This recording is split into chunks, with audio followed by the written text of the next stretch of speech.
त्या ठिकाणी पूजा करणार आहे आणि मग संध्याकाळी जे थांबण्या नेता बाला साहब थोराट जी आपको और ज़्यादा जानकारी देंगे। दोपहर का क्या कार्यक्रम होगा उसके बारे में भी वो आपको बताएंगे। उसके बाद जो आज दिल्ली में किसानों की महापंचायत हो रही है उसको लेकर जो राहुल जी ने आज 5 किसान न्याय गारंटी की घोषणा की है उसके बारे में मैं आपसे बातचीत करूंगा।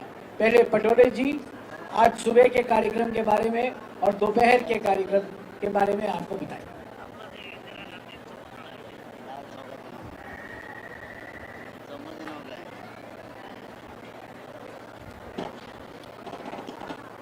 मराठी हिंदी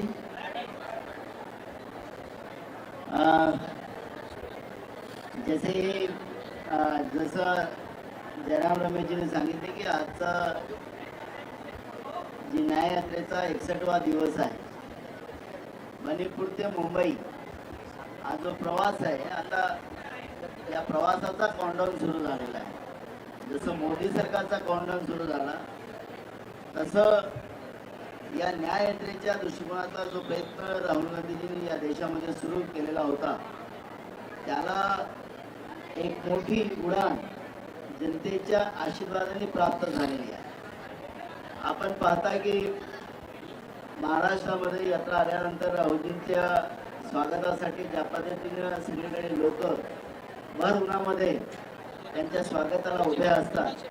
आज सकाळी चांदवड या ठिकाणी शेतकऱ्यांचा मेळावा झाला आणि राहुलजींनी ज्या शेतकऱ्यांसाठी 5 गॅरंटी ज्या जाहीर केलेल्या आहेत त्या गॅरंटीच्या आधारावर शेतकरी राहुल गांधीजींवर आता विश्वास देशातले करतात आहेत असं चित्र आपण पाहतो आहे। आज आता आपण ओझरमध्ये आहोत। इथून आपण नाशिकच्या इथं जाऊ। दुपारी एक सभा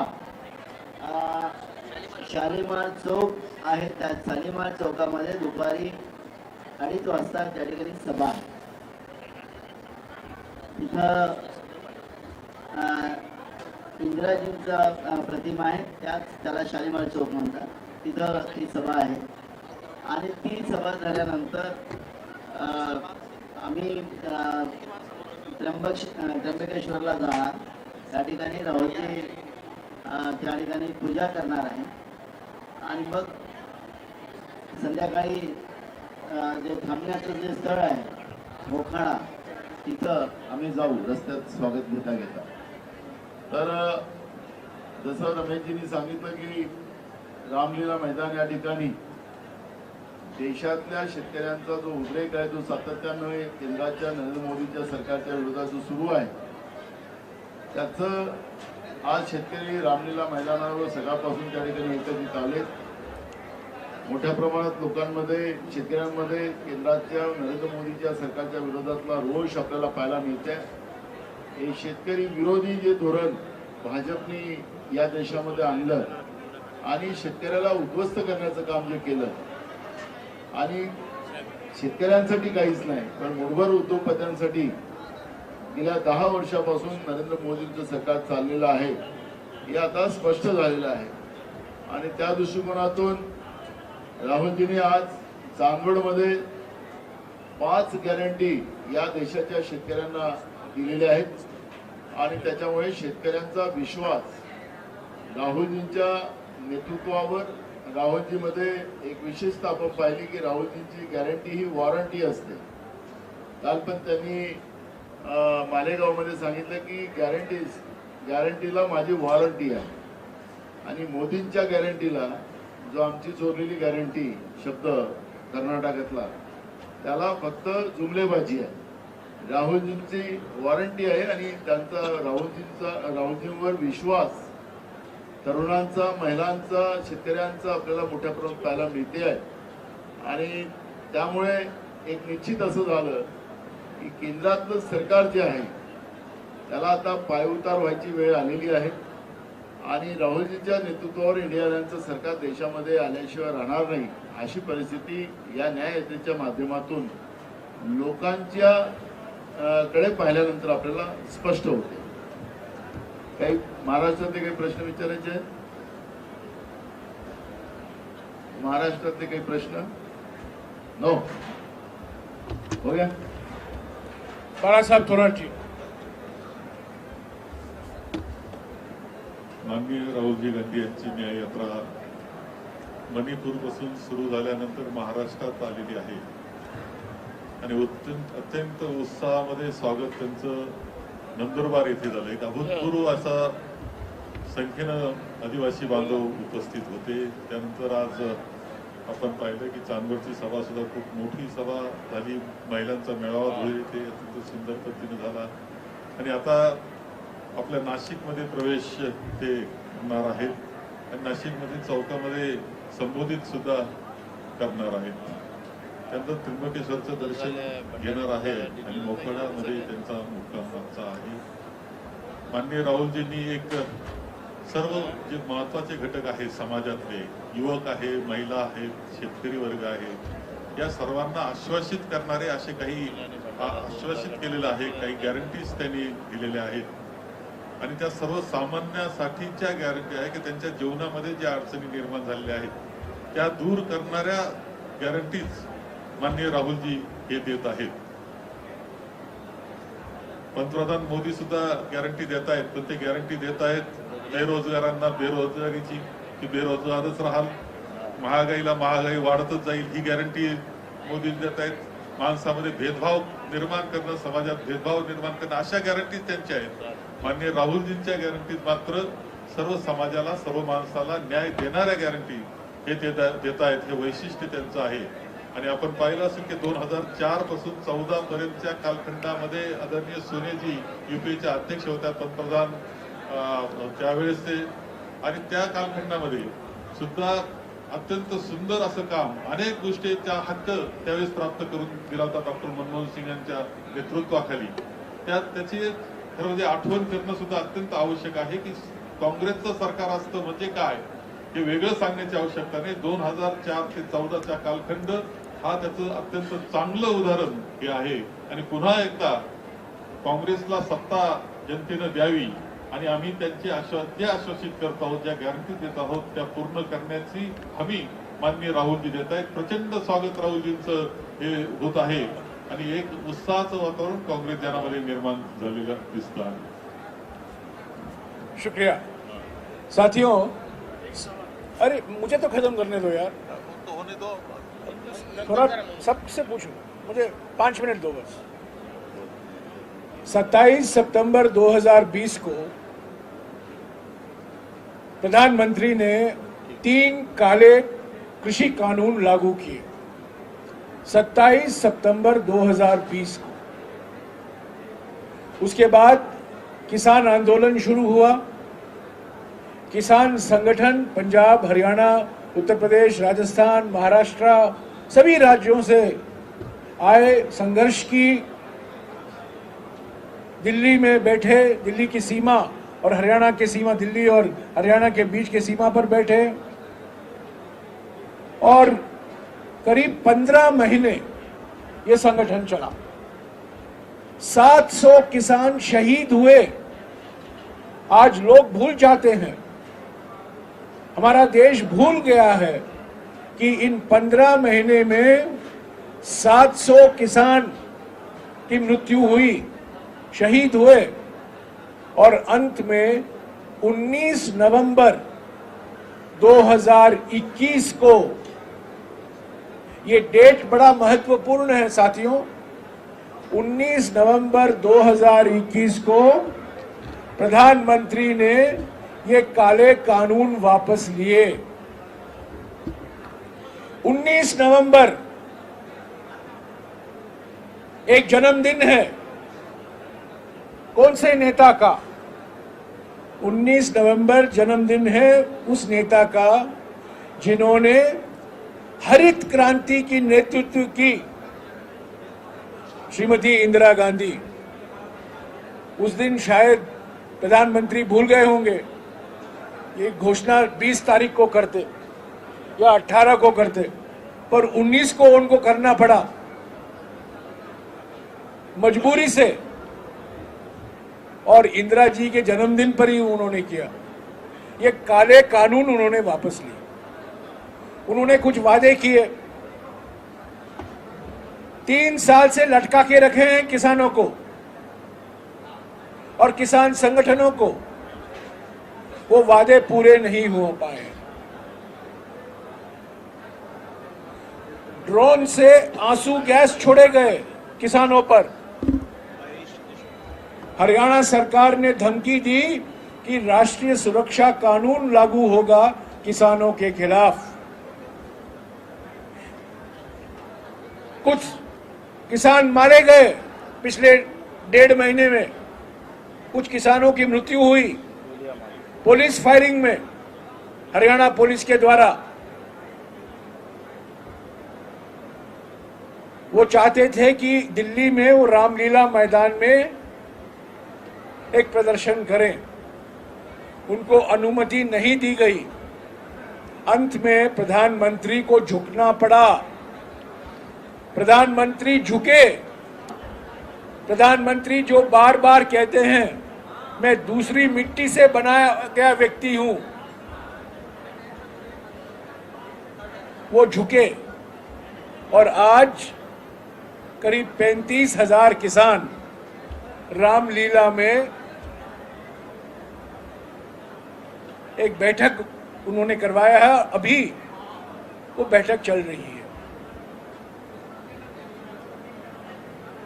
जब रामलीला में किसान सम्मेलन हो रहा है, साथ ही साथ उसी दिन नासिक जिले में चांदवाड़ में किसान सम्मेलन हुआ।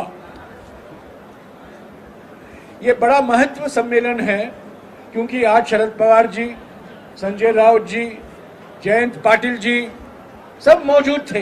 हमारे कांग्रेस के नेता तो मौजूद ही थे। और आज राहुल गांधी जी ने कांग्रेस पार्टी की ओर से किसान न्याय को लेकर 5 गारंटियां उन्होंने दोहराया।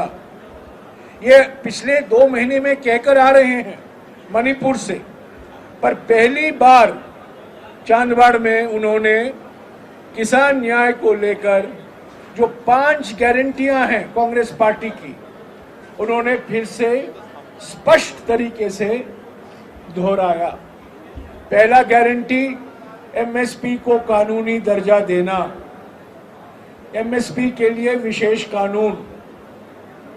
दूसरा और उसके साथ साथ एमएसपी कैसे लागू होगा, कैसे तय किया जाएगा, उन्होंने उसके बारे में भी जिक्र किया कि खेती की लागत 1.5 गुना, जो डॉक्टर स्वामीनाथन, जिसको भारत रत्न दिया गया है, स्वामीनाथन आयोग के सिफारिशों के आधार पर लागू किया जाएगा।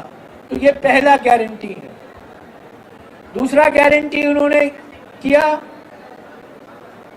किसान न्याय को लेकर कि 16 लाख करोड़ पूंजीपतियों का कर्जा माफी हुआ है, पर किसानों का कोई कर्जा माफी नहीं हुआ है।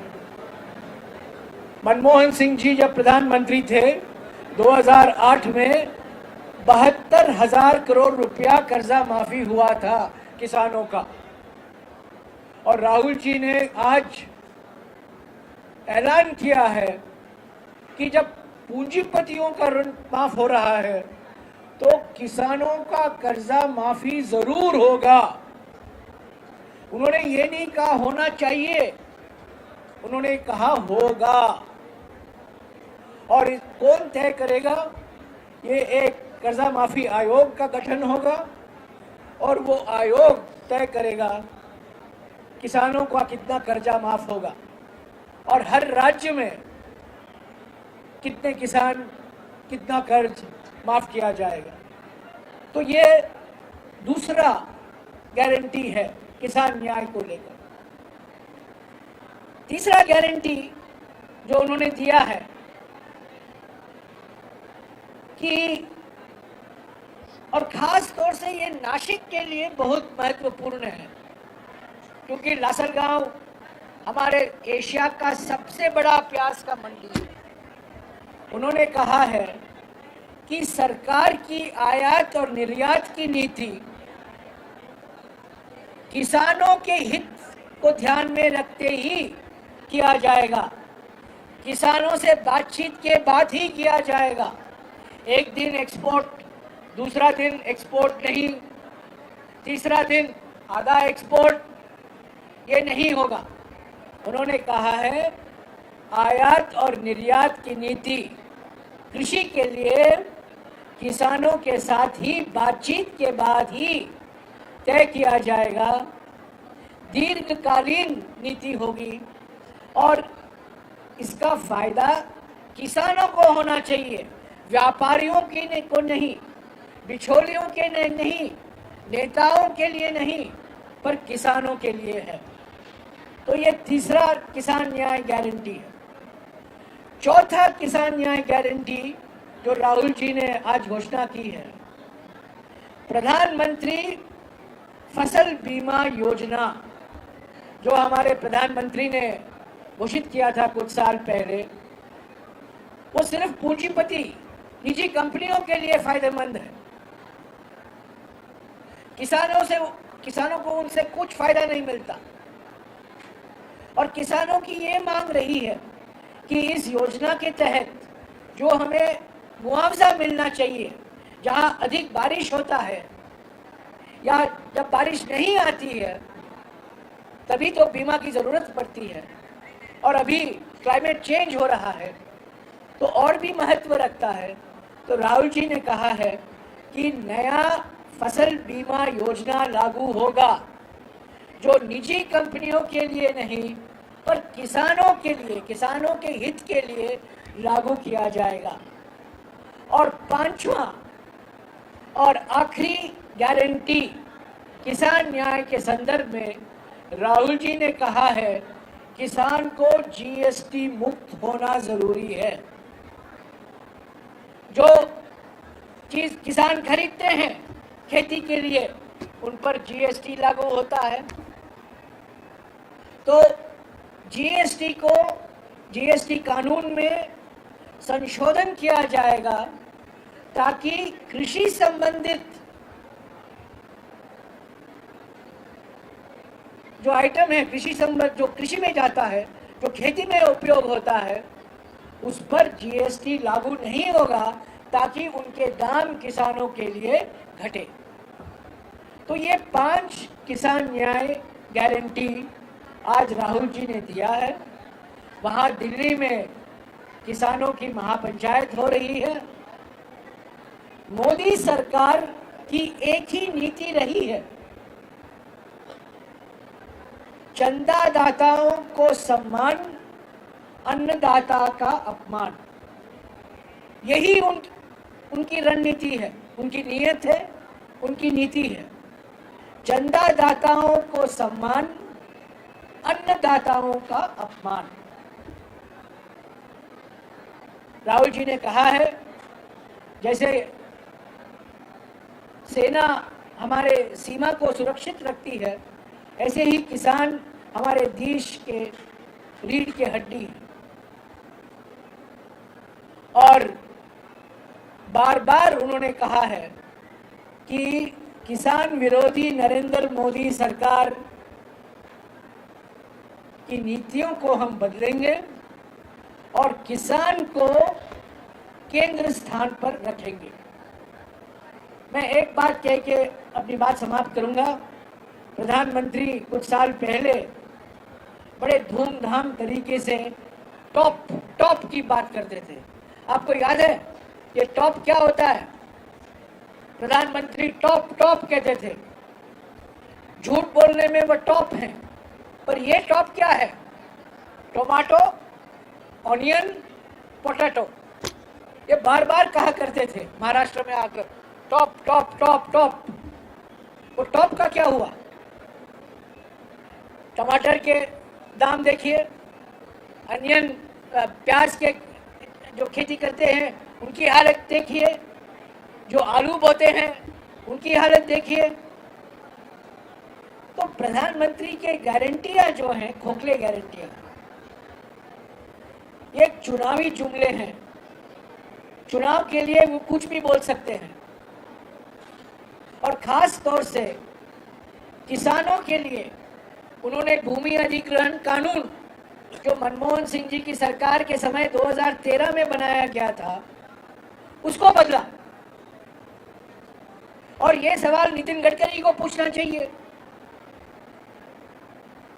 जो हाईवे प्रोजेक्ट बन रहे हैं, जो अलग अलग एक्सप्रेसवे बन रहे हैं, जो जमीन का अधिग्रहण होता है, क्या किसानों को सही मुआवजा मिल रहा है कि नहीं? 4 गुना मिलना चाहिए, कहीं भी सही मुआवजा नहीं मिल रहा है। जहां आदिवासी इलाके का ग्रहण हो रहा है जमीन, क्या ग्राम सभा की अनुमति के बाद अधिग्रहण हो रहा है? बिल्कुल नहीं। तो ये सारे के सारे नीतियां मोदी सरकार की पूंजीपतियों के लिए है, किसानों के लिए नहीं, आदिवासियों के लिए नहीं, खेत मजदूरों के लिए नहीं। तो साथियों, यही मैं समझता हूँ आज का महत्व है। दोपहर को राहुल जी त्रयंबकेश्वर मंदिर जाएंगे। जैसा कि आप लोग सब जानते हैं, हमारे देश में 12 ज्योतिर्लिंग मंदिर हैं।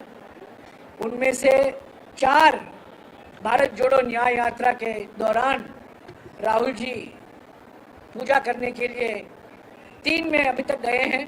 बैद्यनाथ मंदिर झारखंड में, काशी विश्वनाथ मंदिर वाराणसी में, महाकालेश्वर मंदिर उज्जैन में, और आज दोपहर को त्रयंबकेश्वर ज्योतिर्लिंग मंदिर नासिक में हो जाएंगे।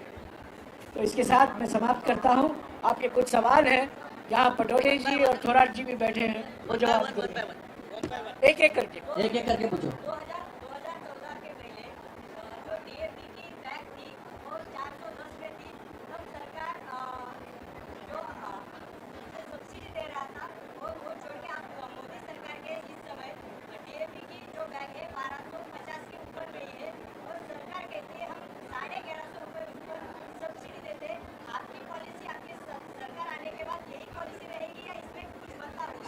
पूरा बदलाव होगा। जैसा कि मैंने कहा, पहली बात तो यह है कि खेती की लागत क्या है, उसको सही ढंग से अनुमान करना जरूरी है।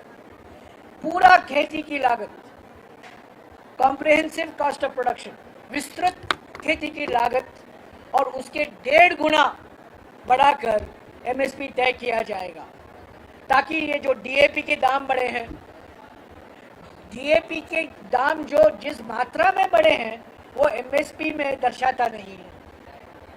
तो ये बात हमने कहा है, इसीलिए कानूनी गारंटी देंगे, और जो कोई किसान जो खरीदते हैं उनके दाम बढ़े हैं, पर किसान जो बेचते हैं उसका दाम इतना नहीं बढ़ा है जितना बढ़ना चाहिए था। ये जो असंतुलन है उसको हम खत्म करें। हाँ जी, और कोई सवाल? बाला साहब से, हाँ पटोले जी से। अभी तो बहुत कुछ है, शुरुआत है। ओ मोरे जी, मोरे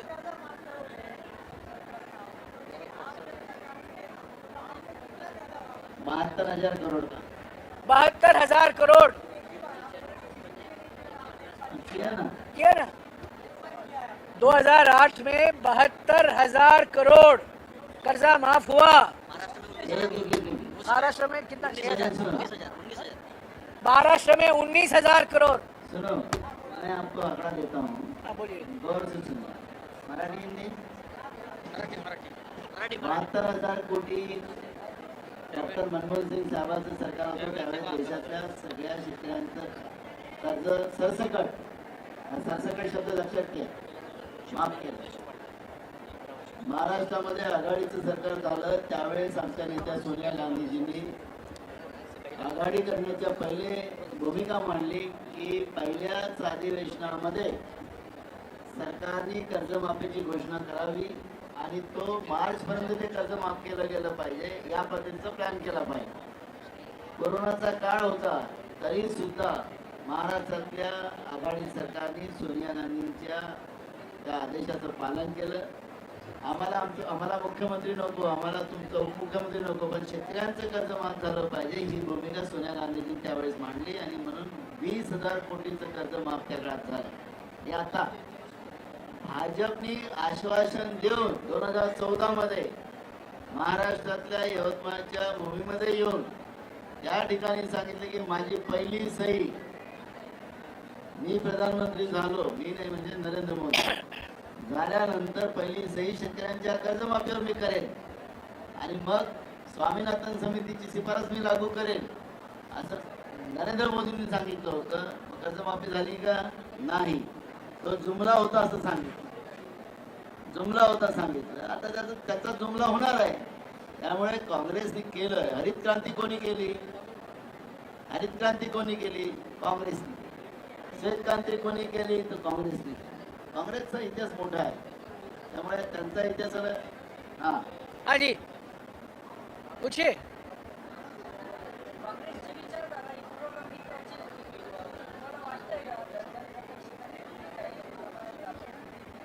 आम्ही धर्मनिरपेक्षच आहोत, त्याच्यामुळे आम्ही संविधानाला मानणारी लोक आहोत आणि संविधानामध्ये धर्मनिरपेक्षता आहे, सर्वधर्म समभाव आहे. काँग्रेस आपला सर्वधर्म समभावाचा जो विचार आहे तो सत्तेसाठी कधी गमावणार नाही. कोणत्याही कार्यक्रम आम्ही भारतीय असं बाबासाहेब आंबेडकरांनी सांगितलं. मी भारतीय नाही सांगितलं. आता हे मीपणा जो चाललेला आहे देशामध्ये भाजपचा, ते देशाच्या संविधानिक व्यवस्थेच्या विरोधातला आहे. त्यामुळे आम्हाला गर्व आहे की आम्ही संविधानाच्या विचाराने पुढे जाते आहे काँग्रेस. हाँ जी माइक दो ना यार उनको, माइक दो ना यार.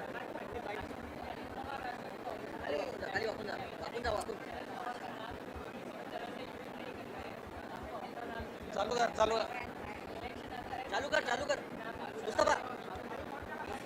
बराबर है कि जब पार्टी चोर ली गई, शरद पवार जी ने पार्टी जो बनाई थी उस पार्टी को चोरा गया. और कैसा चोरा गया, किसके वजह से चोरा गया वो पता है, कैसा डाका डाला गया वो पार्टी के ऊपर. शरद पवार जी ने पार्टी बनाई थी, तो शरद पवार जी की पार्टी को अगर किसी ने चोरा होगा, लूटा होगा, तो उनको शरद पवार जी का नाम यूज करने का कोई अधिकार नहीं है. आज माननीय सुप्रीम कोर्ट ने जो निर्णय दिया उसका निर्णय का हम स्वागत करते हैं. शरद पवार जी का नाम यूज कर इस तरह से खुद का ही अपना फायदा करने की कोशिश जो करने की अजित पवार गठ कर रहा था, उसको एक बहुत बड़ी चपराक है. हो गया. और कोई सवाल? पक्षाचा आदेशाचं पालन करू. अरे आपका हो गया यार. एक और किसी का सवाल है? हाँ पूछो. आचारसंहिता तर लागू द्या. इतर पक्षाच्या याद्या जाहीर होत आहेत. होऊ द्या त्यांच्या होऊ द्या. आचारसंहिता तर लागू द्या. वंचित बहुजन आघाडीची काय भूमिका आहे नक्की आता समजेल उद्या. अजून एक प्रश्न आहे माझा. 2014 पर्यंत कुठलाही काँग्रेसचा मोठा नेता कुठल्याही मंदिरात जात नव्हता, परंतु नरेंद्र मोदींनी त्यांच्या प्रचारादरम्यान अनेक देशातले मोठे मंदिरात गेले. आताही राहुल गांधी या साहेबांनी सांगितलं की 12 ज्योतिर्लिंगापैकी आज ते 4थ्या ज्योतिर्लिंगाचं दर्शन केलं. अरे यार पिछले 40 साल से कर रहे हैं. माझा प्रश्न असा आहे की याआधी कोणी ते मंदिरात गेले असेल तर काँग्रेस थोडी हिंदुत्वाकडे सरकते का? मला हे कळत नाही. मी हिंदू आहे, मला कोणाचं प्रमाणपत्र घ्यायची गरज आहे का? राहुल गांधी हिंदू आहे तर त्यांना कोणाच्या प्रमाणपत्राची गरज आहे का? यांनी ठेका घेतला का हिंदू धर्माचा? त्यांची तारीफ केली जात आहे. ते काही ठेकेदार नाही हिंदू धर्माचे. हिंदू धर्माचा तर नाश या लोकांनी केलेला आहे. राजकारणामध्ये धर्माचा वापर करून धर्माला भ्रष्ट करण्याचं पाप केलं हे मी म्हणत नाही. शंकराचार्य जे आमचे 4 आहेत, जे पीठ आहेत, ज्यांनी सनातन धर्माची स्थापना केली, त्यांनी आरोप केलेला आहे. वास्तविकता आहे. म्हणून हे जे आहे हे नकली आहे काम यांचं. ते पाहिलं ना आता रामलल्लाच्या स्थापनेमध्ये ते असे लोटांगण टाकलं, पण ताट आडवालं तर त्या लोटांगण टाकलं तर पूर्ण मनापासून टाकायला पाहिजे ना. ताट आडवालं तर कसं ढकलत होतं, कसं तुमच्याच टीव्ही दाखवत होतं. नकली धर्म नाही आमचा. यस पहले से जाते हैं सब लोग आपके हाँ, बोलो। चाहिए।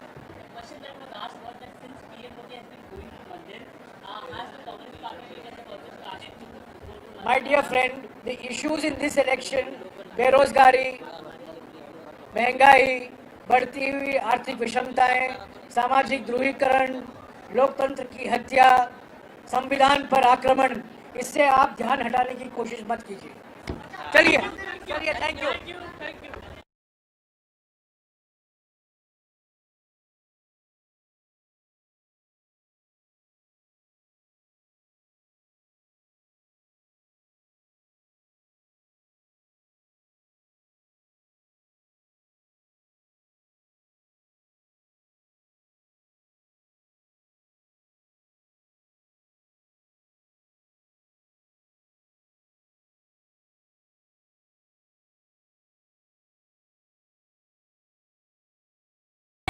हमारा क्रिकेट का किंगडम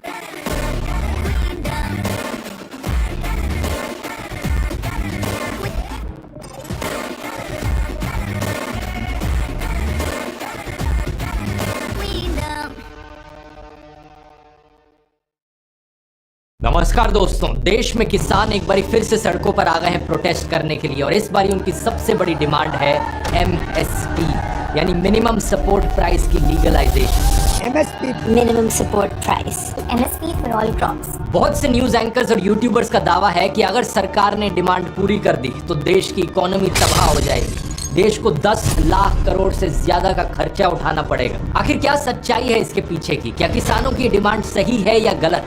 आइए समझते हैं फार्मिंग इंडस्ट्री की असलियत आज के इस वीडियो में।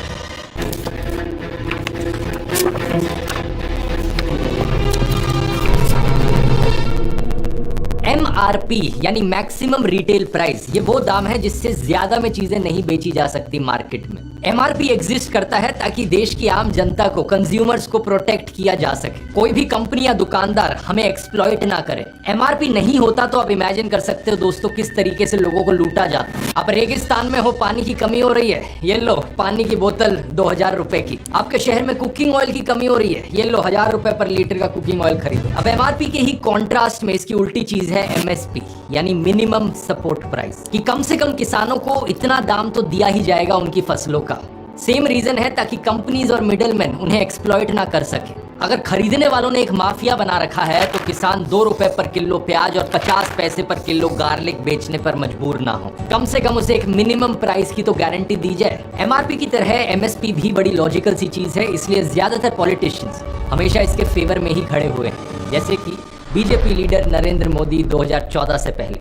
सुनिए उन्होंने क्या कहा था। मिनिमम सपोर्ट प्राइस हर किसान के लिए वो सरदर्द बना हुआ है और सरकार के लिए वो मनमंसूबी करने का एक बहुत बड़ा तरीका बन गया। एक राज्य में गेहूं का मिनिमम सपोर्ट प्राइस एक होगा, बगल के राज्य में दूसरा होगा। एक जगह पर चावल का एक रेट होगा, दूसरी जगह दूसरा रेट होगा, लेकिन सब जगह खरीदने वाली भारत सरकार। लेकिन किसान को सही दाम नहीं मिलते। क्यों? दाम तय करने की नीति निर्धारित नहीं। वाह, कितने बढ़िया तरीके से नरेंद्र मोदी ने इस प्रॉब्लम को समझाया, तालियां हो जाए इनके लिए। लेकिन सिर्फ प्रॉब्लम ही नहीं, सॉल्यूशन भी बताते हैं ये, आगे सुनिए।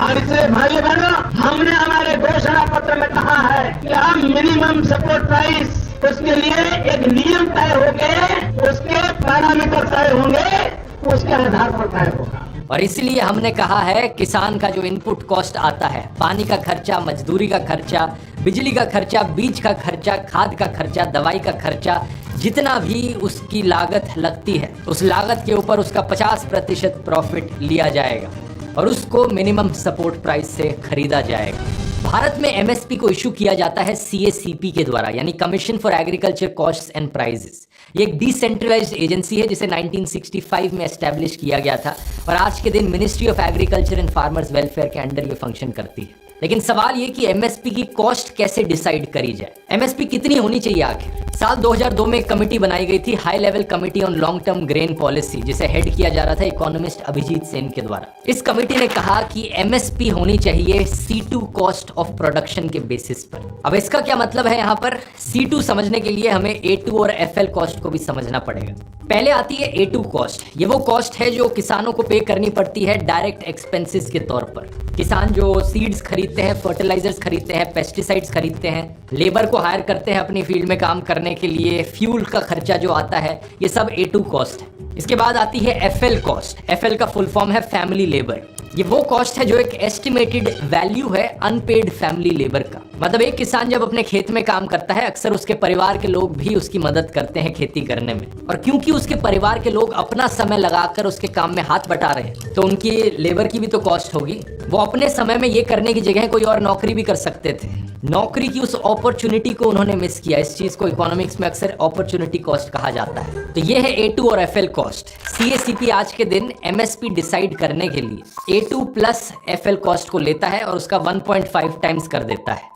इस तरीके से आज के दिन MSP डिसाइड करी जाती है। लेकिन अभिजीत सेन की कमेटी ने कहा था कि हमें C2 कॉस्ट को कंसिडर करना चाहिए। C2 का full form comprehensive cost. C2 cost में हम ना सिर्फ A2 और FL कॉस्ट को लेंगे, बल्कि हम ओन्ड कैपिटल और रेंटल वैल्यू ऑफ लैंड की कॉस्ट को भी कंसिडर करेंगे। इसे एक एग्जाम्पल से बेहतर समझ सकते हो, जैसे कि एक फोटोग्राफर जिसका अपना खुद का फोटो स्टूडियो है। अपना काम करने के लिए उसे ना सिर्फ खर्चा उठाना पड़ता है फोटोज खींचने का, फोटोज प्रिंट कराने का, बल्कि कैमरा खरीदने का भी, स्टूडियो का रेंट पे करने का भी।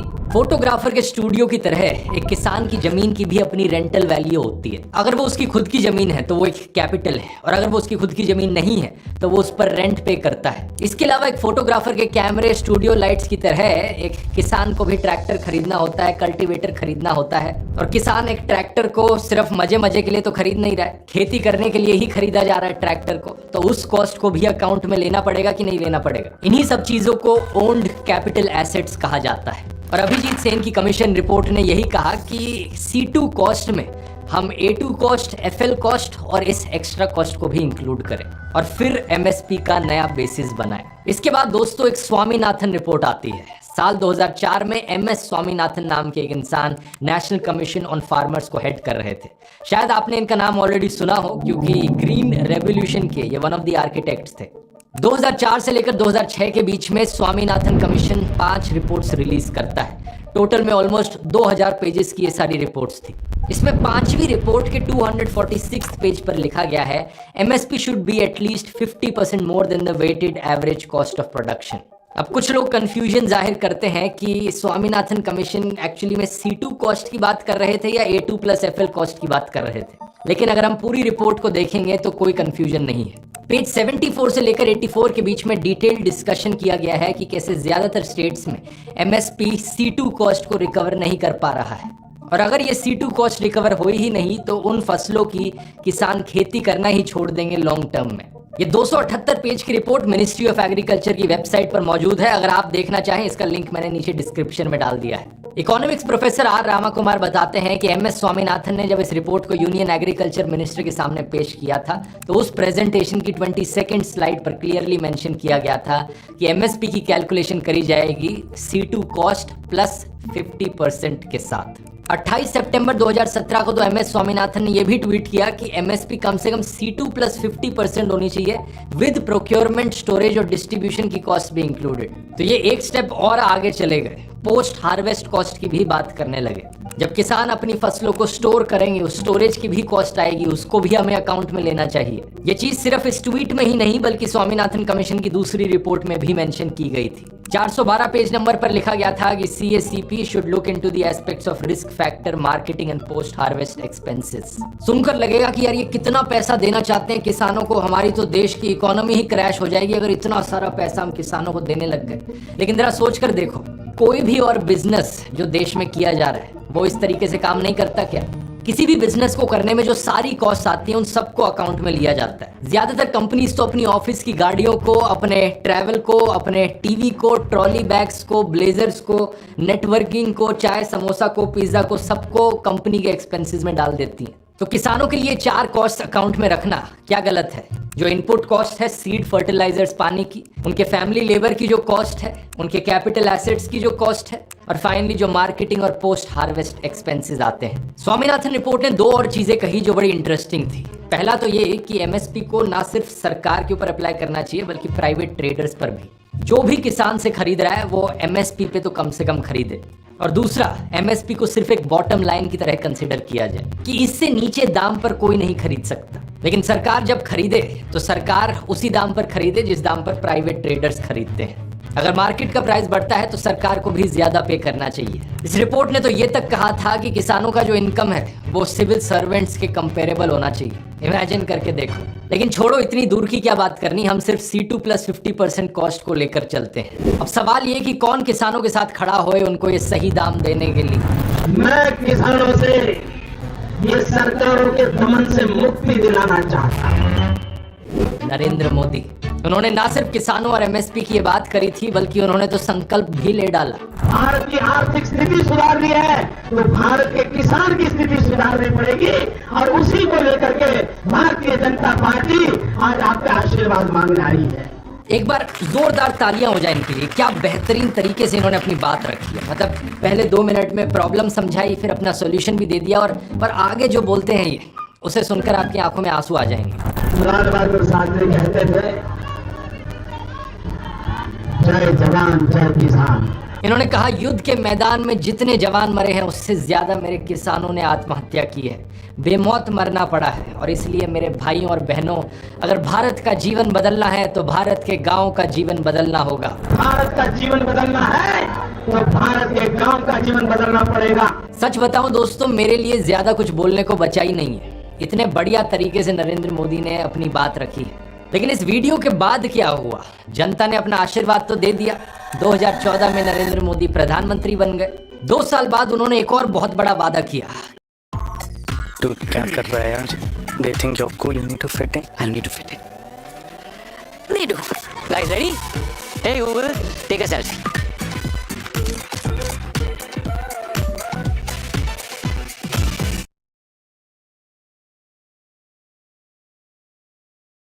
– 2022 में जब भारत अपना 75th इंडिपेंडेंस डे मनाएगा तब किसानों की इनकम डबल हो जाएगी।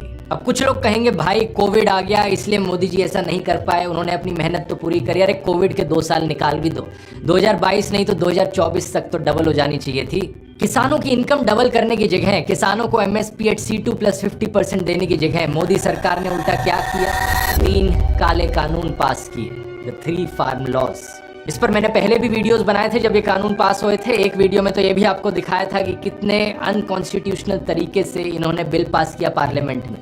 लेकिन दूसरी दिक्कत ये थी कि ये बिल्स एक्चुअली में कॉर्पोरेट्स को कितना फेवर कर रहे थे किसानों के ऊपर। ऐसा नहीं है कि उन कानूनों के आने से पहले किसान कॉर्पोरेट्स के साथ कॉन्ट्रैक्ट फार्मिंग नहीं कर सकते थे, ऑब्वियसली कर सकते थे, लेकिन उन 3 फार्म लॉज में जो लिखा था वो बेसिकली ऐसा कहने जैसा था कॉर्पोरेट्स को कि कहीं से कुछ खरीदो, कहीं बेचो, अपनी मंडी लगाओ, मजे ही मजे। सरकारी मंडी पर टैक्स होगा लेकिन प्राइवेट मंडी से टैक्स हटाओ, जिसे हम काला बाजारी कहते रहे उस तरीके की होर्डिंग करो, आर्टिफिशियल प्राइस राइज करवाओ, मजे ही मजे। ऑलमोस्ट हर चीज में बड़ी बड़ी कॉर्पोरेट कंपनीज को एडवांटेज दिया गया किसानों के कंपैरिजन में। पिछले साल अगस्त में एक रिपोर्ट पब्लिश करी गई रिपोर्टर्स कलेक्टिव में, जिसमें कुछ बड़ी इंटरेस्टिंग चीजें पता चली इन फार्म लॉस के बारे में। पता चला कि शरद मराठे नाम के एक आदमी ने नीति आयोग के उस वक्त के वाइस चेयरमैन राजीव कुमार को एक चिट्ठी लिखी थी। ये दोनों पहले से ही एक दूसरे को जानते थे। इस चिट्ठी में लिखा गया था कि कैसे इंडिया में market driven agriculture business model लाने की जरूरत है। 16 अक्टूबर 2017 के निकाले गए नीति आयोग के इस ऑफिस मेमोरेंडम को देखिए। इसमें उसी शरद मराठे के कॉन्सेप्ट नोट की बात करी गई है। इसमें सजेस्ट किया गया कि नीति आयोग इसको लेकर एक टास्क फोर्स बिठाए, और गेस व्हाट, एक टास्क फोर्स बिठाई गई। कौन था उस टास्क फोर्स पर? शरद मराठे खुद। इसके अलावा बड़ी बड़ी कॉर्पोरेशंस जैसे कि Adani group, Patanjali, big basket, Mahindra group, ITC, लेकिन कोई भी फार्मर इस टास्क फोर्स में नहीं था। इनफैक्ट फार्मर तो छोड़ो, कोई फार्मर ऑर्गेनाइजेशन या इकोनॉमिस्ट तक इस टास्क फोर्स में नहीं था। अगली रिपोर्ट हमें बताती है कि कैसे अडानी ग्रुप की कंपनीज चाहती थी कि देश के एसेंशियल कमोडिटीज एक्ट को रिपील किया जाए, क्योंकि ये एक्ट एक्चुअली में कंपनीज को रोकता था होर्डिंग करने से। अडानी ग्रुप क्यों चाहता था इस एक्ट को हटाना? शायद इसका कनेक्शन एक पुराने इवेंट से है, 2015 का दाल scam. In April this year, the price of arhar dal started spiking all of a sudden. The dal, which was available in the market for less than 70 rupees, started costing more than 200 rupees. 2015 में दोस्तों दाल का दाम 200 रुपए पर kilo पहुंच गया था। सरकार ने रेड मारी, 6077 रेड्स हुई, 70,000 टन से ज्यादा दाल को सीज किया गया, जिसे इलीगली होर्ड किया जा रहा था। कौन इसका फायदा उठा रहा था? बिजनेस टुडे की रिपोर्ट को देखिए। कंपटीशन कमीशन ऑफ इंडिया ने रेड मारी ग्लेनकोर, एक्सपोर्ट ट्रेडिंग ग्रुप और एडलवाइस ग्रुप के ऑफिसेस पर। एक इनकम टैक्स प्रोब करा तो पता चला कि ग्लेनकोर, एडलवाइस और एटीजी मेजर प्लेयर्स थे इस पल्स प्राइस रिगिंग केस में। और फाइनली अब इस ईपीडब्ल्यू रिपोर्ट को देखिए। ग्लेनकोर का इन्वेस्टमेंट था ईटीजी ग्रुप के etc agro processing India private limited में, और अडानी ग्रुप का कनेक्शन था ग्लेनकोर के साथ एक जॉइंट वेंचर के जरिए केम ऑयल अडानी प्राइवेट लिमिटेड। तो सिंपल सी बात है दोस्तों, जब दाल 200 रुपए पर किलो में बिक रही थी, आम आदमी को नुकसान सहना पड़ रहा था, किसानों को फायदा नहीं हो रहा था, बल्कि बीच की कुछ कॉर्पोरेट कंपनीज को फायदा हो रहा था। और सरकार को ऐसे केस में क्या करना चाहिए था? एंटी होर्डिंग लॉज को और स्ट्रिक्ट बनाया जाए या और रिलैक्स कर दिया जाए ताकि कंपनीज के लिए होर्डिंग करना और आसान हो जाए? ऑब्वियसली और स्ट्रिक्ट बनाना चाहिए था उन्हें, लेकिन सरकार लेकर आई ये 3 फार्म लॉज। कुछ लोगों ने फार्म लॉज को जस्टिफाई करने के लिए कहा कि देखो, स्वामीनाथन रिपोर्ट ने भी मेंशन किया था कि एग्रीकल्चर सेक्टर को लिबरलाइज करने की जरूरत है, मार्केट रिफॉर्म्स लाने की जरूरत है। ये बात सच है। स्वामीनाथन रिपोर्ट को अगर आप देखोगे, 5th रिपोर्ट के पेज नंबर 31 पे लिखा हुआ है कि कैसे स्टेट एपीएमसीज के रोल को रिव्यू करने की जरूरत है, हमें एक सिंगल इंडियन मार्केट की तरफ बढ़ने की जरूरत है। फार्म लॉज लाते वक्त भी सरकार ने कहा था 1 नेशन 1 मार्केट, लेकिन प्रॉब्लम यहाँ डिटेल्स में आती है। ऊपर से जो मार्केटिंग की टर्म्स है, इन्हें तो किसी भी तरीके से तोड़ मरोड़ के यूज किया जा सकता है। The devil is in the details. लेकिन स्वामीनाथन रिपोर्ट ने जब एमएसपी की बात करी थी, C2+50% फॉर्मूला की बात करी थी, फार्म लॉज में उन्हें कहीं नहीं लाया गया था। आज के दिन एमएसपी की इंप्लीमेंटेशन का स्टेटस जानते हैं क्या है दोस्तों? सेंट्रल गवर्नमेंट के द्वारा अपॉइंट की गई शांता कुमार कमेटी का एस्टिमेट है कि सिर्फ 6% फार्मर्स को देश में बेनिफिट मिलता है एमएसपी का। कुछ और रिपोर्ट्स हैं जो कहती हैं कि ये 6% एक अंडर एस्टिमेट है, लेकिन हम शांता कुमार पर यहाँ यकीन करते हैं, जो कि खुद एक बीजेपी पॉलिटिशियन है और फॉर्मर चीफ मिनिस्टर रहे हैं हिमाचल प्रदेश के। साल 2020 में इन्होंने द प्रिंट को बताया था कि सिर्फ 6% एलीट फार्मर्स को बेनिफिट मिलता है एमएसपी का, और वही लोग फार्म लॉस को अपोज कर रहे हैं।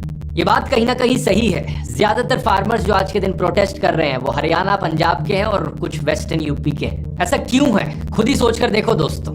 2 टाइप के किसान हैं यहाँ पर। एक वो किसान जिससे कुछ छीना जा रहा है, जिसे अभी एमएसपी मिलती है लेकिन उससे एमएसपी छीनी जा रही है, वो प्रोटेस्ट करेंगे, या दूसरी तरफ वो किसान जिन्हें कभी एमएसपी मिली ही नहीं। बिहार का एग्जाम्पल लेकर देख लीजिए। 2006 में बिहार ने एपीएमसी एक्ट को अबॉलिश कर दिया था। बिहार के किसानों को इससे क्या मिला? ये रिपोर्ट हमें बताती है कि 2007-8 और 2016-17 के बीच में इन 10 सालों में एक भी ऐसा सीजन नहीं रहा जहां पर बिहार के किसानों को एमएसपी के ऊपर का दाम मिला हो। 2018 की रिपोर्ट, बिहार में फार्मर्स को गेहूं बेचना पड़ा एमएसपी से कम दाम पर। 2020 की स्टडी, पंजाब के किसानों को 30% ज्यादा क्रॉप प्राइस मिलता है बिहार के किसानों के कंपैरिजन में, सिर्फ एमएसपी की वजह से। तो देश के बाकी जो किसान प्रोटेस्ट नहीं कर रहे हैं, उनकी हालत और भी ज्यादा बदतर है। होना तो ये चाहिए कि बाकी 94% किसानों को भी एमएसपी के दायरे में लाया जाए, लेकिन सरकार ने क्या करने की कोशिश करी? जिन्हें एमएसपी मिल रहा था उनसे भी एमएसपी छीनने की कोशिश करी थी। इसलिए 3 साल पहले हमें भारी स्केल पर फार्मर्स प्रोटेस्ट देखने को मिले थे। 1 साल तक प्रोटेस्ट चले, करीब 600 से 700 लोग उन प्रोटेस्ट में मारे गए, और उसके बाद उन फार्म लॉज को थैंकफुली वापस ले लिया गया। और अब जानते हैं क्या? जब प्रोटेस्ट दोबारा शुरू हुआ है तो उस ओरिजिनल डिमांड के लिए हुआ है जो नरेंद्र मोदी ने 2014 में करी थी, एमएसपी की लीगल गारंटी, किसानों को उनका सही दाम मिलना। लेकिन एमएसपी की डिमांड अगर नरेंद्र मोदी करे तो सही और किसान करे तो ये गलत हो जाती है। हिपोक्रेसी की भी सीमा होती है। 20 फरवरी के इस आर्टिकल को देखिए। सरकार ने 177 से ज्यादा सोशल मीडिया अकाउंट्स को बैन कर दिया सिर्फ इसलिए क्योंकि वो किसानों के हक की बात कर रहे थे। जब इन अकाउंट्स को बैन किया गया तो ट्विटर ने एक पब्लिक रिप्लाई भी दिया था, हम सरकार के ऑर्डर को सुनकर अकाउंट्स बैन कर रहे हैं, लेकिन जो सरकार कर रही है वो गलत है, फ्रीडम ऑफ एक्सप्रेशन के खिलाफ जाता है। किसान एकता मोर्चा का जो पेज था उस पर 5 लाख फॉलोअर्स थे, 2 साल से बैंड पड़ा है, वो पिछले फार्मर्स प्रोटेस्ट में बैन किया था। ट्विटर पर बहुत से जर्नलिस्ट और यूजर्स का ये कहना है जब जब उन्होंने फार्मर्स के फेवर में बात करी, सरकार ने उनके अकाउंट्स को बैन कर दिया। और जब मैं अपने वीडियो में कहता हूं कि देश डिक्टेटरशिप की ओर गिरता जा रहा है तो कुछ लोग कहते हैं ना भाई ना, देश अभी भी डेमोक्रेसी। बताना कौन सी डेमोक्रेसी में आपने सुना है कि जो लोग किसानों के फेवर में बात करें सोशल मीडिया पर, उनके मास स्केल पर सोशल मीडिया अकाउंट्स बैन कर दो। मैंने तो ऐसा किसी डेमोक्रेसी में होते हुए नहीं देखा, लेकिन यहाँ मैं आपको एक सॉल्यूशन भी बताना चाहूंगा। इन अकाउंट्स के बैन्स को बाईपास करने का ये किया जा सकता है एक वीपीएन का इस्तेमाल करके। आप कोई भी वीपीएन की ऐप डाउनलोड करो अपने फोन में और उससे आप अपनी लोकेशन स्पूफ कर पाओगे, क्योंकि सरकार सिर्फ इंडिया के अंदर अकाउंट्स को बैन कर सकती है, इंडिया के बाहर नहीं। वीपीएन के जरिए आप अपने फोन की लोकेशन बदल सकते हो। आप लोकेशन कहीं भी बाहर की सेट कर लो, यूएसए, कनाडा, ऑस्ट्रेलिया, यूरोप, कहीं की भी कर लो, और जो ब्लॉक्ड अकाउंट्स हैं वो आपको दिख पाएंगे इंडिया में रहते रहते। मेरी राय में one of the best VPN की एप्स है नॉर्ड वीपीएन। इनके 6000 से ज्यादा सर्वर्स हैं 67 अलग अलग देशों में। सबसे बढ़िया एडवांटेज है इसका कि किसी भी देश में आप जाओगे, वहां के देश की जो भी लोकल रिस्ट्रिक्शन होगी आप उसे बाईपास कर पाओगे। ऐसी हरकतें चाइनीज सरकार भी बहुत करती है, और चाइना में तो फेसबुक, यूट्यूब जैसी एप्स बैंड हैं, उन्हें भी एक्सेस किया जा सकता है नॉर्ड वीपीएन का इस्तेमाल कर। इसके अलावा आपकी ऑनलाइन प्राइवेसी को भी प्रोटेक्ट करता है, क्योंकि ये आपके आईपी एड्रेस को छुपा कर रखता है। और इनका लेटेस्ट फीचर है कि ये इंडिया में भी एक वर्चुअल सर्वर प्रोवाइड करते हैं, तो जो लोग इंडिया के बाहर रह रहे हैं वो भी अपनी लोकेशन को स्पूफ कर सकते हैं प्रिटेंड करके कि वो इंडिया में हो। क्योंकि नॉर्ड वीपीएन ने इस वीडियो को स्पॉन्सर किया है तो आप लोगों को एक बहुत बड़ा डिस्काउंट मिलेगा, प्लस 4 एडिशनल महीने फ्री मिलेंगे अगर आप मेरे लिंक का इस्तेमाल करेंगे, nordvpn.com/ध्रुव। ये लिंक नीचे डिस्क्रिप्शन में भी आपको मिल जाएगा, और ये रिस्क फ्री है क्योंकि नॉर्ड वीपीएन की 30 डे मनी बैक गारंटी है। तो nordvpn.com/ध्रुव जाकर आप ट्राई कर सकते हैं। अब टॉपिक पर वापस आते हैं। अब आज के दिन नॉर्थ इंडिया में फार्मिंग की क्या इकोनॉमिक वायबिलिटी है, इसे हम एक रियल लाइफ एग्जांपल से समझते हैं। मेरे परिवार में, रिश्तेदारों में अभी भी बहुत से लोग खेती करते हैं, तो ये जो एग्जाम्पल मैं आपको दिखाऊंगा ये मेरे चाचा द्वारा दी गई जानकारी से तैयार किया गया है। मैंने उनसे डिटेल में बात करके समझा कि एग्जैक्टली किस किस चीज का क्या क्या खर्चा आता है और उन्हें कितना मुनाफा मिल पाता है। ये पूरी एक्सेल फाइल कैलकुलेशंस के साथ आप सामने स्क्रीन पर देख सकते हैं। ये दिखाती है हरियाणा में आज के दिन मिलेट की खेती यानी बाजरे की खेती की क्या इकोनॉमिक वायबिलिटी है। ये दूसरा जो आप चार्ट देख रहे हैं इसमें बेसिकली चीजें 2 हिस्सों में डिवाइडेड है। लेफ्ट साइड में अगर आप खेती को बिजनेस की तरह करते हैं, यानी कि आप जमीन रेंट पर लेते हैं और लोगों को हायर करते हैं अपने खेत में काम करने के लिए, ऐसे केस में जो सबसे बड़ा खर्चा आपको आएगा वो है मैन पावर का 57%, ट्रैक्टर रेंट 7% और जमीन का किराया 31%। इस केस में प्रति एकड़ आपको लगभग 20,000 रुपए का नुकसान होगा, तो ये बिजनेस मॉडल फेल है। दूसरे केस में अगर आपकी जमीन है और आप खुद खेती कर रहे हैं तो सबसे बड़ा खर्चा आता है पानी का और बीज का, और ऐसे केस में लगभग 34,000 रुपए प्रति एकड़ का प्रॉफिट हो पाता है। ये 1 साल के टाइम पीरियड में देखा जा रहा है। लेकिन एक किसान को रिस्पेक्टिवली अगर पूरे परिवार का अपना खर्चा चलाना है तो 34,000 साल के लिए कुछ भी नहीं होता। यहाँ 2 लाख रुपए तो कम से कम मानने चाहिए हमें। इसलिए दूसरे केस में भी अगर ये बिजनेस मॉडल काम करना है तो इसके लिए किसान के पास कम से कम 3 एकड़ की जमीन होनी चाहिए। इसे देखकर आपको अंदाजा लग जाना चाहिए कि खेती करनी आज के दिन कितनी मुश्किल है। ये वाली जो कैलकुलेशन थी ये बाजरा के लिए थी, मिलेट्स के लिए, लेकिन यही प्रॉफिट मार्जिन बढ़ जाता है अगर हम धान की फसल को कंसिडर करें तो। इस केस में आप स्क्रीन पर देख सकते हैं 48,000 रुपीज पर ईयर का प्रॉफिट है पर एकड़ अगर खुद की जमीन है, और इसे अगर एज अ बिजनेस किया जाए जमीन लीज पर लेकर तो भी कुछ थोड़ा सा प्रॉफिट बनाना पॉसिबल है, करीब 3,000 रुपए पर एकड़ का पर ईयर प्रॉफिट। इससे 2 चीजें क्लियरली पता चलती हैं। पहला तो ये कि जिन किसानों के पास 3 एकड़ से कम जमीन है उनके लिए गुजारा चलाना बहुत मुश्किल है। यही कारण है कि बहुत सी स्टेट्स में किसान खेती छोड़कर मजदूरी करने लग गए हैं या बेरोजगार बन गए हैं। सिर्फ जिन किसानों के पास बड़ी जमीनें हैं वही ढंग से प्रॉफिट कमा पा रहे हैं। दूसरा, इससे आपको पता चलता है एमएसपी की क्या अहमियत है। अगर बाजरे जैसे ग्रेन्स मार्केट प्राइस को देखकर प्रॉफिटेबल नहीं हो पाएंगे तो किसान बाजरे को उगाएंगे ही नहीं। सिर्फ उन्हीं ग्रेन्स को ज्यादा प्रेफरेंस दी जाएगी जहां से ज्यादा प्रॉफिट मिल रहा है, और इससे एनवायरमेंट पर नुकसान होगा, ज्यादा पानी का इस्तेमाल करना पड़ेगा और हेल्थ पर भी नुकसान होगा, क्योंकि बाजरे जैसे अनाज एक्चुअली में हेल्थ के लिए ज्यादा बेटर होते हैं चावल और व्हीट से अगर कंपेयर किया जाए। यहाँ पर यह भी मेंशन करना जरूरी है कि स्वामीनाथन रिपोर्ट के अनुसार एमएसपी इकलौता सेफ्टी नेट नहीं था किसानों के लिए। उस रिपोर्ट ने यह भी मेंशन किया था कि किसानों को एम्पावर करने के लिए हमें देश भर में 50,000 से ज्यादा फार्म स्कूल्स बनाने चाहिए, नए इनोवेशन के तरीके सिखाने चाहिए किसानों को, नॉलेज के थ्रू एम्पावरमेंट करनी चाहिए। स्वामीनाथन कमेटी की दूसरी रिपोर्ट में कहा गया था कि गांव-गांव में हमें फूड ग्रेन बैंक्स बनाने चाहिए नेचुरल कैलेमिटीज के लिए। आज जब हम जानते हैं कि कोविड-19 जैसा पैंडेमिक आया जिसकी वजह से कई लोग भूखे मरे, एमएस स्वामीनाथन बड़े विजनरी इंसान थे। वो जानते थे कि कोई भी ऐसी नेचुरल कैलेमिटी आ सकती है और उससे बचने के लिए फूड ग्रेन बैंक्स बहुत जरूरी हैं। उन्होंने अपनी रिपोर्ट में ओडिशा के कल्चर को भी अप्रिशिएट किया था कि कैसे ओडिशा में एक कल्चरल चीज है ये गांव-गांव में सीड बैंक्स देखना। ये काम एक्चुअली में मिनिस्ट्री ऑफ एग्रीकल्चर का है कि वो रूरल गोडाउन्स, वेयर हाउसेज और कोल्ड स्टोरेज की स्थापना में मदद करे और फिर इस इंफ्रास्ट्रक्चर के यूज को सब्सिडाइज किया जाए हिल फार्मर्स के लिए। लेकिन ओहो, ऐसा हो गया तो प्रधानमंत्री मोदी के दोस्त गौतम अडानी अपना धंधा कैसे चलाएंगे? मैंने आपको एक पिछले वीडियो में बताया था कि कैसे 2021 में एक इंसिडेंट हुआ जहां पर गौतम अडानी की कंपनी ने किसानों को सिर्फ 12 रुपए पर किलो दिए एप्पल्स खरीदने के, जो कि कॉस्ट ऑफ प्रोडक्शन से भी कम दाम था। जो मैक्सिमम उनकी कंपनी ने पे किया वो 72 रुपए पर किलो था फॉर प्रीमियम 100% कलर एप्पल्स, और इन्हीं एप्पल्स को जाकर मार्केट में 250 रुपीस पर किलो में बेचा गया। एक किसान डिम्पल पंचदा ने दवायर को बताया कि कैसे अडानी ने ए ग्रेड एप्पल साल 2011 में 65 रुपए पर किलो में खरीदे थे। 10 साल बाद सिर्फ 7 रुपए पर किलो और दिए गए उन एप्पल्स को खरीदने के। ऐसा क्यों? क्योंकि स्वामीनाथन रिपोर्ट के अनुसार जो सफिशिएंट कोल्ड स्टोरेज फैसिलिटीज बनानी है किसानों के लिए वो बनाई ही नहीं गई हैं। अगर किसानों के पास सही जगह नहीं होगी स्टोरेज की तो या तो उन्हें अपनी फसल बेचनी पड़ेगी या फिर वो सारे एप्पल्स बर्बाद हो जाएंगे। देश भर में ढेर सारे किसानों को इसी तरीके से ब्लैकमेल किया जाता है। डिम्पल पंचदा का तो ये भी कहना था कि उनके एनजीओ को पता चला कि कैसे अडानी को जमीन बहुत ही सस्ते दाम पर दी गई शिमला के डिस्ट्रिक्ट के कई जगहों पर 3 कोल्ड स्टोरेज सेंटर्स बनाने के लिए।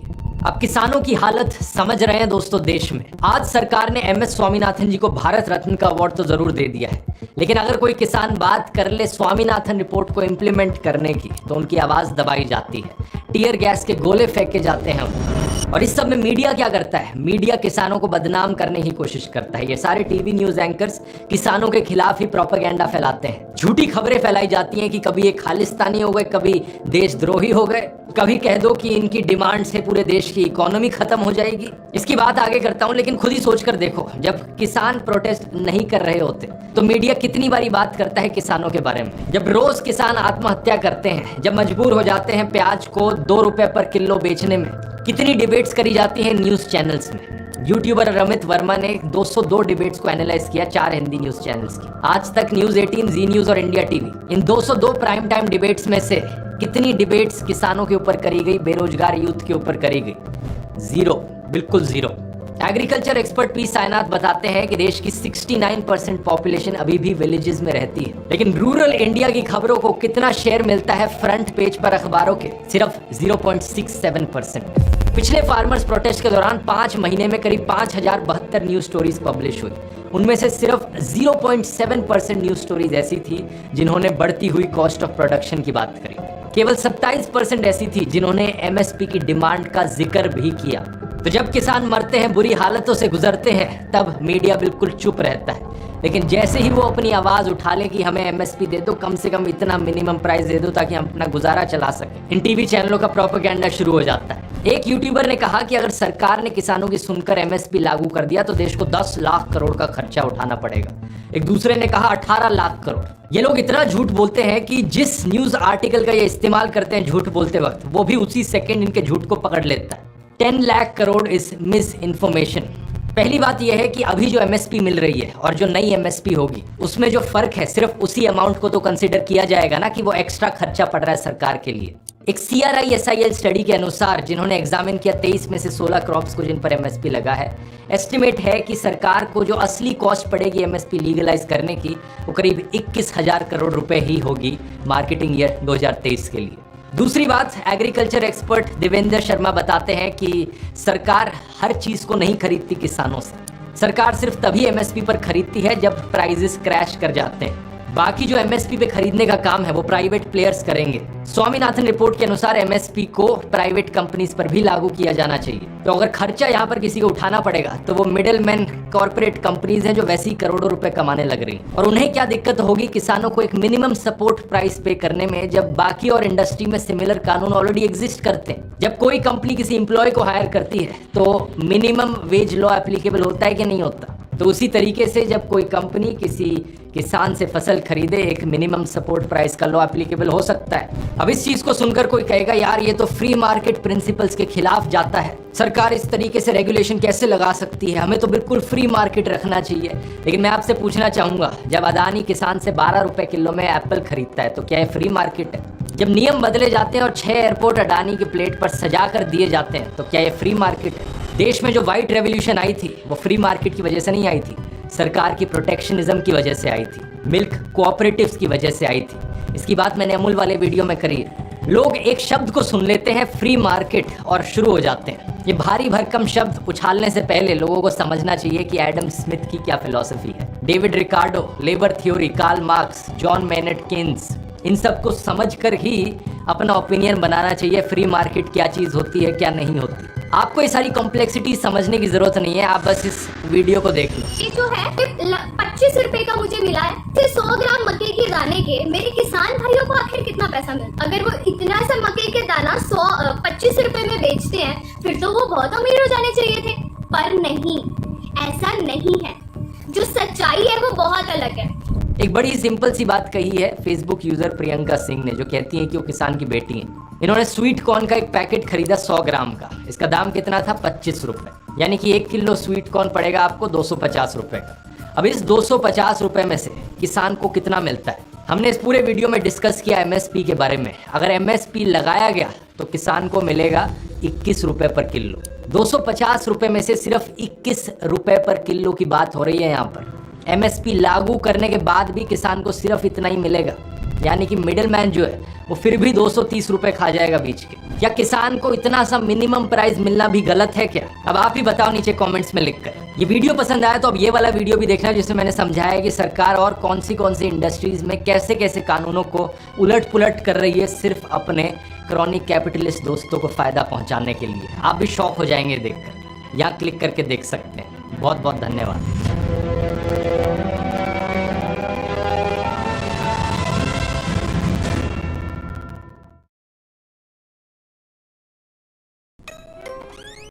ओए, ये दिवाली आ गई? हाँ? नहीं, पर दिवाली वाले ऑफर्स आ गए हैं। मीशो मेगा ब्लॉकबस्टर सेल 15 मार्च तो लाओ 25% तक दी एक्स्ट्रा छूट अपने पहले ऑर्डर थे। मिलन दिया 9 रुपए डील हर 2 घंटे विच। I want to talk about politics, geopolitics with you, but now you left me with aliens. No.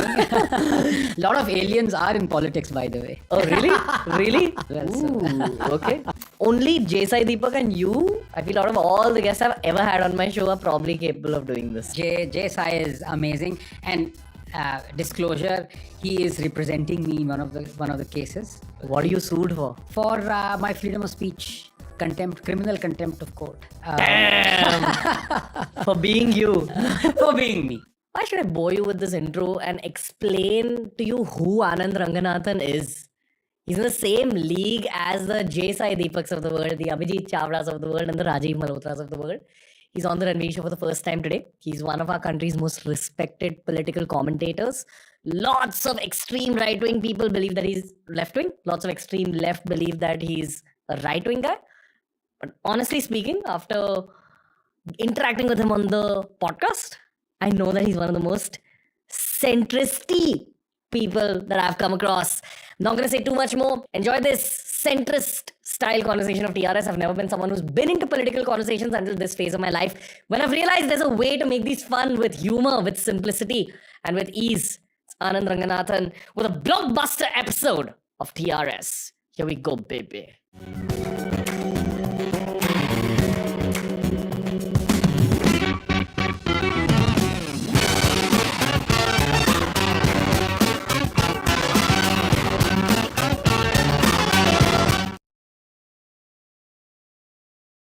Anand Ranganathan, sir, how are you? I'm fine. Thank you so much, Ranveer, for having me. It's a real pleasure.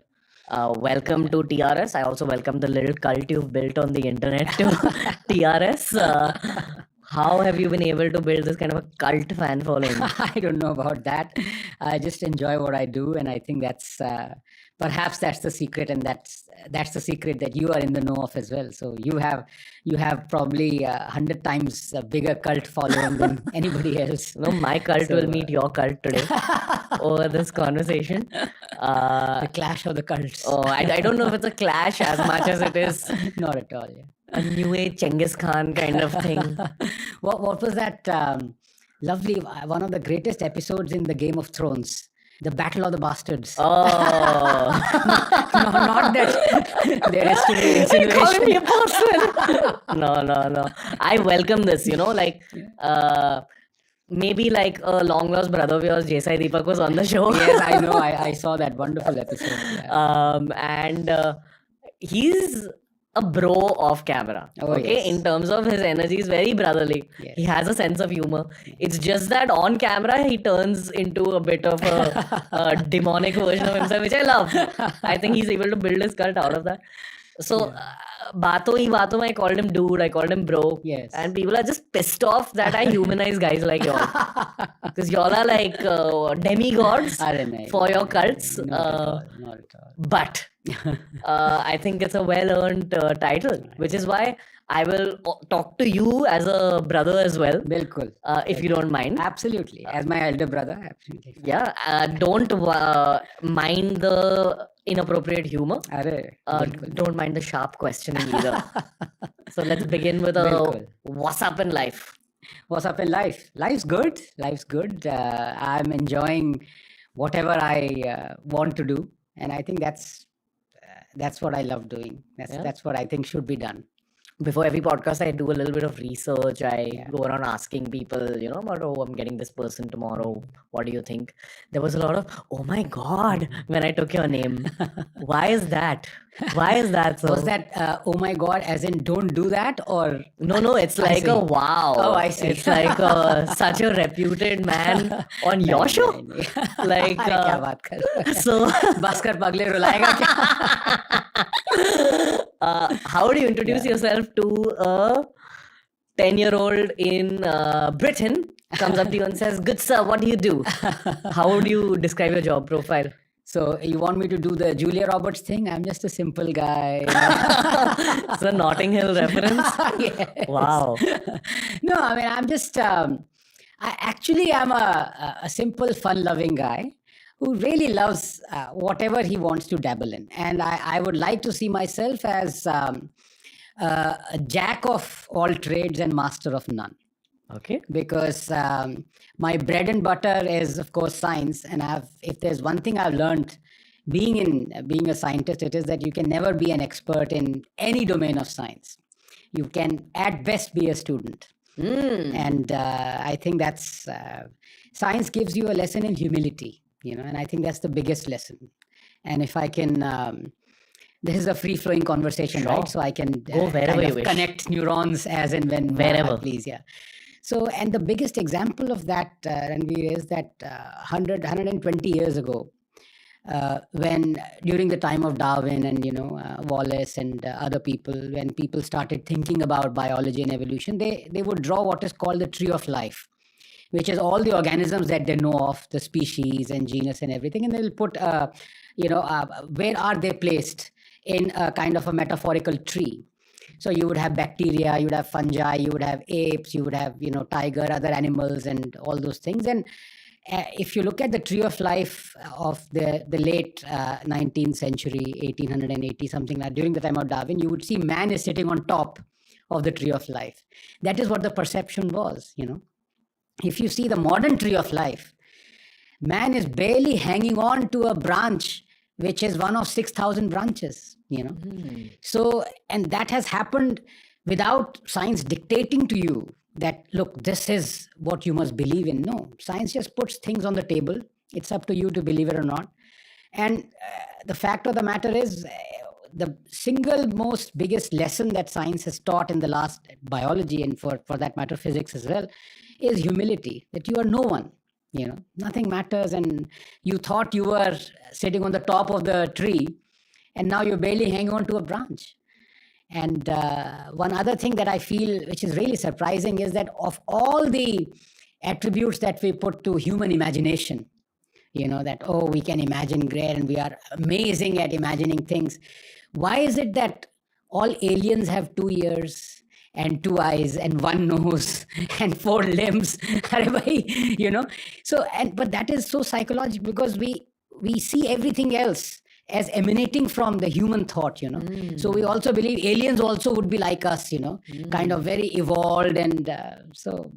Do you believe in aliens? I believe that they would definitely be there somewhere, because there is 100% a possibility of life. outside of Earth, no doubt about it. Mathematically speaking. Mathematically speaking, and the fact that now we know so much more as to how life originated on Earth, and that whole process has been nearly replicated, in the laboratory. So why wouldn't it be replicated somewhere else? Where the whole atmosphere or the conditions are conducive. So. Okay, I love that we brought up aliens so early in this conversation. It's a meme related to the show. Really? The meme is तेरा career गया भाड़ में, पहले ये बता aliens होते हैं कि नहीं. Alien भाऊ, Yeti भैया, and भूत दीदी. So those are the 3 memes associated with the show. All right. I want to talk about politics, geopolitics with you, but now you left me with aliens. No. A lot of aliens are in politics, by the way. Oh, really? Really? Well, so. Okay. What pisses you off the most about modern day India? About modern day India? That's such a complicated question. I think more than the opportunities, it is the missed opportunities, And I think that is what pisses me off. That we can do things. We are in a position to do things. We are in a position to do things right, do the right things, and yet we don't. Through political expediency or, some other things, corruption and things of that sort. But at the same time, the glass is always, as they say, you can either see it as half empty and half full. It's always easier to see it as half full, That is what politicians would, politicians always see it as half full because that is what they want to project. You've never heard a politician who's fighting for re-election saying, oh, things are so awful, things are so bad. You always see the opposition doing that, right? Opposition points out the mistakes. And the people who are in government, they point out what good they have done. But just imagine if they were to do the other way around, I think that would be a much more fruitful conversation. I would like the opposition to sometimes acknowledge the government has done good things. I mean, of course, you see around them, you see great things have happened. And I would like the government to acknowledge the horrible things or the mistakes that have happened. It's always, so depending upon the government or the opposition, they look at the glass, which is half full or half empty. Very interesting perspective. That will never happen. That will never happen. In the last 10 years, I have never seen the opposition commending Modi on anything, which is very strange. Even on, for example, Fit India, they did not comment on that. Even on Swachh Bharat, making more toilets. In fact, some of them went on to say that toilets should not be made because they're taking away the bonding time of females when they used to go to the fields at 6 o'clock in the morning. But that's the story with when BJP was in opposition. UPA did a lot of good things in their 10 years. And I never saw BJP perhaps once or twice commend the UPA. But other than that, never. You agree that we live in a time of polarizing opinions? I love polarizing opinions. And polarized opinions as well? Yes. Like it's a polar world? Yes. Where either on this side or that side? I call it, we are all bipolar. Including the earth, which is... my big hope is that, honestly, long-form conversations and... This is pretty much the only medium. I want to say shit like research papers and all, but people my age don't read as much as people your age did when you all were my age. That was the only thing to do then, so... my hope is that long-form conversations like this help people land up on a shade of grey rather than thinking that the government is black or white, that the opposition is black or white. I don't know if people will, honestly, in this lifetime. Because... By the way, I for one, I don't like grey. I'm a black and white guy. Yeah? Why? Because I think grey allows you to be a hypocrite and grey allows you to pick and choose. I think you're already being grey a little bit, honestly, by just acknowledging that the UPA did something positive and that the Modi government has its own negatives. And then you highlighted the positives on this side and the negatives on that side as well. That's grey by itself. But so I'm curious to know why you say that you're not grey. So, for example, let us take some historical figures. Sure. So some people say, oh, Tipu was fantastic because he gave some money to a mutt for the temple to be rebuilt. So at the same time, they do not say how barbaric Tipu was when he went along demolishing some say 800 temples, and he killed and converted so many Hindus and Christians. And if you read his manifesto, he says, conversion of Hindus and death to the infidels is our sacred duty and all that. But so you see one person saying, oh, let's ignore all that because he gave money to the mutt. I think that's grey. You are picking and choosing a characteristic. For example, what if tomorrow I say, look, that's a wonderful watercolor by Hitler. Wasn't he a fantastic painter? Or I say, look, Mao did pretty, quite a lot of good things. Plus, he was a good poet as well, ignoring the fact that he killed 63 million of his own people, and he's on the currency mark. Same with Churchill. Churchill won us the war. At the same time, do you ignore the fact that he's directly responsible for the murder of 4 million Indians in the Bengal famine? Or, he was the first one to deploy phosgene gas, and out and out racist, imperialist. So grey allows you to, hop on. Play like, used to play statue, hopscotch. So आज आप इस circle में square में हैं, कल आप उस square में हैं. And politicians love the grey. आप कोई भी example, and no one is immune to it. You look at, for example, a government that believes in capitalism. Suddenly elections come and they will start doing, Modi Sarkar it's a communist in terms of, economy and thinking of, finance and all. It is a left-wing Sarkar. Really? Yeah, just day before yesterday, they gave 90,000 crores to BSNL. That should not exist because, it was Narendra Modi, and that's one of the things that endeared me to him in 2013. He said a government has no business to be in business. He said it. He said it in 2013, 2015, 2018, and 2022. Government, and in the last 9 years, all this government has done is to be in the business of running businesses, other than Air India, But you can see, government, he's absolutely right. He was right. Government cannot run businesses. Okay. Cannot, because it is based on competition, You will not be able to, for example, survive in a government system. If, for example, there was a podcast which is, Doordarshan. Let's take Doordarshan. Do you think Doordarshan would be able to compete with private channels if it was not, given so much of funding by the government? So it's like that. But that's grey, right?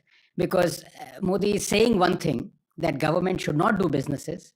And at the same time, his government is doing businesses. What's the intention with doing business for the government? Is it to fund political campaigns? Is it to make the government richer by itself? Is it to make the country richer? What's the one layer deep intention? It's basically to win elections, because freebies, and this is a complete misnomer that only Aam Aadmi Party or Kejriwal is involved in giving freebies. In fact, I have a running thread where I've listed out the freebies given by every political party. BJP has possibly given more freebies than any other political party. For 8th standard students watching this, you'll have to give some context on what freebies. Yeah, so freebies are like, you give doles like free electricity or free water, free trips to senior citizens, things of that sort. Everything is free. Okay. Now, but you see, when people ask me, should freebies be given or not?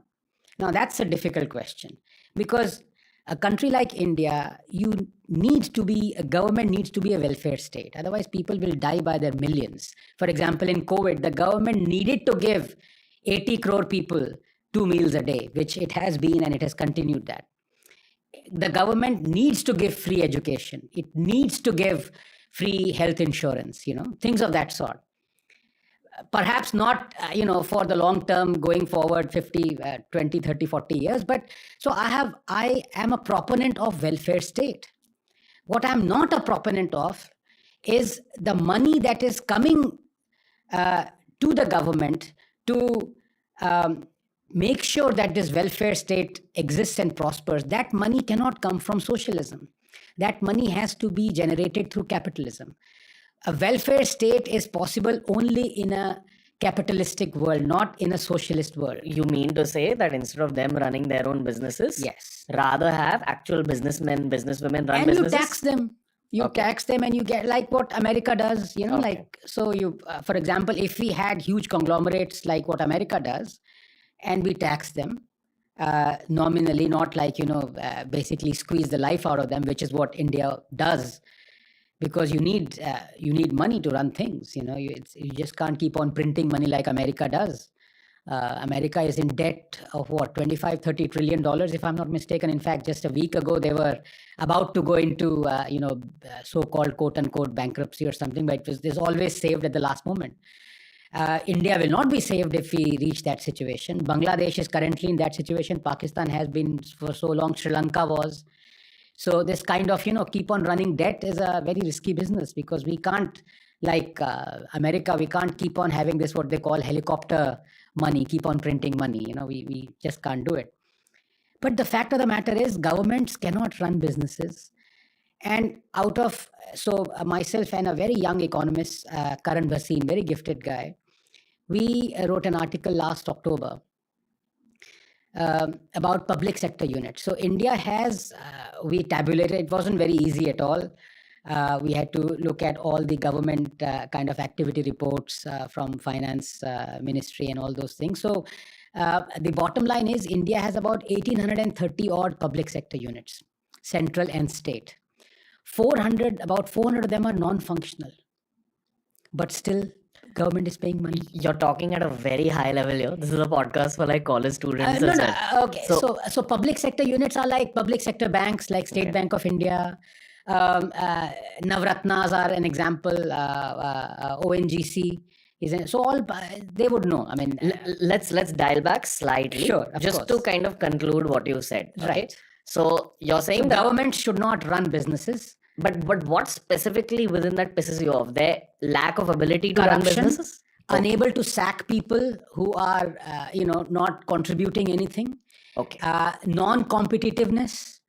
I gave the example of Doordarshan. If it is non-competitive, it is doing some things that don't sell, but you keep on, having it just because it is a kind of a propaganda or a broadcasting machine for you. So, likewise, state banks as well. Okay, nationalized banks. You're saying the mechanism of those businesses created by the government, there's a lot of lazy people who make money through corruption, and a lack of their own abilities.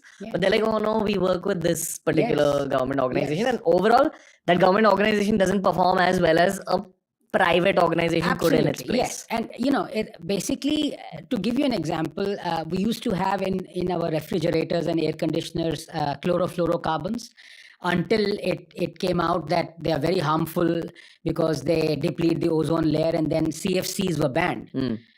As late as 2 years ago, the government was funding a PSU, public sector unit, that was its job supposedly was to make chlorofluorocarbons. Okay, they're outdated. That was banned in the late 80s. But the public sector unit existed because people had to be paid their salary. So likewise, there are so many companies that the government is just simply, paying money to, because it doesn't want to, end those things. Air India is a great example of that. What business is it of the government to run an airlines? So if they just shut off all these businesses, yes, you're basically saying that a lot of corruption will go away from the country. Yes. So your actual point of being pissed off here is the corruption that all this enables. Corruption and the kind of image that it generates, that you can earn money without contributing anything, without being profit making, without being responsible for taking the company higher, without inventing stuff. I mean, it's the antithesis of Darwinian evolution. That is based on survival of the fittest, empathy, as well as competition. Okay. When this exact point is brought up to PM Modi, yes, what do you think him and his team think? Because I'm sure someone would have brought this up. Of course, yes. That there's so much corruption through all these businesses. Yeah. What do you think his or their defense is, and why is it still running? Yeah. So the first action would be that somebody would get up and open the window, and the person who suggested this would be thrown out of the window. The second one would be, भाई election कैसे जीतेंगे? जिस आदमी को आप sac कर रहे हो, वो आपको वोट नहीं देगा. और ऐसे करोड़ों लोग हैं, लाखों करोड़ों लोग हैं जो एम्प्लॉइज हैं इन लॉस मेकिंग यूनिट्स के. they are not going to vote for you. Their children are not going to vote for you, you know. And the prime example, let me give you an example how socialism and this kind of warped thinking wins elections. This generation, as you made me very conscious as to how to. No, please don't be conscious. Okay, so there is something called the old pension scheme and the new pension scheme. Yeah. Right. So the old pension scheme was ordered to be looked at by the Congress government. And in fact, Dr. Manmohan Singh, who's an economist, very well-known economist, in fact, he's a wrangler, which is incredible. He's a very rare entity that got two, if I'm not mistaken, 2 firsts from Cambridge University. It's almost impossible. So he's a very gifted guy. So Dr. Manmohan Singh and his associate, Dr. Montague Sehgal were asked to look at this. And they came up with this new pension scheme. And slowly all the states realized that, look, the old pension scheme is going to make the states bankrupt. We have to revert to something new, because the old one was putting the onus on younger taxpayers, you know, and that's just unfair. And there were so many other things that were wrong with it. So by 2018, 2019, most of the states had replaced their old pension scheme to new pension scheme. Now, what did Congress do in Himachal Pradesh? It said, we will revert to old pension scheme. Congress wanted to go back on its own pension scheme because it wanted to placate a vote bank of retired, old generation people or whoever. And they won the election and they reverted to the old pension scheme. They junked their own policy. And in fact, Montague Singh Ahluwalia went on record to say the biggest revdi, i.e. freebie, is this old pension scheme. Don't do it. But yet Congress did it. They won the election. And the repercussions of that is that every state now wants to revert to the old pension scheme. Chhattisgarh, I think, is already reverted. Punjab, which is an AAP-ruled state, still has reverted. 15 lakh Maharashtrians went on strike demanding that the state revert to old pension scheme. Which, when you look at it from a macro perspective, is terrible for young people paying taxes. Disaster, because 80% of the revenue that a state like Himachal generates will go on into propping up this old pension scheme. Rather than building infrastructure, rather than helping protect the environment. But election jeet gaye Congress. Okay. You know? Let's, for a second, and I'm not defending them at all, but let's for a second humanize a politician's career. Both a BJP politician and an anti-BJP politician. A political career has 2 parts to it. One is win the election. Second is be in power and then govern policy, know how to run the country or the state, etc. Most people would be very concerned with this whole getting into power phase of their career. And that's what actually leads them to taking decisions like this, which may not benefit the country or the state in the long term, but will get them in power. Correct. Okay. Is this the dark truth about a political career? That sometimes you have to do what's wrong for the country in order to selfishly gain advantage yourself and then maybe correct it later? It's not, I won't even call it dark truth, Ranveer. It is the only truth. But if it's the only truth, it will never change. The electorate have to decide. I mean, you look at, for example, European countries. I know you can't extrapolate 1.4 billion people population of India to, let's say, UK or Nordic countries, you know, कि वहाँ पे election के मुद्दे क्या हैं, you know. If you do that, then you would realize the politicians would have to, for example, हमारे देश में tomorrow during elections, the politician says so many things. He is never held accountable. ये free, वो free, Karnataka में आपने देखा, you know, इतना सारा वो चल रहा है. In UK, if you say it, the very next day, he is forced to explain where is the money going to come from. You say, we'll do this free, we'll do this free. People just don't believe the politician. They say, well, where is the money? You're simply not going to do it. So you will go in debt and then, you know, it's basically that vicious cycle. But the fact of the matter is, the problem comes not in ideologically agnostic policies. For example, nobody will have a dispute as to we need to construct more toilets. I mean, पागल ही होगा जो कहेगा यार आप highways बना रहे हो गलत काम कर रहे हो, टॉयलेट बना रहे हो गलत काम, सिलेंडर दे रहे हो. यूपी ने भी किए थे, बीजेपी भी कर रही है. बीजेपी की pace is just incredible. So that's the only difference. It's not that you know, Congress didn't do it. Congress did it, but it's just, I don't know. I mean, Nitin Gadkari is possibly an alien. You need to get him on your show. Yeah. He is doing things that are just unheard of. I mean, no politician can even dream of the kind of things. He's made what we did in 70 years. The fellow has done it in like so many things in the last 10 years. It's just unbelievable. What would you have me ask him? Okay, that's how has he survived as a politician without thinking about winning elections? Because let's be very honest, Congress did a lot for Karnataka. BJP has done even more in terms of infrastructure for Karnataka. I have the figures, I have this thing, and yet it lost the elections. So doing a lot does not translate into winning elections. Why? Because we are still a cylinder, pani, bijli, sadak population. As in, your vote will go in the direction of where you feel the amenities are coming from. Yes. And I don't begrudge that at all. यार मेरे पास अच्छा school नहीं है अपने बच्चों को भेजने के लिए, मेरे पास हेल्थ इंश्योरेंस नहीं है, मैं अभी भी खाना बनाता हूँ, मैं वो फूक के वो बनाता हूँ, ठीक है, which is reason for millions of deaths. Household pollution is, by the way, one of the biggest reason for infant mortality. People don't even know this. So Ujjwala के लिए जो मुझे वो सब देगा, मैं उसको इमीडिएटली वोट करूंगा, या जो कह रहा है मैंने आपके लिए ब्रिज बना दिया है, ये राजीव सेतु, और 25 साल तक आपका फायदा होगा इसमें. It's like a chalk and cheese thing. I won't even think, So yes, all this infrastructure is great for the country for the medium term as well, because it generates employment, direct employment, because you are employing lakhs of people in making all that infrastructure. Plus, because of that infrastructure, you're creating so many jobs and so many. So it has to happen for our development. Problem वहाँ पे आती है जब leap frogging चाहिए होती है आपको. वहाँ पे I'll put it कि every government becomes anti-national. Actually anti-national. Because उनको देखता है कि यार अब तुम 20 साल के आगे सोच रहे हो, मैं जीत जाऊं पहले elections. ये tragedy है. Break down this thought of leapfrogging and anti-national. Okay, so for example, let's take the farm bills.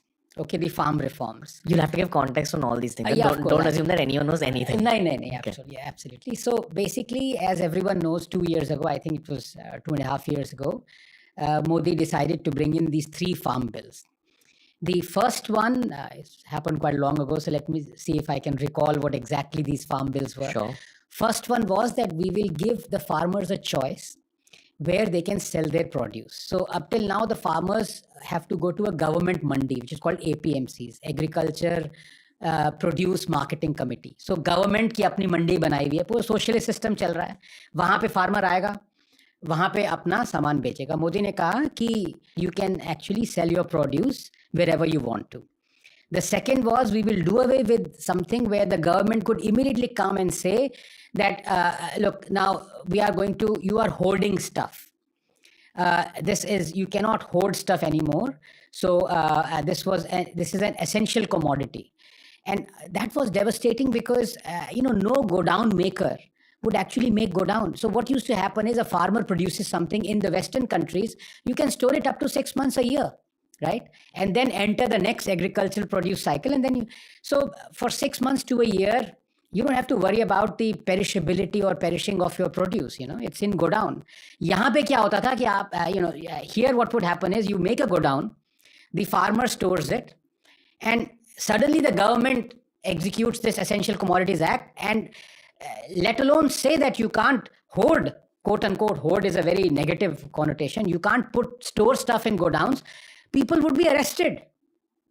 So no businesses would enter making these state-of-the-art go-downs. So farmers were forced to sell immediately whatever they produced, And the third was to bring in contract farming, which is that if a business organization like the Adani or the Ambanis want that the farmer to produce this crop, cash crop instead of wheat or rice or something, they, contract.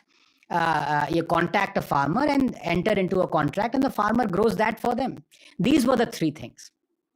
This would have catapulted India into a middle income economy. By that I mean $15,000 per capita GDP. Right now ours is $2,000 GDP per capita, within a span of a decade or perhaps more. And the tragedy was that each of these three reforms were in the manifestos of all opposition parties. More draconian. These three were not only in the manifesto of the Congress party. The Congress party said, we will do away with APMC. At least Modi was giving a choice. The farmer can at least go to a private mandi or an APMC. Congress said, no, APMC is archaic. Do away with this. And Punjab, that was at that point of time governed by the Congress party, had already started the contract, the whole act. In fact, Amrinder Singh, who was the chief minister of Congress Punjab government, had entered into a contract with the Ambanis. I think it was a 6,000 crore contract, and the businesses, a lot of other business houses were contracting the farmers to produce whatever. But the moment Modi brought in these things, Congress, you know what happened. Congress called them Kale laws. There were these protests for more than a year. They blocked the highways. There was like lakhs of crores of money was just completely destroyed. Economy was destroyed. All those businesses that were around those highways, each day they were losing 3,000 crores. People died. And the worst thing was that after all those farm bills were repealed by Modi, that alone was an anti-national decision, because he didn't give any reason for that. If I was a farmer in America, I would have sued the government, because in America you have this class action suit. You just can't take an arbitrary decision, because your decisions affect my well-being, my prosperity. So government can't say, oh, we take those farm bills back. If you promise something that is going to make me prosperous and you renege on that promise, I should be able to sue you, because you don't lose anything. I am losing my health and prosperity and well-being. And what happened was, these anti-national opposition parties, they won, and the Modi government took this anti-national decision to repeal the farm laws. That is what is called leapfrogging. Just these three things. And I ask you a very simple question. You are the next gen, present gen, amazingly, gung-ho optimistic about India. You have a business. You want to attract the audience rather than, privately, rather than go to a channel which is entirely government owned. If you can do it, why can't a farmer do it? Who the hell are you to tell the farmer that you should only go to a government marketplace to sell your produce? It's like, you create something and you say, oh, you can't go to Amazon. Come to Sarkar, Pradesh, Committee, Amazon-like marketplace. You say, to hell with you. When you can say it, why shouldn't a farmer be? Farming is a business. And that is the tragedy. You see, we have more than 40%, almost 44% of our ready labor force, which is, I think, about 515 million Indians is our ready labor force. 44% of that is involved in agriculture, which is crazy. In Western countries, middle income economy, it's not more than 2 to 3%. I mean, this is a catastrophe. It's not waiting to happen. It has happened. 83% of Indian households are directly involved in, or they are related to Indian agriculture. I have a couple of questions for you, which are completely unrelated, because now we'll do a sharp pivot. Sure. First question, how do you retain so much data in your head, Mr. Scientist, or Dr. Scientist? The second question is, are you not afraid that when you're talking so openly about the criticisms that you have for the government, are you not afraid that one day two guys in black suits and black ties will show up at your door and shoot you or something? Are you not afraid of that possibility? No, I'm not, because I'm a free speech absolutist, number one. B, one of my favorite sayings is by an amazing judge called, I think, Giuseppe Falcone, Judge Falcone in Italy. He said, the one who is not afraid of dying dies only once. I think that's wonderful. That's just, people are scared of everything. They're afraid of dying, and they die almost every day. So and the other fact of the matter is that when people ask me, in fact, you didn't, because I really like your show and what you do. You're very frank, and there's no censoring of any sort. But people say, sir, are there any questions that are off limits? They ask me generally. I say, well, no, as long as there are no answers that are off limits.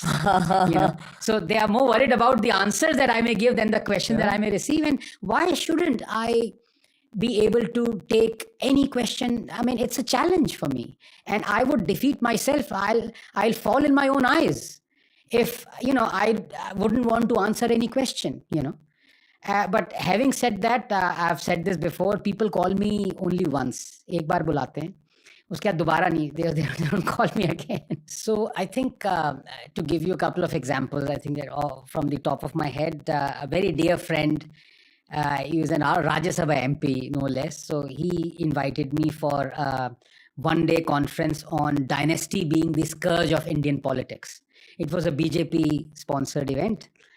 You mean that to say that the Gandhi family is ruining India? That's the underlying message. Okay. That was supposed to be the only underlying message. Okay. And in fact, it was inaugurated by Mr. Dev Fadnavis, who's otherwise a very nice, pleasant guy. My turn came. So I took the first 5 minutes to narrate the names of 94 BJP MPs and MLAs who are diners. As in they're products of nepotism. Yes. Okay. So, my talk is the only talk that wasn't loaded onto the YouTube, this thing. But it's fine. I have nothing. And I've met this gentleman. He's a wonderful person. He remains a good friend.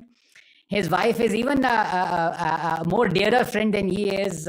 Wonderful people. But politicians have this compulsion, And I think, so obviously I've not been invited again, but that's great. It has not in any way destroyed our relationship, because I know this happens. Yeah. One other occasion, it was on corruption. And I think it was a FICCI event. I really can't remember where it was or when it was. A $5 trillion economy, I think it was, and all that, and why BJP is working so hard because it's not corrupt. So I gave out 7 or 8 instances where BJP is intensely corrupt. Uske baad mujhe nahi bulaya. They didn't call me again. As recently as 2 months ago, there was, I think, a G20 event.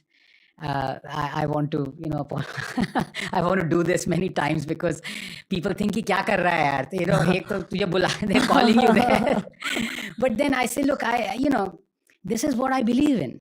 And don't people want to hear the truth? Or even if I might be wrong, of course I'm wrong most of the time. We're only fallible, and we're not women, so we're wrong most times. I don't think you're wrong most of the time. I don't know about that, but at least look. One of my favorite phrases is quips is by Bertrand Russell. He said, "I don't believe to death what I say." I'm paraphrasing, so I might be wrong. So he says, "I might be wrong." So okay. So he says, "I wouldn't die for my beliefs. I might be wrong." Science per se gives you this element of doubt at all times. I mean, the whole purpose of science is to reduce the doubt as much as possible. But of course, there are things where you have removed it 100% of the time in science, but mostly it is always 90%, 95%. So, of course, everything I say comes with an element of doubt. I know it. But, ऐसा भी नहीं है कि I'm just saying things from the top of my head without making any logic or without any backing of, a rationale or logic behind it. I think scientists, because of the nature of your job and therefore mind, are the right people to be able to express intense political opinions. And if they are wrong, first people to apologize. Like it just happened 2 days ago that I think on the panel, one Congress person said something about the banning of the BBC documentary and the tax inquiries against the BBC happened on the same date. I said, no, there was a 3-month difference, span between the two. And another panelist corrected me and said it was not 3 months, but 3-week difference. I apologized immediately. I mean, why shouldn't I? If I'm wrong, I should be the first person to apologize. But to come back to this, the G20 event, I think it happened, and it was inaugurated by, I think, the honorable governor of a state. And my turn came and I said, this guy should be suspended for a month for what he said. So, how did he react? He did not react very well. But there was applause around the this thing because he had said something which was so blatantly wrong that, viscerally you feel, yeah, kya keh raha hai? It's like, what's he saying? So he said, look, the killings that are happening, and Hindus were being killed, he said, killings are not happening because of religion. I said, it's like saying terrorism has no religion. And so he was clearly wrong what he said, but he was not made accountable to it. And here was a chance. I didn't even see it as a chance. I didn't even know it's going to be inaugurated by the governor. He was there and it just happened that thought came into my mind. We were talking about Kashmiri Hindus and the genocide that was perpetrated against them. We were talking about all those things. And I said, if I was the powers that be, I would have suspended this guy for a month. So that did not go down well. I think that was possibly the last G20 thing I'll be invited to.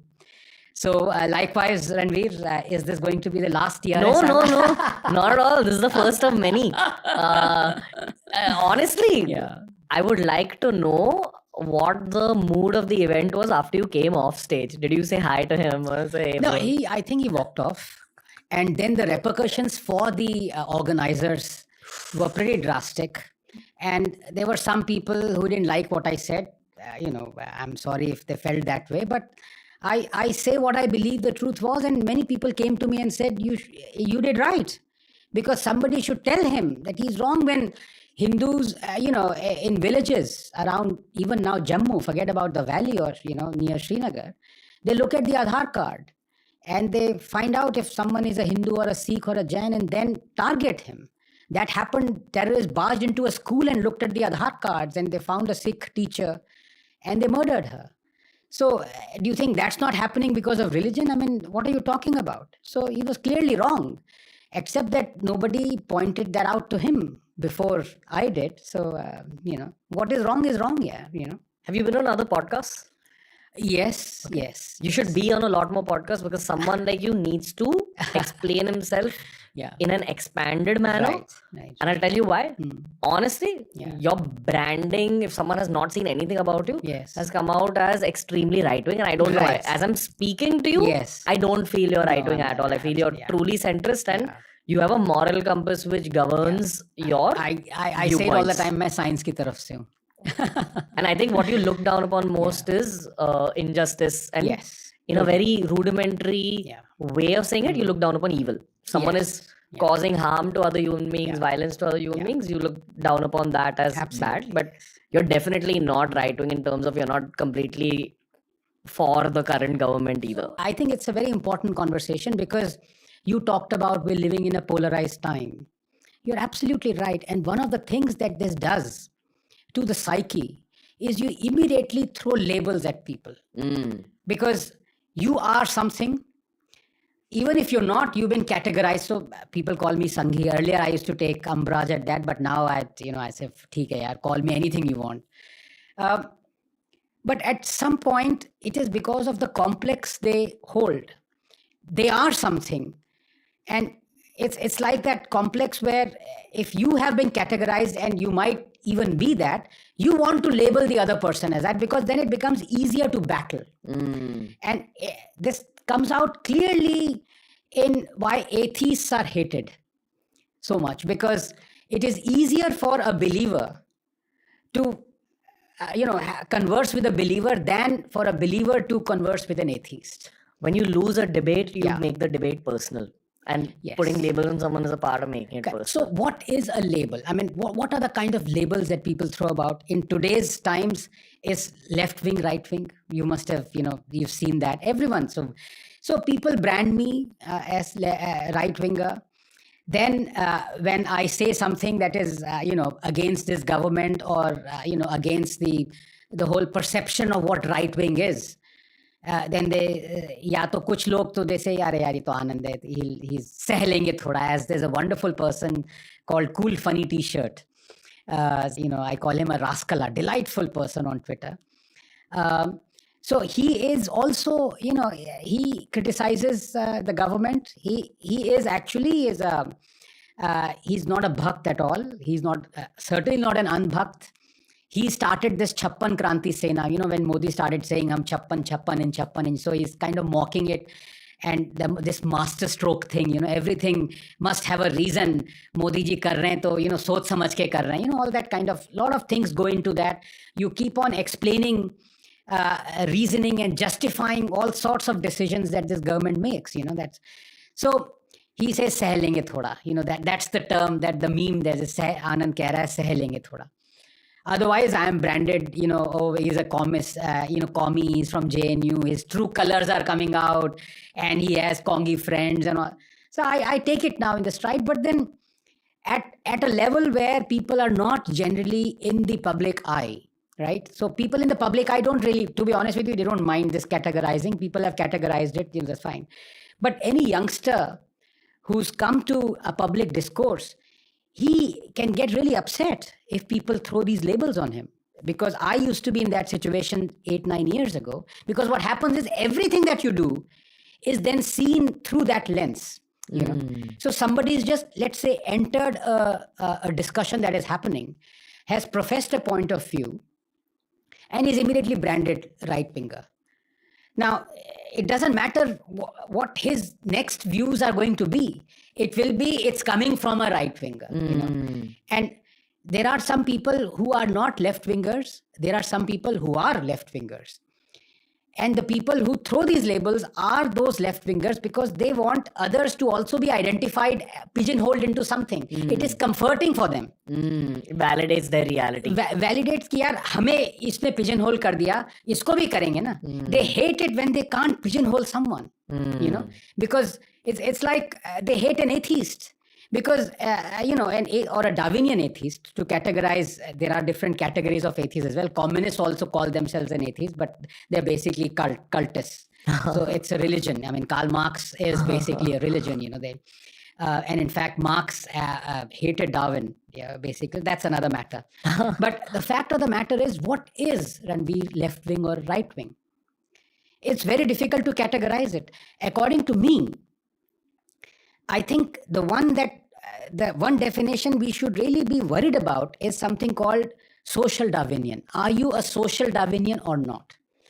And I have seen in the last 10 years, even before that, when I've analyzed the things that have happened, both the so-called left-wing and right-wingers are social Darwinian. What is social Darwinian? That is you project what is Darwinism, which is a combination of survival of the fittest, adaptation to a new changing environment, and empathy. You kind of extrapolate it to a society and you start defining what is greater good, right? So for example, if a communist says that do not have dams, right? I'm doing it for the greater good. Medha Patkar, to take an example, Narmada Dam, so much happened. It was commissioned in the 60s. If I'm not mistaken, Pandit Jawaharlal Nehru commissioned Narmada Dam. And Modi actually saw the completion of it. The raised height of it went to Supreme Court. 20, 30 years we lost. And right now what Narmada Dam is doing? It is sending power to 2 million homes. It has irrigated 1.8 million hectares of land. And it has supplied water to 30 million homes. And just on their whims and fancies, this lady, Medha Patkar, said, we won't have dams because it is for the greater good of humanity. Likewise, so these decisions, they say, it's social Darwinism, right? And the whole subjugation of species, of civilizations, was based on this social Darwinism, that we are fitter than you. So we have the guns, you don't. We have the right to kill you. That is how empires were built. That is how Spaniards went to Latin America and murdered and annihilated civilizations. That is how Churchill gloated that the indigenous Tasmanian population was decimated.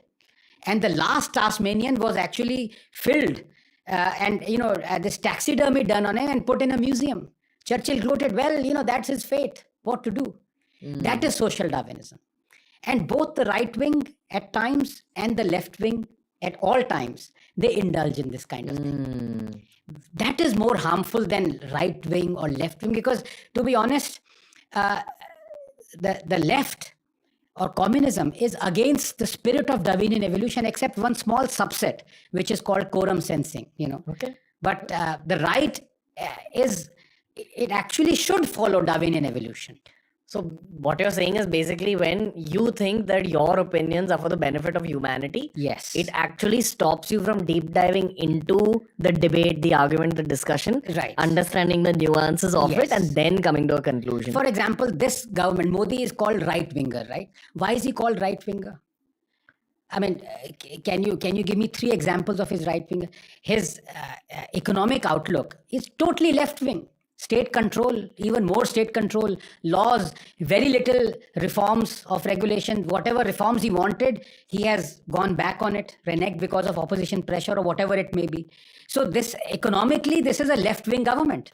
I'll tell you why he's called right-winger, because Hindu hai isliye. Yeah, and we, at least urban Indians, reference what's happening in America. Right. And there the right There wing is primarily Christian, I believe. Yes. So the kind of parallel in India would be all the Hindus. For Yes. example, an urban Hindu upper middle class man would be like the white boy of India. Yes. It's the same logic. बिल्कुल बिल्कुल.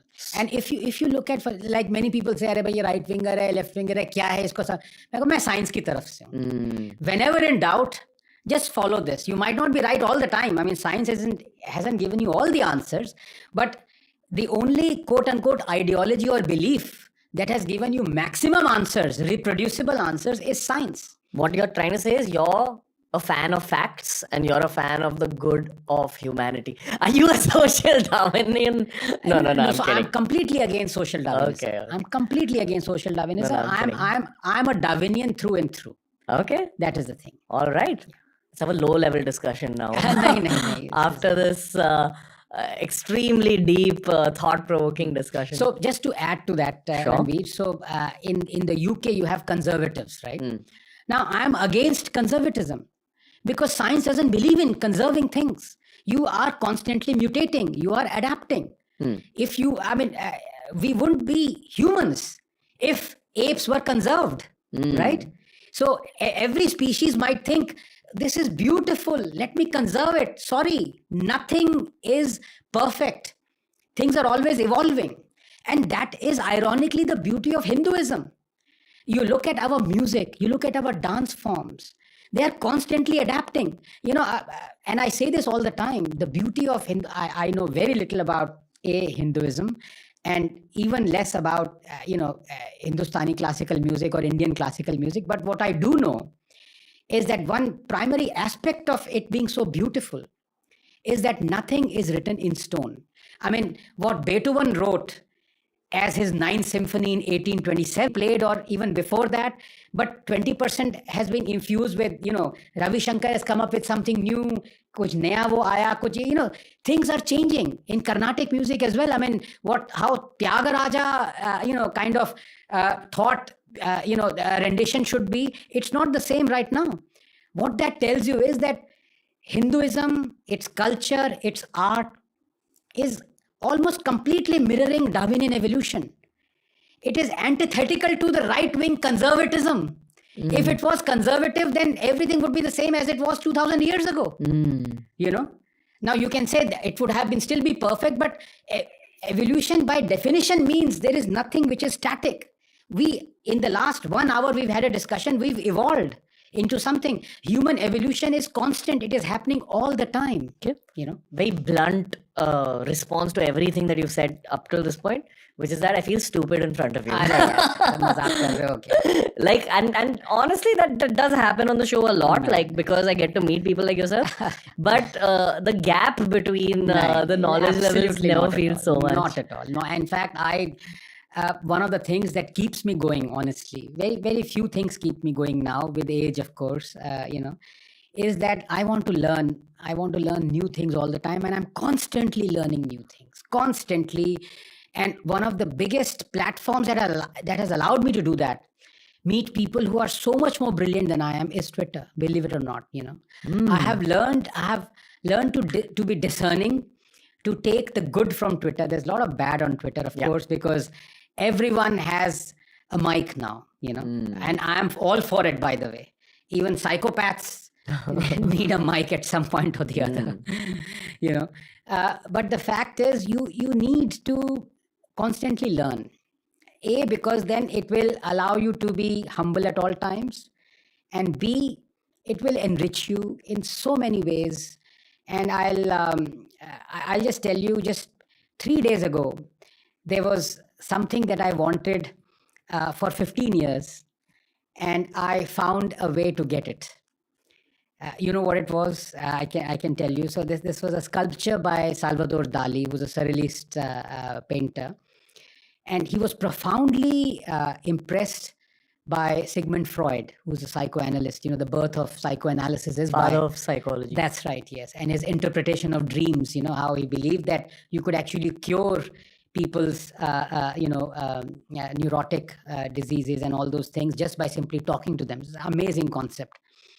And he made a sculpture called the Anthropomorphic Cabinet. And I always wanted that. But before the advent of internet, I heard about this, and 3 days ago, I found out a marketplace where that sculpture or a replica of that is available. And all that replica, that sculpture it has a woman in nude, and she's like, her hand is up like that. And she has these drawers. Her body is full of drawers. And what Dali wanted to say was that since I can't remember the exact, phrasing of his, he said that since the Greek civilization and the great Greek epoch, the only other person who's impressed me is Freud, because he's shown me that the secrets of a woman, these secret drawers, can only, the information in them can only come out through psychoanalysis. So can you imagine this? He's actually made a woman in the shape of these drawers, cabinets. Imagine that, You do psychoanalysis and a drawer comes out and the information of that woman comes out. And he took that thought further, and he put the same sequence of drawers on, I think, Aphrodite. So there's a very famous statue in the Louvre Museum of Aphrodite, a beautiful Greek sculptor of this Greek lady called Aphrodite, and it was excavated, and it was, of course, stolen from Greece and then brought to Louvre, and that's where it's there. And he put these drawers on that. Now you compare those two sculptures. One is the beautiful Aphrodite, and the other is this Aphrodite with these drawers. Which one impresses you more? I get goosebumps just thinking of the thought process involved. That human beings have drawers, and all of us have drawers. We have secret drawers. We have, various things. It's just in the mind. So we think we know someone, and then suddenly don't we say, oh my God, I thought I knew that person. But that's not true. So psychoanalysis, knowing more about it, it's so utterly fascinating. And I wouldn't have known about this sculpture had I just completely, parked away this thought and not been in constant search of something that can give me this thrill. So I love surrealism. I love people who are, who delve into that. What is surrealism? So something, it's like when you say something is surreal, it's a sensory, out of the ordinary thing. Something that is quirky, something that is not obvious in one go, something that is to do with the workings of your brain. So surrealist painter Salvador Dali, of course, his melting clocks. So time dilation, and his clock melting is very iconic figure of that. As in, it's a thought that makes you feel something extremely twisted, and these gifted artists have an ability to showcase that on canvas. The other one is Magritte, Belgian painter, an artist called Magritte. And he has this amazing painting where a man is looking into a mirror. And if you were to draw that, you would see his reflection, right? So if I'm looking from behind that man, and that man is in front of a mirror, I would actually see his reflection, his features in the mirror. So what Margaret has done is, you see the back of the man, and you see the back of the man in the mirror as well. It's crazy. You feel scared. But, sometimes when people say, I don't even see my reflection anymore. You've seen that phrase so many times uttered before. That is what it means. But that when you draw it, it actually hits you. Because 100 times out of 100, you stand in front of a mirror and you see yourself.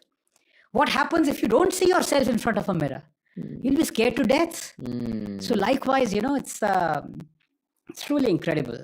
There are a lot of writers like that who think out of the ordinary, out of the box, out of the ordinary, and that is, and I would say it's a very scientific way of thinking as well. I mean, you look at artists who really inspire me are MC Escher. He was a Dutch artist.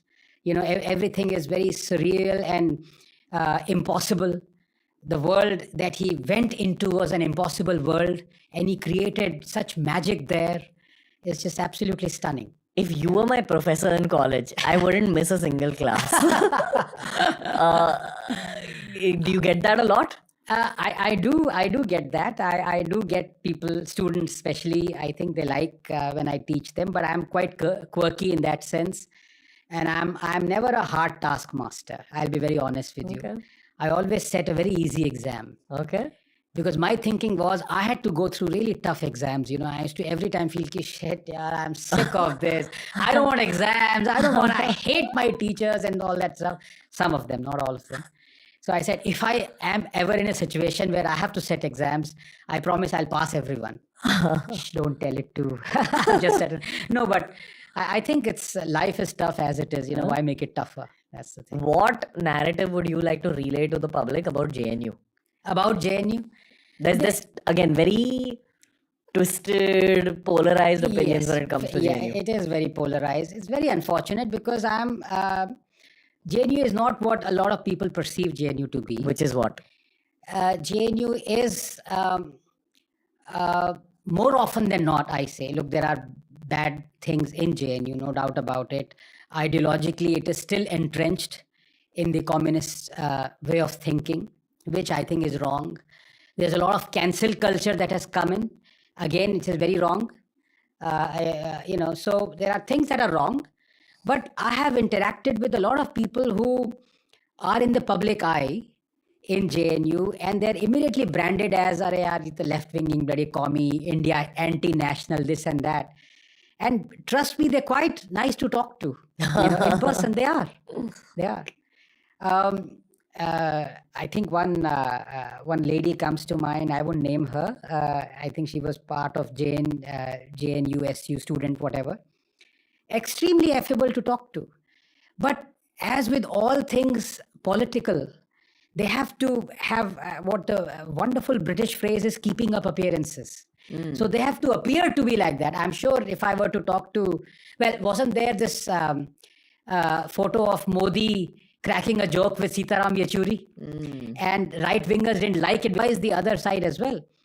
And trust me, so I get that. I see that a lot in JNU. Yeah. But persona is that JNU is anti-national, JNU is this. And with our new Vice Chancellor, things are really improved, and I'll tell you why, because she is a complete no-nonsense lady. And it helps that she has been a product of JNU. So she interacts immediately, she says what she has to say, and she does things, she's like a doer. So I think it's a good place. JNU is a good place. What's the beauty of JNU that only JNU alumni know? I think one thing that JNU has to learn, first of all, is to actually kind of interact more with its alumni, to get more fun. I mean, you look at a place like Harvard, for example. The alumni donations that Harvard gets every year is more than the R&D budget of India. And here JNU doesn't, I think it's only recently, maybe 6 months ago, that it held its major alumni meet. Every college or university, I think IITs have started doing that. Some of the alumni are filthy rich, and I don't mean that in a denigrating way. They are billionaires. They are in high prominent positions. and they should help out their, Juniors. Yes, it's so some of the infrastructure in JNU needs to be, upgraded. Needs new department should come up. There is a new Tamil Center for Learning coming up in JNU, and I was very happy that somebody was telling me few statues are going to be donated by the Tamil Nadu government, which is great. It's a non-right-wing government, but so what? I think when you think of something that is going to help the country, do not think of parties at all. And I think this is it's not an advice that I give to anyone. I'm no one to give advice, but I think people must realize this, that every political party at some point or the other has dabbled in things that are quote unquote anti-national. So no one is, as the biblical saying goes, he who has not sinned throw the first stone. I hope you're enjoying this discussion. What do you think? I am immensely enjoying I'm a sponge right now. Like, I'm just absorbing all of this. So am I. You are changing my perspectives, which is the best kind of podcast. And I think that's the case with the listeners as well. Except for the left wingers who've not clicked on it because of your name. Who missed out on this kind of schooling. My hesitation with podcasting is that I wanted to reach out to so many more Indians. Yeah. 3 million views is a hit podcast, but what is 3 million in front of 1.5 billion, man? Yeah. So, I don't know. That's where I'm at. Yeah. How are you liking this? Immensely. Why? Because I think I can see the sincerity where views are being exchanged. All one requires, and ever is a platform. And that is why, when Twitter started this whole thing of banning people and suspending them and all, and I came and I said, look, all you require is a platform. What is a platform? Platform is where trains come and go. Should the platform decide that, I will only allow Howrah Express and not Rajdhani Express? Would that be a platform anymore? No. Any train should be able to come and go on the platform. So if you have a platform where there is free exchange of views, people can be wrong, people can fight, people can whatever, but there should be no malice towards any point of view. Yeah, I also think that when you do long form conversations like this, the audience is able to read between the lines quite literally in terms of where does the guest actually hesitate. Right. What is truly in the guest's heart. Yes. I have utmost respect for people like you who have studied as much as you have and who have thought as much as you have and you have lived as much as you have. Okay? But I'll just give you my generation's perspective. And of course, I'm not generalizing here. There are exceptions in my generation as well. Most of my generation is only on digital. For me, the two most relevant journalists, because they've been able to crack the digital game capitalistically are Palki Sharma and Smita Prakash. Right. Because Smita Prakash's podcast is fantastic and a lot of people watch it. Yes. She's able to do a much more advanced version of TRS. Right. Honestly, TRS is more humor, casual. I've been on her podcast, by the way. She's a very good friend. Smita is very good. Although she believes Mysore Pak is Kannadiga, it's not Smita, it's Tamilian. So behave yourself. And the other person is fantastic, of course, but again, her grounding right from the 80s onwards, not to give away her age, has been on the news, how news was accumulated, during those days. So her grounding is again like what Swati's grounding was, but she has adapted. Yeah. So, so perhaps there is something in there. You get your grounding into what you believe are good journalistic practices, and then you adapt to new mechanisms, to new ways of interacting, because don't confound your audience. Don't write things that, are just only you understand. I mean, that's rubbish. That's not journalism. The one thing I've noticed about all the journalists I've met is that in most cases, the intention is right. I think it's a part of journalism ethics that you need to do good for society. In the same way that many professions are not given capitalistic training, therefore they don't develop too much business acumen. Here's a message to all the journalists watching this. Get into understanding the digital space. I feel these two women have cracked it. Palki Sharma knows how to construct the shows really well, and they're picked up by social media algorithms. And honestly, there's a lot more money when you understand how the digital world works. My only thing that if I can interrupt you, say, I think one other thing that the audience now would start demanding, because audience is always demanding, right? Anything that you believe, as I said, if you're a conservative, you may think you've really cracked the model, but there is nothing like perfect, fully evolved species. You have to constantly adapt because tastes are changing. Yep. So one of the things with the YouTube model, I think Palki's is, it is didactic in the sense that it's a monologue, right? Which is what Dhruv Rathi also does. A lot of people do it. The problem with that is that people will, start saying that it's a bit like, a politician. You want to say something, nobody is allowed to disagree with you, right? So this kind of interactive thing where you bring in is much more preferable. So that is why I think Smita's, over time, people would simply get bored with the monologue, because monologue would be a mechanism to gain information. But आजकल की audience, they just don't want information. यार, if they want information, they Google stuff. They want realness. They want interactiveness. They want the truth. They want the fight. They want, they want the aag ka darya. They want their ideas to be churned out through the thick and thin, through the rigmarole of, fights and disagreements and debates and discussions. I can give a 10-minute, and people ask me, yeah, why don't you have a YouTube channel? The clips that I Times Now records, so on an average, it has within 12 hours, 13 hours, it has 2 lakh views or 3 lakh views. In fact, yesterday's clip already has 2 lakh views. Why don't you? I said, no, because that would be, it's like me telling you what I believe in. I want to sit in a place where there are people who are throwing disagreements at me. Yeah? I'm sorry I didn't disagree with you.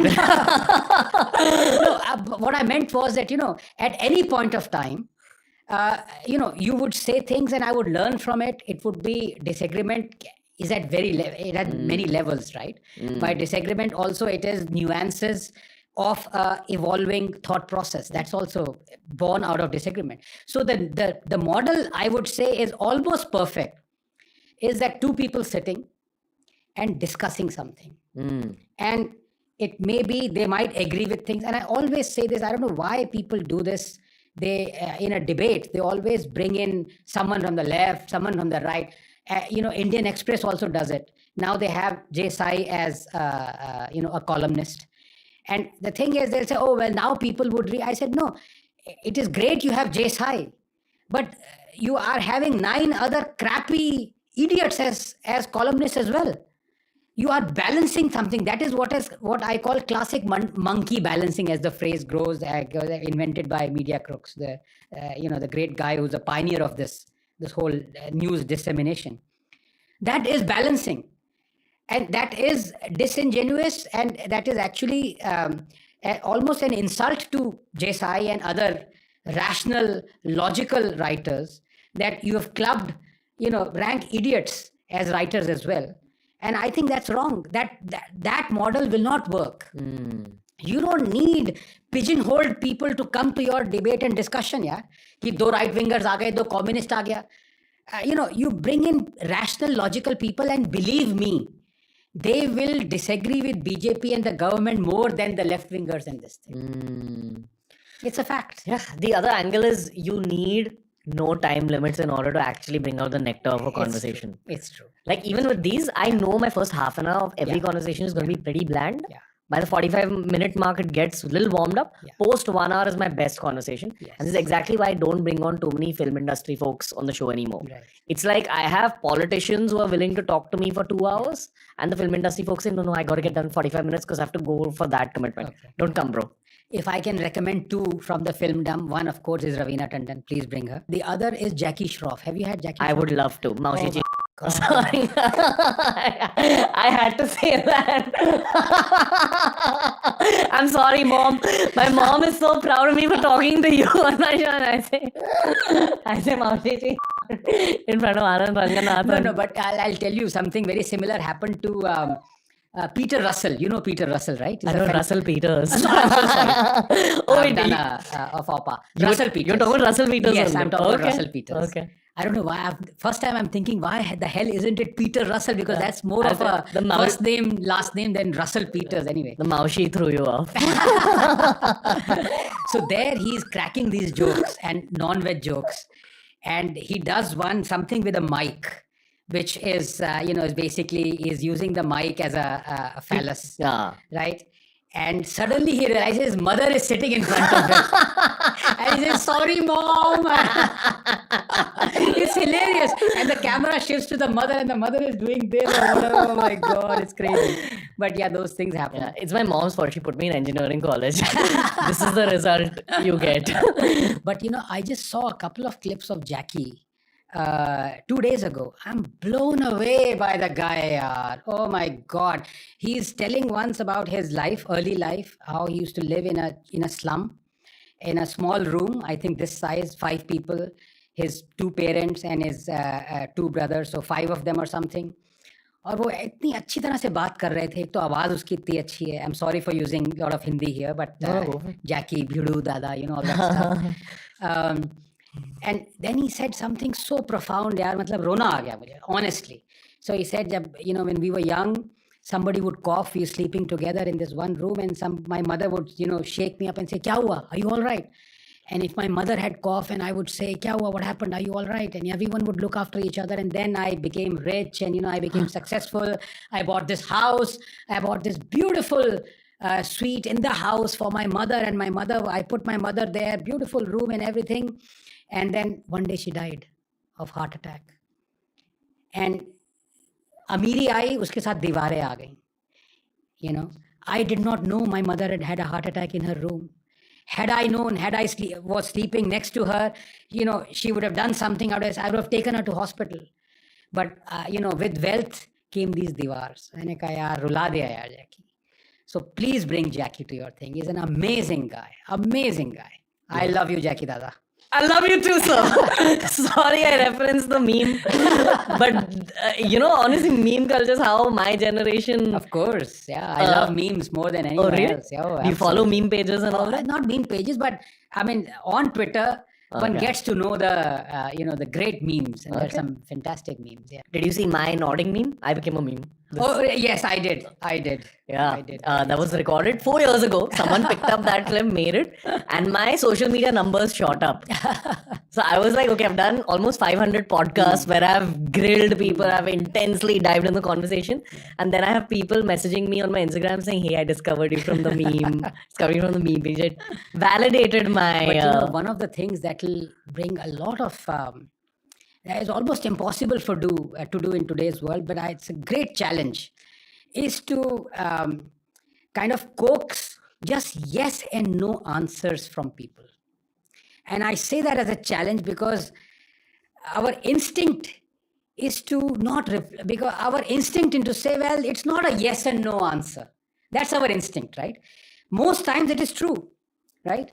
But the challenge is to be able to be so forthright, to say things in yes and no. And you immediately know if the other person is frank or not through that. Immediately. So you ask a BJP politician, is Modi corrupt? What will he say? He'll say no. Is Rahul corrupt? He'll say yes. The truth is, you ask me, is Modi corrupt? I immediately say yes, he's corrupt. Then the other things follow. Why do you say he's corrupt? वो बाद में आएगा. So I'm saying next time, don't ask me yes or no question. I'm just saying, put your, guess on a spot by having, as kids, we used to play these 20 questions, and you would guess whatever the other person's, has thought of in 20 questions. That's a beautiful game. But this yes and no question is very nice. People have to take it in the spirit, of course, because everything is not yes and no.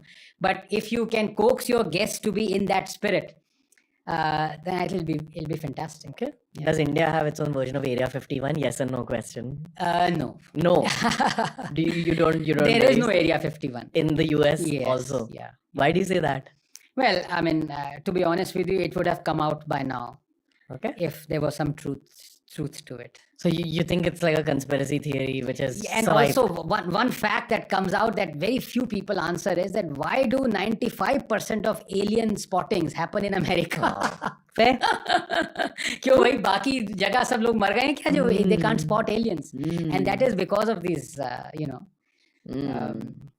there's a lovely ad, Volkswagen ad. There two Americans are talking. And they're saying in a Texan South America accent, they're explaining that they've sighted something alien. I saw that.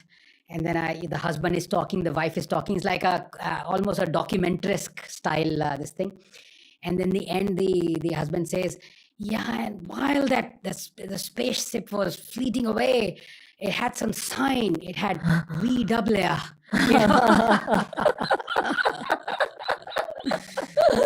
Nice. These are kind of ads. Wonderful. Yeah. When ads come up in conversation like this, you've hit the mark in terms of marketing. Now, because you told me about yes and no questions, I only feel like asking you these. Ask yes or no questions. Only Jay Sai Deepak and you, I feel out of all the guests I've ever had on my show, are probably capable of doing this. I don't know about Jay Sai is amazing. And disclosure, he is representing me in one of the cases. So yes, I'm partial, but even before that, even if he was not representing me, he's unbelievable. What are you sued for?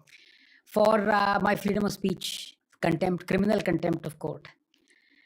Damn! For being you.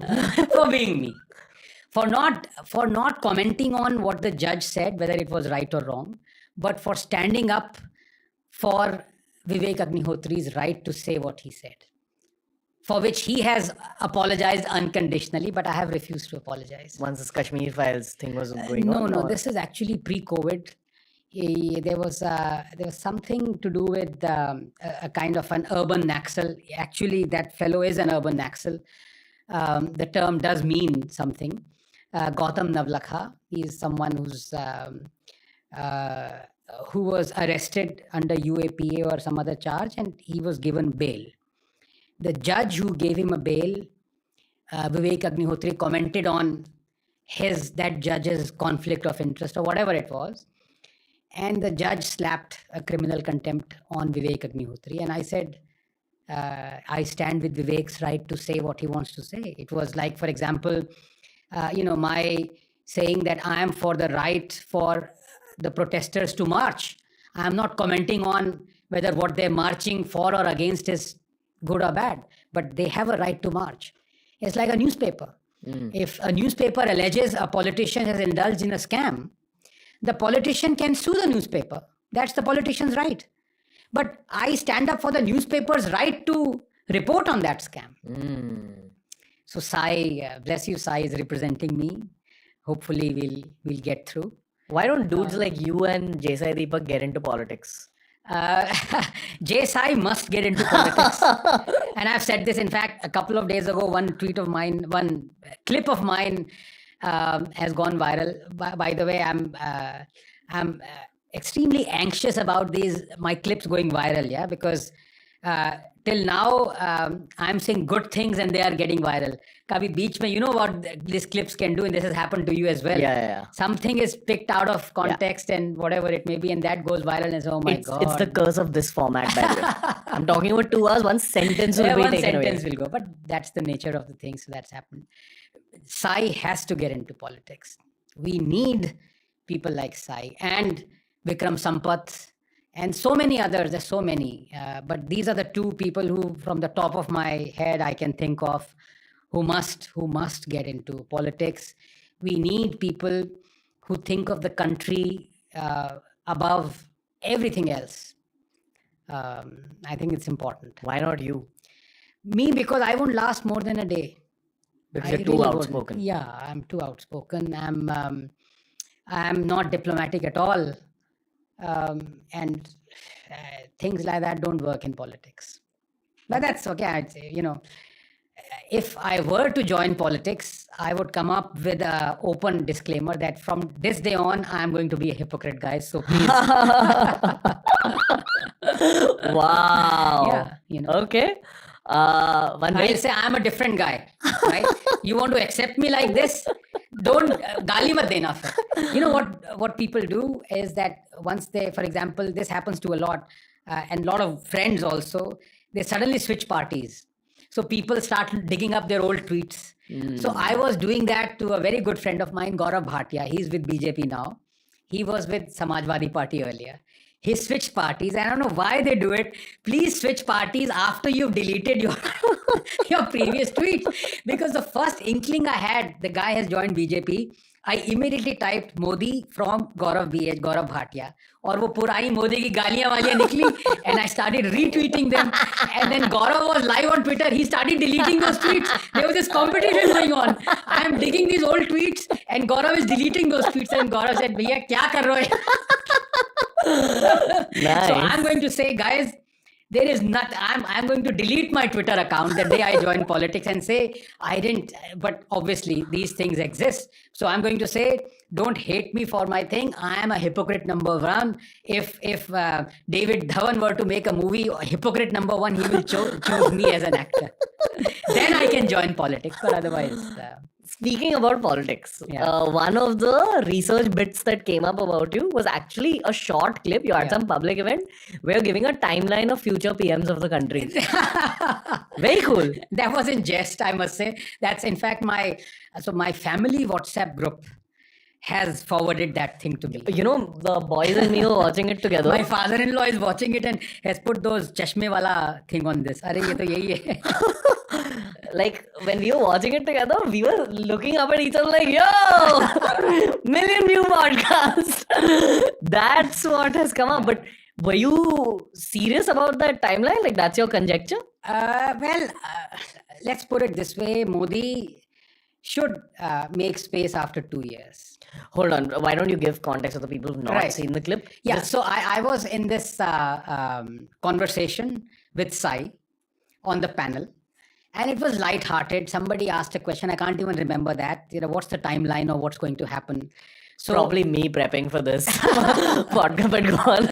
So I gave a timeline from the top of my head, very light-hearted, about the next prime minister till 2050.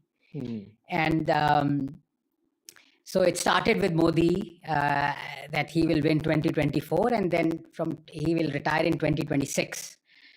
And I think he should, and then Amit Shah would come, I think, and then 2029 would be Yogi, and then Yogi again, because I said छोड़ना नहीं है. जितनी बर्नॉल की sales high करनी है योगी जी आप कर दो. You've seen those Bernal memes, right? Yeah. Earlier it used to be just one tube. Now those articulated lorries have come with Bernal written. Then there's a new one where the chopper is spraying Bernal. So the first Yogi term would be those lorries and trains of Bernal. The next Yogi term would be those Bernal sprays. Bernal sprays. Then I think it was Himanta Biswa Sarma, right? And then it was, I think, Tejasvi Surya or someone. And then it was Annamalai, who's fantastic. It was absolutely in Tamil Nadu. And then it was J-Sai. So it ended with J-Sai till 2040 or 50. But I said, but all through, Rahul Gandhi will be the leader of the opposition. So that's the context. That's what's gone viral. Nice. Yeah. I've had a neuroscientist on the show who spoke about the nature of dreams. You know, scientific discovery has happened in dreams. Yes. The scientific logic of that is that you have two parts to your mind, the logical side, the emotional side. You're keeping an active logical side on throughout the day, doing your mathematics and science. And when you sleep, the data is transferred to the emotional side, processed, and then you get your answers and your solutions in your dreams. And when you wake up, you're able to go further into your scientific research or find the answer you were looking for. I think this joke timeline that you have created has actually come out of a lot of data being processed and some political and geopolitical observations. And then even though it's a joke, there's some truth in this timeline. I think it's difficult. I think because the nature of politics has changed in our country. And I think it's to do with the fact that politicians have realized that they're not taking decisions that are in national interest. I mean, I took the example of farm laws. There are so many others. Public sector units I talked about. How to make India leapfrog, And it can either be on the basis of technology or through decisions. Now, I gave the the example of decisions, how by not taking the decisions, you've harmed India. So that's leapfrogging out of the way, gone. But I'll give you an example. I mean, I belong to a generation where, in fact, Ranveer, you won't even know if I were to put, keep you blindfolded and remove your blindfold, and in front of you would be this device that has this rotary thing that goes. You wouldn't even know that was a phone once, right? You probably would. Yeah. You've seen it. You probably have you used that rotary phone? I have. Because I lived through the 90s a little bit, but they right. got out. They got pretty out very soon. quickly, right? I have lived through the time when there used to be a waiting, line for 2 years to get a phone. 2 years, and then you would get this kind of a Bakelite. It wasn't even like plastic, Bakelite, 50s fashion rotary phone and all that stuff. And at that point of time, we used to be we had telephone envy, we had road envy. You'd go to the West and say, "Arey yaar, ye inki sadke dekho, rona aa raha hai." Phone, look at the phone. Say, India would never be like that. But you look at now, this is classic leapfrog. If the phone technology had remained the same, landlines, physical lines, India would never have 1.4 billion people twice over having the phone connections. But we leapfrogged it, right? Because of technology. Now, there are so many other technologies that would allow us to leapfrog, and catapult ourselves into, this kind of this stratosphere that I call it, where we can generate rapid wealth. But there are so many that are not technology driven, that are decision driven. River linking is one aspect. I told you 63% of our rainwater or glacial water goes into the ocean. There are places in India where, separated only by mere 500 kilometers, there is massive drought or famine, and there is floods happening. Supreme Court and committees that are for 2 decades have said we need river linking. We need to, have water scarce area, being accessible to, water areas where there is so much of flood. That is not happening on the scale it should happen. That is not technology, because technology is old. That is decision. Okay. Another intrusive thought. Yes. From the cabinet minister series I did. Yeah. The best conversation was with Rajiv Chandrasekhar. Right. It was extremely futuristic. Very, very. I don't think too many people my age even know too much about him. Yes. But what a futuristic guy. Yes. So there, Modi cabinet has.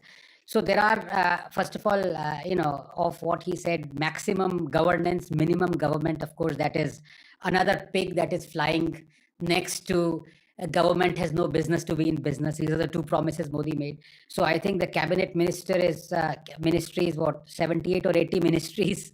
That's the central government. 15 of them are exceptional.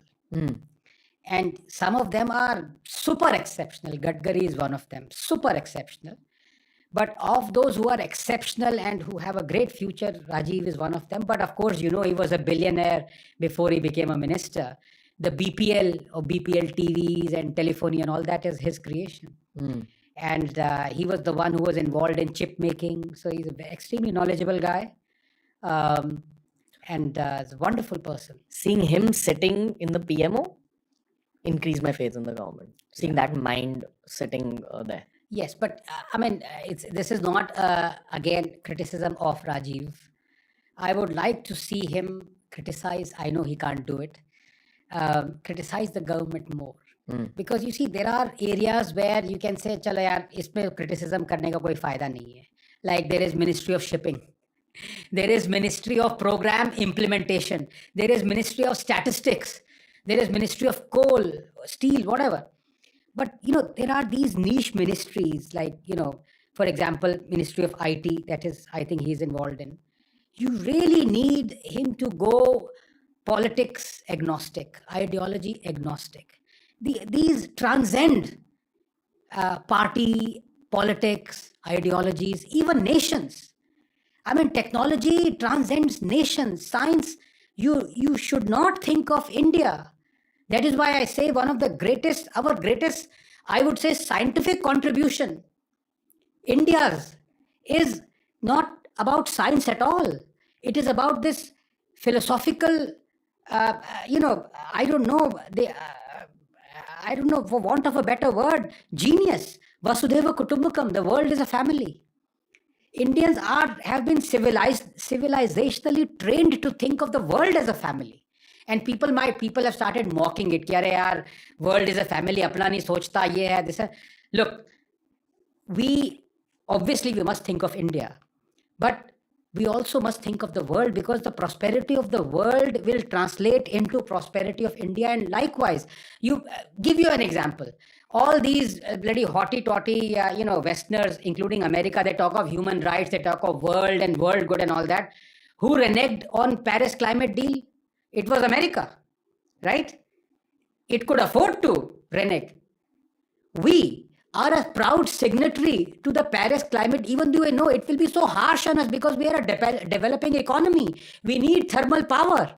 And yet, you look at the milestones that Modi has kept on renewables, they are astonishing. So, why would we do it if we were so India-centric and not world-centric? Because we believe it is good for the world to be less polluted, So, this is how I would like Rajiv to think of it.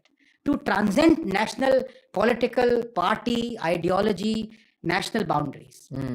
Not just him, but not just him, everyone, but especially him, because he's handling a ministry that cannot be India centric. Okay. Yeah. Who else do you like in the cabinet? A lot of people. I think Nirmala Sitharaman, very quiet, unassuming person, fiercely intelligent, who's done a lot of great work, but whose hands are tied. That is the nature of politics, I think. Expand that thought if you can. Well, of what I know, she would personally, I would like her to take a lot of decisions that are in India's interests economically, that she's not being able to take because of political compulsions. Take the example of banks. Privatization, for example. So she has consolidated the the public sector banks, but they should not exist. State Bank of India should not exist. These banks are the epicenter of NPAs and corruption, and no matter how much you would say that, look, we will start making profits, they're just rewriting your books. And this another fallacy that people talk of Navratnas. Out of 1,800 public sector units, government-controlled companies, they say, well, you have these companies that are making profits. Well, that's not the point. The point is, it is an axiom that the government cannot run a successful business. And even if the government is running a business that is making a profit, in private hands, it would be making 100 times more profit. So you're actually running at a loss. So a lot of men, Nitin Gadkari, of course, Hardeep Puri, and there are so many. Smriti Irani is doing a good job. There are many who are just ministers where I believe ministry should not exist. Why do you need a shipping ministry? Why do you need a ministry for statistics, for heaven's sake? So there should be only 15 ministries. Yeah.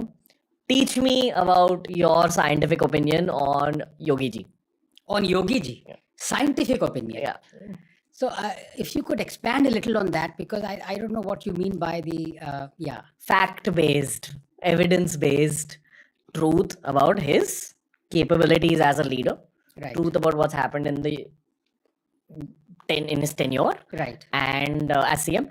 And let's directly take on the criticism that the anti-Modi side of our country has for him, which is that Bulldozer Baba and all that. Yeah. And just extremely pro-Hindu, etc. Right. So two ways to answer it. One would be using data, which is what I did just before the UP elections, that coverage, because I think he is the only chief minister to have regained the post of chief ministership in 35 years in Uttar Pradesh, which is remarkable. The Uttar Pradesh has more population than Brazil. So he is in fact you can say the president of Brazil twice over, which is an incredible feat. And he wouldn't have become the chief minister again had he not delivered on development. And I talked about this during that time, and let me see if I can remember. So I gave 3 reasons why people would vote for Yogi. you look at the GDP per capita of Uttar Pradesh, what it was when Yogi took over and what it is now. And I'm talking about those 5 years. So 1 year has gone by, but you look at the number of school girls who are going to school then and you're going to school now.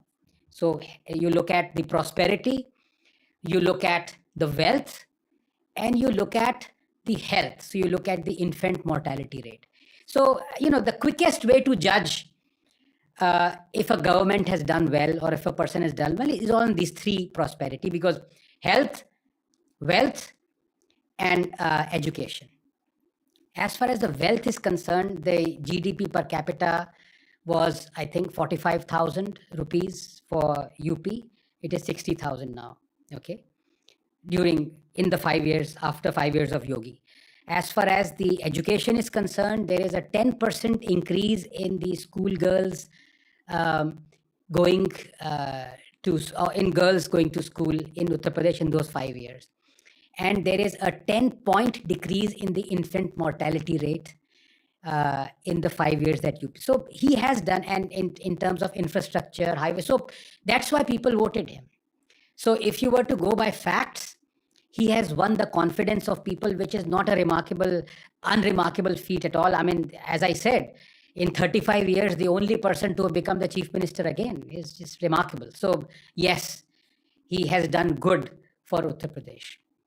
His bulldozer thing, I gave my reasons that I'm against it, because there are ample High Court and Supreme Court judgments that you have to give a 15-day notice before you demolish somebody's, even if it's a criminal's house, through bulldozer. And also, you cannot have transfer of guilt. So you cannot make the family of the gangster suffer. And if you demolish the house of a gangster where his family is living, so you're making them suffer as well. So those were the reasons I gave. But then again, I mean, the courts have seen him do this. And if they haven't been able to stop him, then clearly he's doing something legal, right? Otherwise, people would have stopped him from doing it. So yes, you can object to it, as I did, whether he's doing something morally right or not. The courts have clearly ordained what he is doing is legal. So these are the two aspects of it. Okay. Yeah. In a concise manner, how would you look back at his tenure, and is he a worthy PM candidate? Oh, he is. He is definitely a worthy PM candidate. I would like to see him junk socialism more than what he has. Okay. That is my fear. But that has been my fear with every politician. I mean, look at the Karnataka election, the kind of socialist promises that the government has made and has possibly won in a large measure because of those. Free bus tickets, free subsidized electricity, free this, free that. Now they are having to, fulfill those promises, and the exchequer will go, into a deficit by more than 100% if it does it. So that's the bane with every politician. So not just Yogi. But, the Prime Minister has to have a vision. And Modi had a vision. Modi hasn't fulfilled that vision 100%, is my grouse with Modi. Modi has balked and has retreated a lot more than what I thought he would. I mean, Modi as a state minister, chief minister, a totally different kettle of fish as a Modi as a Prime Minister, okay, which is his criticism. He has done some remarkable, in fact, 9 years of Modi, I brought out a tweet where 9 of his most spectacular successes and 9 of his most spectacular failures. And I really love, when you talk of cult following, I don't have a cult following, but I really love people who follow me many times, because even when I narrated those failures, many people, nobody insulted me or abused me. So, people realize that Modi has failed on many counts. There are many reasons which he can perhaps give for why he has failed, but there are many where he should have given the reasons and he has not. And farm bills is one, where I said, it would have catapulted us into a middle income economy, and he just said, "मैं देश हित में वापस ले रहा हूं." What do you mean? Explain देश हित. आप देश हित हटा रहे हो. जब आपने फार्म बिल्स वापस लिए, फार्म बिल्स देश हित में थे यार. फार्म बिल्स का वापस लेना देश हित में नहीं है. So he didn't explain that, and the machinery went into this कि यार खालिस्तान की वजह से ले रहा है ना, all that. So explain it, यार. this might be a very amateur rookie perspective. Not at all. No perspective is rookie. This might be a slightly rookie perspective. I think that if the leaders of our country actually openly admit to their mistakes and their shortcomings in a very nuanced, broken down manner, and show their vulnerability a little bit, I think it'll benefit their PR immensely. But they are being wrongly advised when it comes to PR, that only project the good. And I'm saying that based on the fact that I run a talent management company, a PR firm, and I'm a YouTuber, and PR and illusions are basically what I do for a living. Right. You need to build the illusion based on what the audiences want, and audiences of both Hindi and English in our country have gotten extremely smart. And I'm sure the Tamil, Kannada audiences are as smart, if not smarter. But politicians need to come out and openly talk about their shortcomings and their failures. There's another side to it, Ranjan. I'll tell you. I think honest politicians should do it. Well, that itself is an oxymoron, honest politician. Because if a dishonest politician does it, people still would not believe him. And, I don't know your views, but when I think of a dishonest politician, the first name that comes to me, I don't know, andar se aata hai Kejriwal. Yeah. Kejriwal has apologized hundreds of times. In fact, there's a massive clip of his where Rahul Shiv Shankar is interviewing him just before the last Delhi elections. And he narrated all those promises that Kejriwal made in the previous elections. We do this, Yamuna ka, iska, uska. And Rahul said, you haven't even started on these things.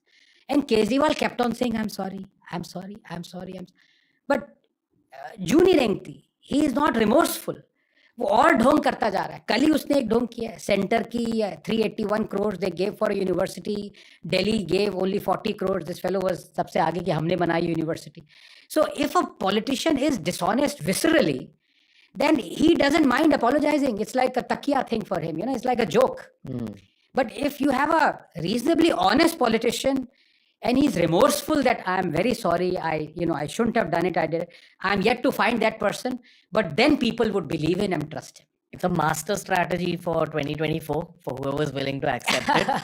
Try it. It will blow up. That's my viral content input here. So, for example, do people believe that Yogi is honest? I'll tell you what. Have you watched a horror movie in your life? Oh, yes. So often the ghost... The Shining. Oh, perfect. Oh, my God. The ghost in the horror movie comes at the end usually. Yes. Usually. Yes. Now, Muslims and Christians in our country are the characters in the horror movie. And Yogi ji and Amit Shah are the ghosts that are coming at the end. That's how Muslims and Christians in our country view Yogi ji and Amit Shah. Honestly, at least in urban centers, when you go for parties, there will be lots of non-Hindus very against Modi, and they will use these two folks as poster boys. That's urban perspective. I'm 100% sure outside of the big cities, perspective is different. And in drawing out this narrative for you, I forgot your question. What did you ask? No, my question was, do people perceive Yogi as honest? People are scared of him. I can talk for Mumbai. Right. And the circles that I roam, people are extremely afraid. Very gangs of Wasseypur vibe. Mumbai आके bulldozer थोड़ा चलाएगा. They think that whatever his intensity that he has brought in UP will be the intensity he brings for India as well. And minorities are afraid. And usually in urban centers, you hear a lot of the minority angles in house parties. Which is strange. And I don't know why. I think it's a lot of, sorry to be cynical, a diabolical game that politicians are playing. Because my first instant, the thought is that BJP can very easily, through facts and data, dispel the fear that exists amongst Muslims, not so much against Christians.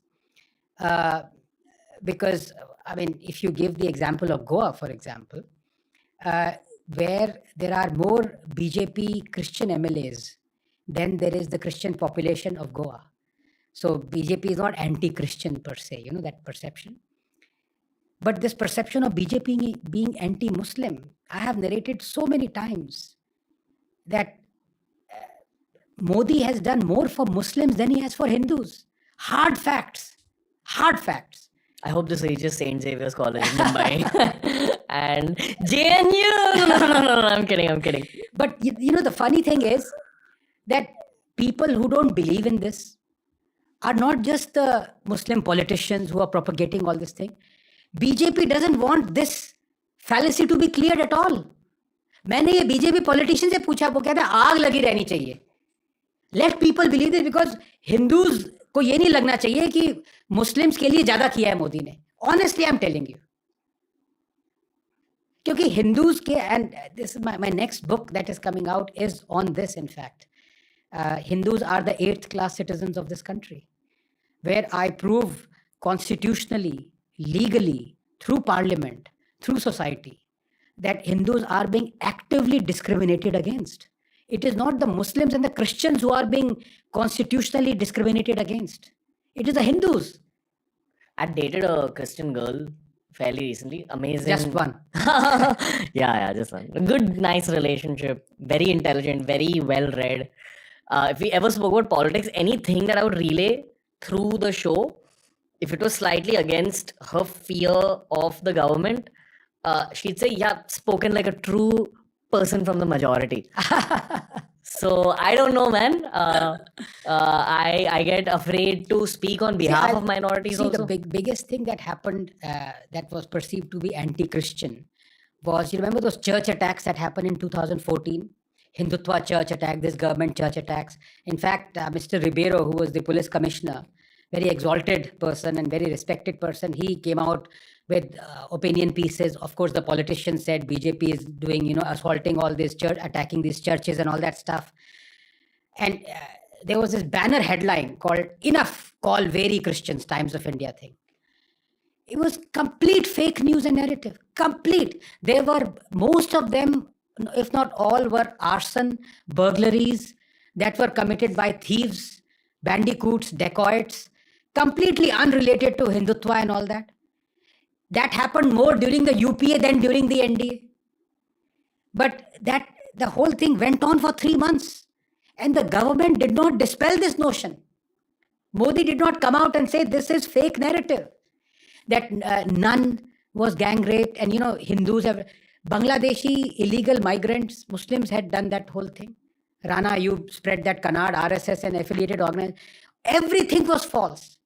Now, if this lady or man you dated, I don't know, genders are pretty fluid nowadays. I don't want to get into a problem. It's a girl. As I say, beer and bicep guy. So I don't like beer. I don't have biceps, but I'm a guy. No, for you, all three are ticked. She was gorgeous. She was gorgeous. Just saying, she was so perfect for me. X chromosome was gorgeous. That's the new terminology we must use, right? And I fell in love with her. Thought I'll end up with her, and then she left me. So did you serenade her with Julie songs? No, I played Christmas carols. Then I played bhajans and she ran away. No, I'm kidding. But someone like her, if you were to give this data to her and just leave it on the table, and and of course she would be rational and logical, if she fell in love with you. Oh, stop it. If she didn't, you're totally irrational, illogical. Shame on you, Julie. She would have realized this is propaganda, But again, if the government doesn't want to dispel those fake propaganda, then why should anybody else care? That's what I'm saying. This is all a diabolical game being played. Vote bank. Yeah. We live in the age of marketing. Truly live in the age of marketing. All right. Nice end to this episode. Anand Ranganathan. So I'm primarily ending this because I want to head straight into our second conversation, which is closer to both our hearts. We talk in science, we talk in the future, maybe a little geopolitics and a lot of technology. So Brilliant. Let's get into it. Thank you for the first conversation, sir. Truly enjoyed it. Memorable experience. Yeah, I'm glad. Love that I get to cuss in front of you and talk to you like you're just a few years older than me. But I am, I'm like full of information right now. So am I. So really appreciate it. Thank you, sir. Fantastic. Real pleasure. Thank you so much. Okay, let's head into the part 2. Told you it's going to be a fun episode. Don't doubt Bhaiya. Bhaiya being me. My bhaiya being Anand Ranganathan because he's going to be back on TRS. Tell me what you thought of this particular episode. He's going to be back on the show. Tell me what you'd like for me to discuss with him the next time around. He's a dangerous man. Pretty much for himself because he's that open with his thoughts. Fires shots very, very easily. But that's why it's fun talking to him. Because we live in an age where people are a little too guarded. You need Anand Ranganathans to just balance out the kind of vibe that exists in these conversations. It's the age of podcasts. I'm going to be bringing you a lot more. Please send in your guest recommendations, especially if you're a new viewer of the Ranveer Show and you've only discovered this show because of the political podcast we've had lately. We have an entire bank of podcasts that we've been releasing since 4 years. Lots of interesting topics. And we're only getting started. Anand Ranganathan is going to be back on the show very soon. Tell me what you thought. Send guest recommendations and tell me how we can become better at these political podcasts. See you soon, everybody.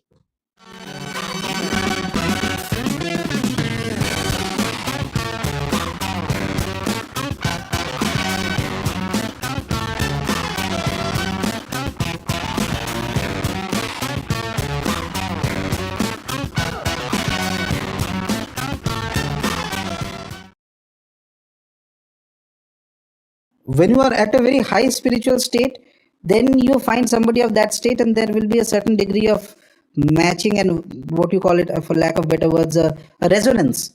Okay, things will be more mature, things will be fine. But the initial stages, people when they normally get married at the initial stages of their own spiritual growth, at the initial stages are there. So you are not perfect at that time, you're still on the path, right? So there is still ego, there is still various other factors that will come in, and that is going to cause disturbance in the equation. So we have this very romantic idea that there is, this perfect partner. Very rarely it happens. Practically very, very, very rare.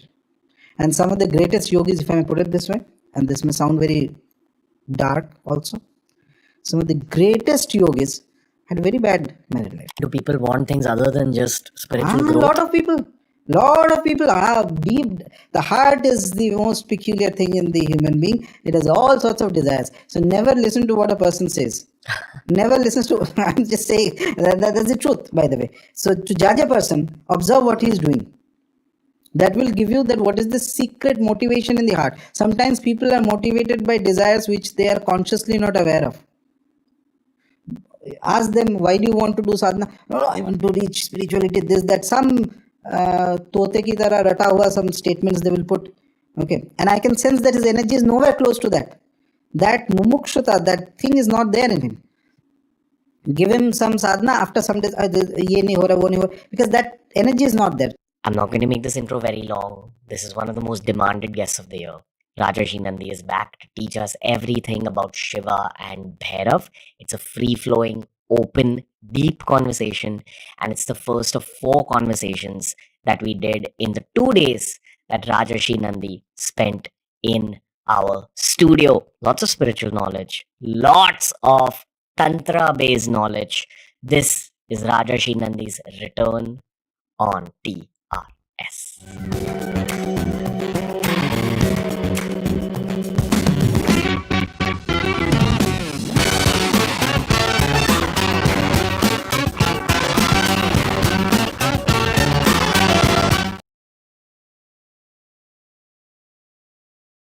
I am super excited to have you back, Rajarshi Nandi sir. How are you? I'm good. Joy Maka Maka, Joy Bhairav Baba. Good to be back. Good to meet you. Good to meet the team again. I know that audiences are also extremely excited for this new series to begin. Yeah. The last time you were here, we were in the middle of our whole horror year. Right. We were doing a lot of horror related content. Yes. I don't know whether I did that willingly or whether I did it to feed into the trend of that time, but it was what it was. Things have changed. I think audiences want even deeper content in 2023. Okay. I will definitely say that you were one of the guests of the year last time. So why do you think people loved what you were talking about so much over those 5 episodes we did? Namaste to everybody once again, whoever is watching.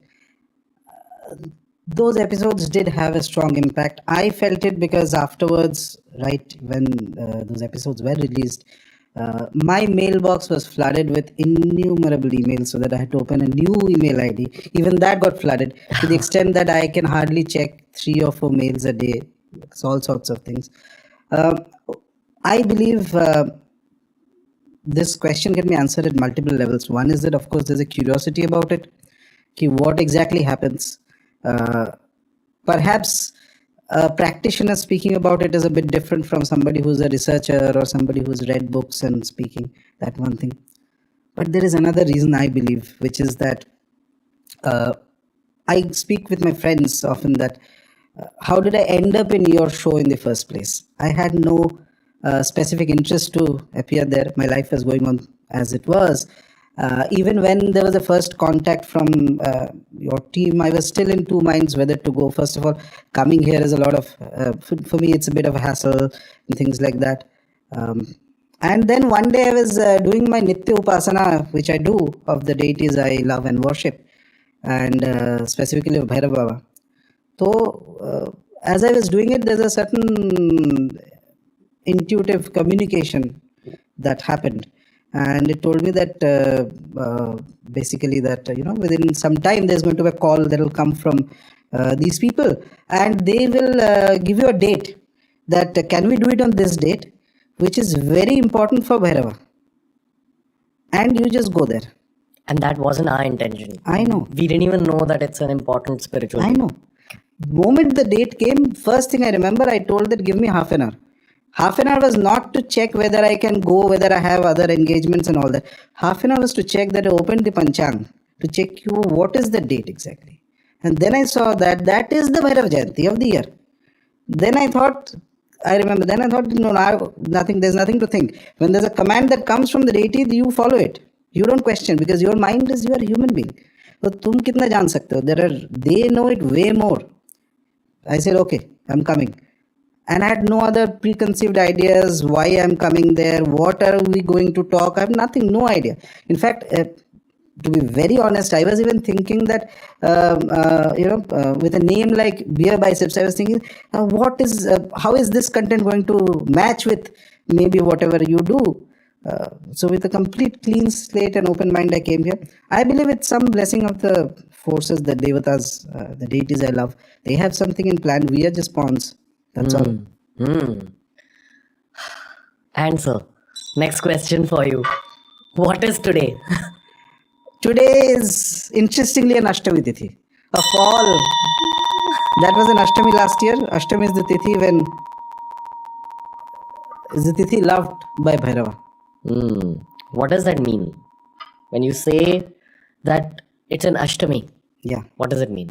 So, very simply, the moon changes its phases. There's the Krishna Paksha when the moon is, it's diminishing to Amavasya. And then there is the Shukla Paksha, which is the bright fortnight that happens. Okay. So these form the angular distance between the sun and the moon forms a Tithi, which is one of the elements that is used in Jyotisha and also for all religious festivals in the Hindu calendar is based on Tithis, among other things. Okay. Now, each of these Tithis, on the one side you have the Purnima, which is the full moon, and the other side you have the Amavasya, which is the new moon or no moon night. Okay. In between, Ashtami is the 8th Tithi. Now, most of the deities in the Hindu pantheon, within Dharma that we worship today, have specific liking for specific Tithis. Their energies become more active on those Tithis. Bhairava's energy becomes most active on Krishna Paksha Ashtami. But other Ashtamis also his energy is active. Krishna Paksha is peak active. Other Ashtamis also his energy is active. Ma Durga's energy is also activated on Shukla Paksha Ashtami, which is the bright side moon 8th Tithi, whereas the dark side moon's 8th Tithi is Bhairava's Tithi. So in general, Ashtami is when, if you're not an Upasaka, it doesn't make a difference. If you are an Upasaka, it's like, Upasana is like, it's like a love affair. Initial stages, it's a one-sided love affair. Because you are going to trying to please somebody who's not interested in you. For that, you have to keep trying. And this is not like a human love affair, which is for a 1 day, 2 day, 3. No, you keep trying for lifetimes. You've been doing that in past lives. You do that naturally. That tendencies are there. So wherever you may be born, whatever circumstances, you're still pulled by nature back into the path. Start off.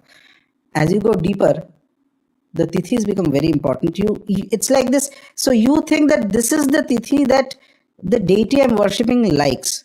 So that becomes important for you. It's just like a normal. If you're trying to woo somebody, if you love somebody, so you think, what does that person like? What dress does that person like? Okay, what food does that person like? Same thing. What is the bhog that I have to give to Baba if I'm doing Bhairav Upasana? What is the tithi that he likes? So that tithi I do something extra, something special. Maybe I'll fast that day. Maybe I'll do a little bit more sadhana that day. Sadhana is contemplation of the deity. Well, contemplation of the deity means when you sit in meditation, you do a mantra chant or you think about the deity. So those are techniques of contemplation. But eventually, whether you are doing meditation, whether you are doing mantra japa, or whether you are doing any other ritual, there are more other rituals also possible, you are basically trying to connect to the energy of the deity. Okay. And that is in a very simplistic language. Let's say that is a form. These are all forms of bhakti only. This is a form of bhakti, a devotion, a contemplation of the deity. For that I can chant mantras of the deity, I can meditate on the deity, I can draw yantras of the deity. Okay. Things that he likes. Why am I doing this? So that eventually he will take notice. Acha, this guy has been trying. How long is the eventually? That is up to him. And up to the subjective reality of the sadhak. Yes, absolutely. Subjective reality of the sadhak is because, small digression, there is a famous story that's there in the Buddhist lores, which says that when Buddha attained to his nirvana, one of the first things he did was that he bowed down to all the Buddhas who had come before him, to all the Buddhas who will come after him. Okay. The gist of the story is, the way I look at it is that you are never cut out from the past and the present. You are a moment in a continuum of time that is going on. You have done things in past, many past lives you have been born, some things you have done, some family, some connection to somebody, etc. And you have to navigate through that. Same thing happens with Upasana also. You have been worshipping a specific devata in certain past lives and you have reached a certain stage. Naturally in your next life, wherever you may be born, a certain threshold has been crossed means you will feel a natural tendency towards that deity, wherever you find. Even if you are born into a culture that is completely different, has no conception of the deity, still the moment you see that, moment you are in a place of that deity, you will feel that natural connection. You will not understand it. Understanding takes time. That is Maya, because that is Bhagavati's domain. She does this beautiful job. The moment you are born, veil. Bas. You don't remember your past, which is very good. Which is very good. Imagine you remember your past. Suppose you had suppose an ex-individual had a very bad equation with somebody who becomes his parent in this lifetime. So your mind is going to get biased. Nature is not asking you to work in a biased way. Nature is giving you certain natural faculties of your emotions, your rational judgment, things like that. Use those in a fair manner, with a fair sense of justice and injustice, that is dharma and adharma, and you carry on. But if you already know ki with this particular friend I'm going to have a fight after 2 years, it's going to bias your equation with him. Nature doesn't want that. You cannot, with that information, you cannot live life normally. Do you meet new souls in every birth, or are you just meeting the same souls again and again? It's a complicated question. And as a caveat, let me tell you that this is what I'm saying is what I understand of these things, because this is not like science ki perfect answer is this. Sure. Lot of the souls you will meet are people you have met in past. Okay, so there is a strong abiding connection that will happen. But there will also be some whom you may meet very casually. Okay, now whom you meet and whom you do not meet also depends on your spiritual growth. This is very important. A lot of people who may not be into spirituality, they lead life their life is a reaction. See, I get this question very often, sometimes in emails, and I find it always funny.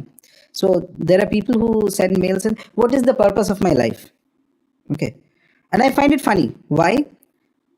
99.99% people have no purpose in their life. They are reacting to things that they have already done. That's all. Reaction is organic reaction. Organic means suppose I'm sitting going on the road and somebody goes and just brushes past me. The immediate reaction, "Arey, aise kyun kiya?" Immediate organic reaction. So your life is a reaction to things that you have done. Goal and all that comes back if you have been thinking of a specific purpose for multiple lifetimes, that I want this, I want this, I want this, whatever it could be. So you want to become a great musician. Okay, you've been trying for it. Maybe you're not too good at this lifetime. 2-3 lifetimes you've been trying. Now nature says that, okay, this lifetime I'm going to give you that. Okay, I will give you the potential for great music. I'll give you the circumstances for manifesting. It could be that you are a great musician but nobody knows about it. Your neighbor doesn't know that you are a great musician. हो सकता है. Nature suddenly says, no, this lifetime I'm going to take you to a realm where a level of recognition that you have desired and that level of potential both. Then that is a purpose. Purpose comes in when you have been doing a specific, holding on to a specific aim for few lifetimes at least. Same goes for sadhana. So anyone who achieves greatness in our world has actually wished for that greatness since 2 or 3 lifetimes? Yes, more or less that is a set. Okay. Now we'll go hyper low level and hyper personal to me, not to you. Okay. We'll go hyper personal to you also in some time. 30 years of my life have passed. Mm-hmm. I assume I'll die at 90 or 100. I'm assuming if I have a good life. Mm-hmm. That means 2/3 of my life are left. Is the 2/3, which is 60 to 70 years remaining, is 60 to 70 years enough to achieve nirvana or moksha? So you are not an exclusive moment. Your life of 60 years is not 60 years. It is through past lives that is coming. If the preparation is there, you can get it in one day. If the preparation is not there, you may not get it in 10 lifetimes. So then let's take this one day example.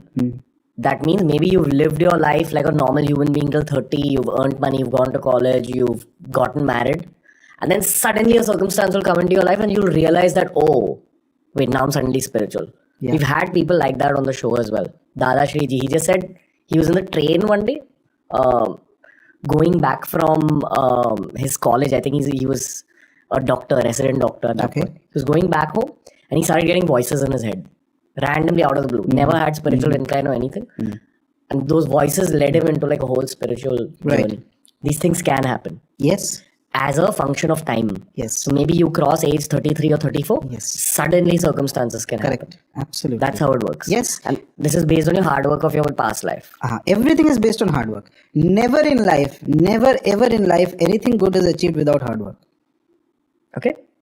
And that specifically includes sadhana. If you see somebody who has achieved a fantastic amount of spiritual growth suddenly, genuine spiritual growth suddenly, be sure that he or she must have worked for it in past lives. Nature is never going to give you something without hard work. And that's the one thing I tell people if I'm guiding somebody in sadhana, that when you start your spiritual practice, initially one thing that happens to people is that if you are a little bit sensitive, if your basic parameters are set, so if you do the correct practice, initially your graph will go like this. So you'll have a lot of experiences. बहुत मजा आएगा. Then suddenly one day it will go like this. Okay, that is where the test is. And that is where you do not know. You keep doing your practice. कुछ नहीं होने वाला है. Nothing is going to happen and you are keeping going like this. Okay, you are wondering that why am I not getting an experience? Why is this not happening? And that can go on for 10 years, 15 years, 20 years, even lifetimes. And then suddenly a point will come when everything that you have done is like, it's like a dam being held. It's not being given to you for certain purposes which you do not have the ability to comprehend also at that time. And one day, nature will decide, okay, now I'm going to give him everything that he has done. And the very next day suddenly is, and people, wow, something miraculous has happened and this guy who was just doing kuch to apna hi chal raha tha, suddenly he has turned into something different. But there is never any good thing without hard work. There are no miracles in this. It's a process. Okay. This podcast is around the Shiva theme, but I feel like asking you about something called prebiotic Earth. Okay. Okay, which is Earth before biology. Okay. Like the Earth was formed out of like a part of the sun, I believe. You're right. I think that's one theory, and the other theory is that it was a coagulation of possible multiple meteorites that came together. I think it was actually a part of the sun, which went away from the sun and then kept revolving around it. And we are just in a phase of time where there's too many factors that are conducive, including our gravity, including the fact that some comet with water hit this rock, etc., etc. At the time of prebiotic Earth, there wasn't even fungus. Like, there was no biology on this planet. We were just hydrocarbons burning. Were deities on Earth at that time? I believe that deities were there from a very ancient time, even perhaps before the formation of Earth. Okay. Let me ask you about the birth of deities then. Okay. When did the birth of deities happen? Did it happen at the Big Bang? So from a scientific perspective, again, what I'm telling is more kind of a speculative answer. Sure. So there is, the way I look at it, being a Shakta, fundamentally, worshipper of Shakti. So first, there is what we call the Adi Shakti. She's, when there was nothing, there is this Sukta of the Rig Veda which says, that describes that there is, when there was nothing, absolutely, that time too there was something that, something existed which was beyond what you can imagine. So that condition of before the creation of forms, there are two, let's just, to break it down, let's just say that there are two stages. One is that when things are formless, and when there is a formed.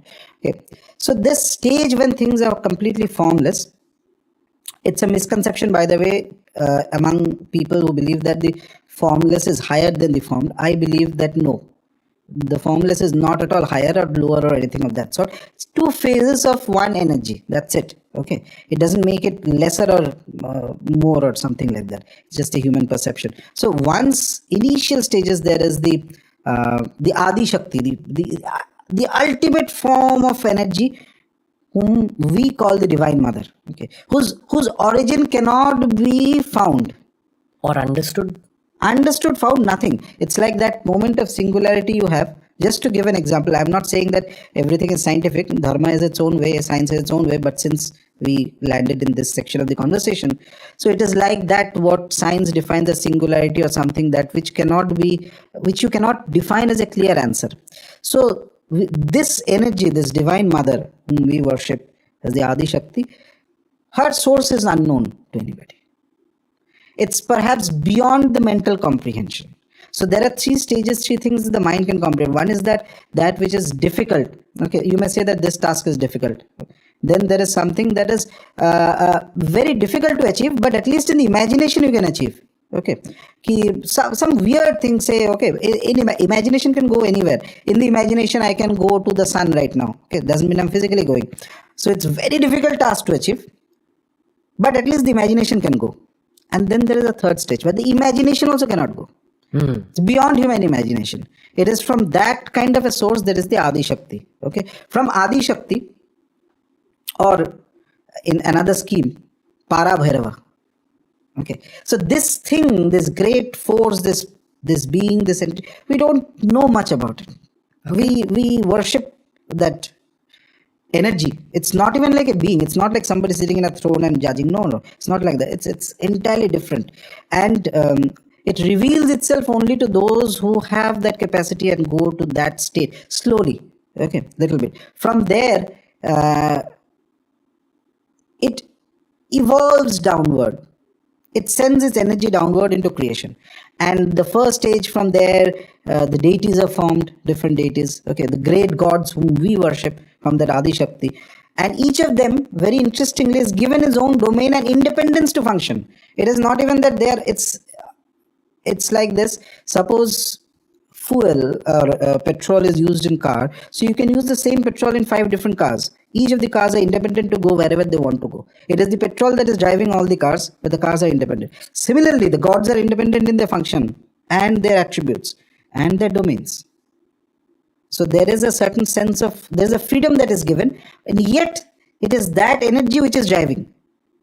From there, slowly, there is in Kashmiri Shaivism, they have this idea that the world is created by Shakti. Okay, Shakti of Shiva, and is Swatantra. The word is very interesting. They use Swatantra. Swatantra means absolutely independent. Independent means, if you think about it, none of us are independent.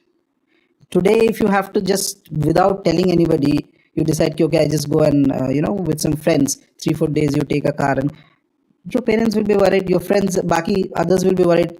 So you are not entirely independent. Nobody in the world is entirely independent. Your independence is contextual. Okay. But there is this great force which is absolutely independent. Okay. And from there it decides that it curtails itself. And slowly it starts coming down into the material and creates the material world. You're talking about God and the creation of our realm. Yes. And in that creation process, first thing that comes is the deities. Okay. As in, this reality is so crazy that we can't even imagine what it is. But in order to express itself to our realm, it has to simplify itself, which means it removes some parts. After it removes its true nature, it becomes God. When it removes more of itself and then tries giving us a vision of itself, it expresses itself as deities. To some degree, but I will not use the word God here because I'll use the word divine. Okay, the divine mother or divine. Let's put the word divine. Ultimate divine. Okay, because the God has its own connotations. I don't want to go into that complexity, that aspect. So, but basically, from there is the first term is the deities, the devatas, the great gods, the great divines. Okay, devatas we call it. Say whether Shiva is there, Ganpati is there, or Hanumanji is there, or these are the great ones. Okay, each one of them also, by the way, has the independence to manifest himself as the supreme or herself as the supreme. Okay, so which means that somebody who is worshipping Shiva eventually will see Shiva as everything. Somebody who is worshipping, say, Lord Rama will see Rama as everything. Because each one has the ability to manifest also, because they're so close to their ultimate reality. Even their level only we can't imagine. Forget the ultimate reality. Even their level also you cannot imagine. And for all purposes, they are eternal, because you don't know how long back they came into existence. Okay, and this is something I tell people tomorrow.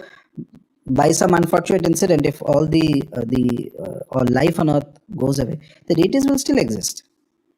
They have been there for a very long time, and they will be there till the end of what you call dissolution, until a new cycle again starts off. From there, the energy comes down into the creation of material earth, and then there is an evolutionary process or whatever happens, and then humans come into the scene. So humans are like, and in this regards, I follow Sri Aurobindo's writings. I find him to be a great philosopher. So humans are like this middle creature. There's a part in the humans which can go downwards towards the lesser realms, let's say the darker realms. At the same time, there is a part in humans which, if correctly channelized, can also manifest the gods, the devatas. You mean we can evolve? Yes, even in flesh. Even in flesh means? Even in flesh means while you're still alive. You can reach the level of a god? Theoretically. And not everyone does, because nature also has a role to play there. You can put in your hard work, but then circumstances may not. A lot of other factors play a part, and reaching to the level of the gods is not at all easy. That's why I say that in theory it is possible. Of course, in practice, rarely if ever somebody reaches that stage. So, so this is the basic format of creation, sort of. Okay. So we, for average human beings, it is very good to worship the devatas, the primary deities, gods we have, because each of them are so connected to the source that they can, if they want specific individual, they can take you to that state. Okay. Each one of them. Okay. There's a beautiful bookstore in Juhu called Granth, where I go just to relax. And I found a section about the occult, and it had a lot of good looking books on Tantra. I didn't pick up those books because I was drawn to European Tantra, which the world calls witchcraft. Okay. I was like, what is this? Because when it comes to Indian actual Tantra, I have Rajarshi Nandesa. But European Tantra, I want to just know what it is and see if I can draw out parallels. And there are too many parallels. They have their own versions of yantra, they have their own versions of mantras, they have their own versions of deities. In fact, I gave that book to Abhijit Chavda sir, who's another all-star on the show, because even he was fascinated for the same reason. That he has information about the Indian side, but not the international side. Now that book contains not just European lore, it contains African lore and South American lore. And they have their own list of deities like Gilgamesh, and in Africa there's a bunch of deities. In Europe there are all these archangels, Archangel Michael, Archangel Christopher, etc.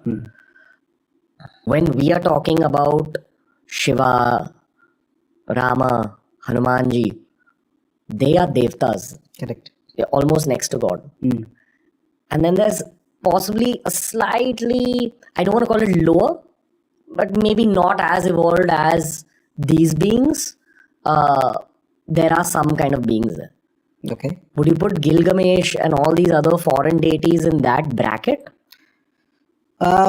First of all, I can't comment on a specific deity without reading much about it, about the deity, or the tendencies of the deity if I read. But it is my strong belief that many of the great gods whom we worship, Hindus worship. So in a sense, Hinduism, Dharma, is one of the last of the classical religions. What I mean by classical religion is what used to be there in ancient Egypt, ancient Greece and other things, where there were multiple deities, and there are certain parallels in the way worship used to happen there or not, etc. Though it is almost dead now for all practical purposes, but we are still alive, and there's culture is there, and there's a living presence of the gods among us. So we worship them not just as a dead religion, but as something that comes and people experience, and we still have saints being born of different deities and all that. I do believe that some of the devatas, some of them have appeared in other cultures also, but with the condition that they come or they manifest their power in that culture with certain modifications based on the Desh Kal Patra, the time and the context of that culture. For example, Tibetan Buddhism, where you have Matara, you have Avalokiteshwar. Yes. I forgot the name that Palgar Rinpoche took, but he explained a Tibetan version of Shiva as well. Okay. Where they believe that deity resides on Mount Kailash. Okay. And that's why I want to take this conversation as well. Because we've not brought it up on the show in a very long time, and we used to talk about Mount Kailash a lot.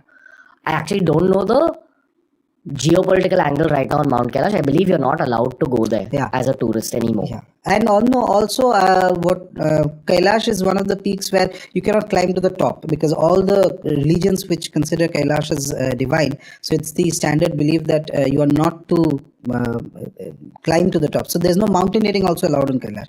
So you can climb the Everest, which is a taller peak.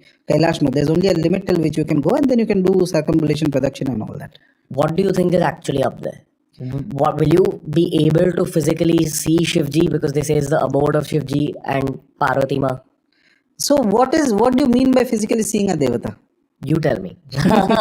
Like, do you see a man wearing a leopard skin with a cobra around his neck, meditating? A deity is fundamentally without a specific form. It's an energy. It has no physical presence. Okay. So like you and me, we have a physical solid presence. So a devata is not something that has a physical solid presence. It can manifest itself as physical solid presence. It has a lot of different abilities. That is why we worship devatas in the first place. But they do not fundamentally have a physical presence. They don't like to come into the physical plane because it curtails their powers. It curtails their freedom. Okay, one thing. The other thing is that the image that you have of a devata, for us, for example, like Lord Shiva, etc. And this becomes very important. This image is also inspired by the deities onto the minds of the rishis and the great masters. You mean the rishis and the great masters drew it out artistically? Whether they drew it out or they reflected in their mental eye. Okay, this is how Shiva is to be. But which Shiva? There are so many versions of Shiva. Do you know that when we there's a belief, for example, that the Shiva that we kind of worship is the one who resides in Kailasa. Okay, here's the one. Then there is one Shiva that is even beyond, that is Parashiva. Just like I was saying Parashakti, that being can also be Parashiva. Parashiva is beyond forms, beyond any conception. Okay, and almost nobody can worship Parashiva. Let's just put it this way. that which you cannot even imagine, how the hell are you going to worship? You have no idea what it is. Okay, it doesn't even demand your worship, by the way. That is the interesting thing. What is it up to? Nothing, in its own delight. It's just in a format of ecstasy. For lack of better words. Because we can't describe in words what it's up to. From there, we have the Shiva who is in Kailash. Okay, Lord Shiva, whom we worship. So he is, the scriptures mention that he is one of the ones who called the Shrikanta Rudra. Okay, he's one of the forms of Rudra. So in, for example, as I was just now mentioning, in Kashmiri Shaiva philosophy, they believe that in Satya Yuga, one form of Lord Shiva appeared, which is the Swachandanath. They call him Swachanda Bhairava. He had 18 arms and certain manifestations and certain figures. He came and he gave the Shaiva Tantra to the world. It's like the philosophical path of worshipping Shiva, which can benefit the world. Okay, and then this knowledge was also lost for some time.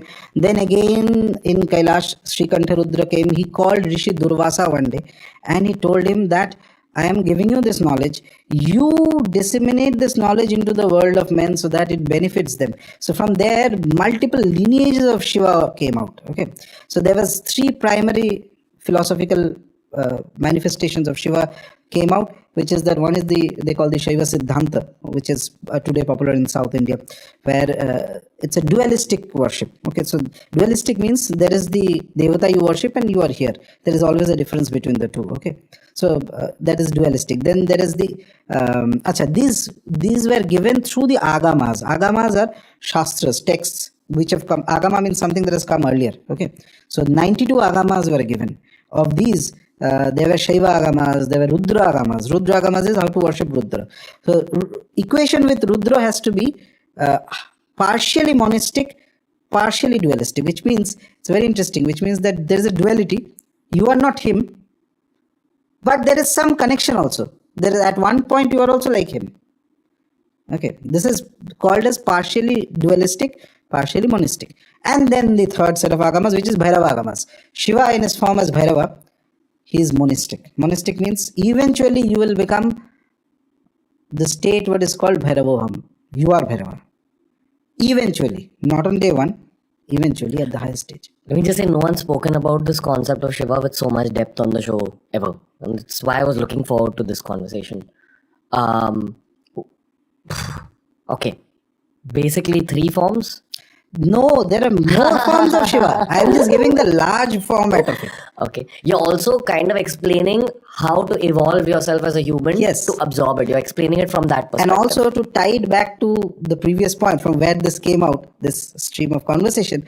So each of these forms has its own depiction. Dhyana. Bhairava has a particular form. Okay. He is terrifying. Shiva is Shanta. He is very calm. And there is the format which is worshipped in South India and a lot of places. Soma Skanda, where Shiva is there, Parvati is there, 2 children are there. It's family man. Okay. Very happy family man sitting down. You are worshipping. Just, Bhairava is just the opposite, sort of. That the ferocity is there. He holds the Trishula. He's like somebody who's in a terrifying form. Okay. The word Bhairava itself has various meanings. One of the meanings is that he's a little terrifying. Okay. Because this is a very high level conversation, again, I'm going to bring it down to a low level.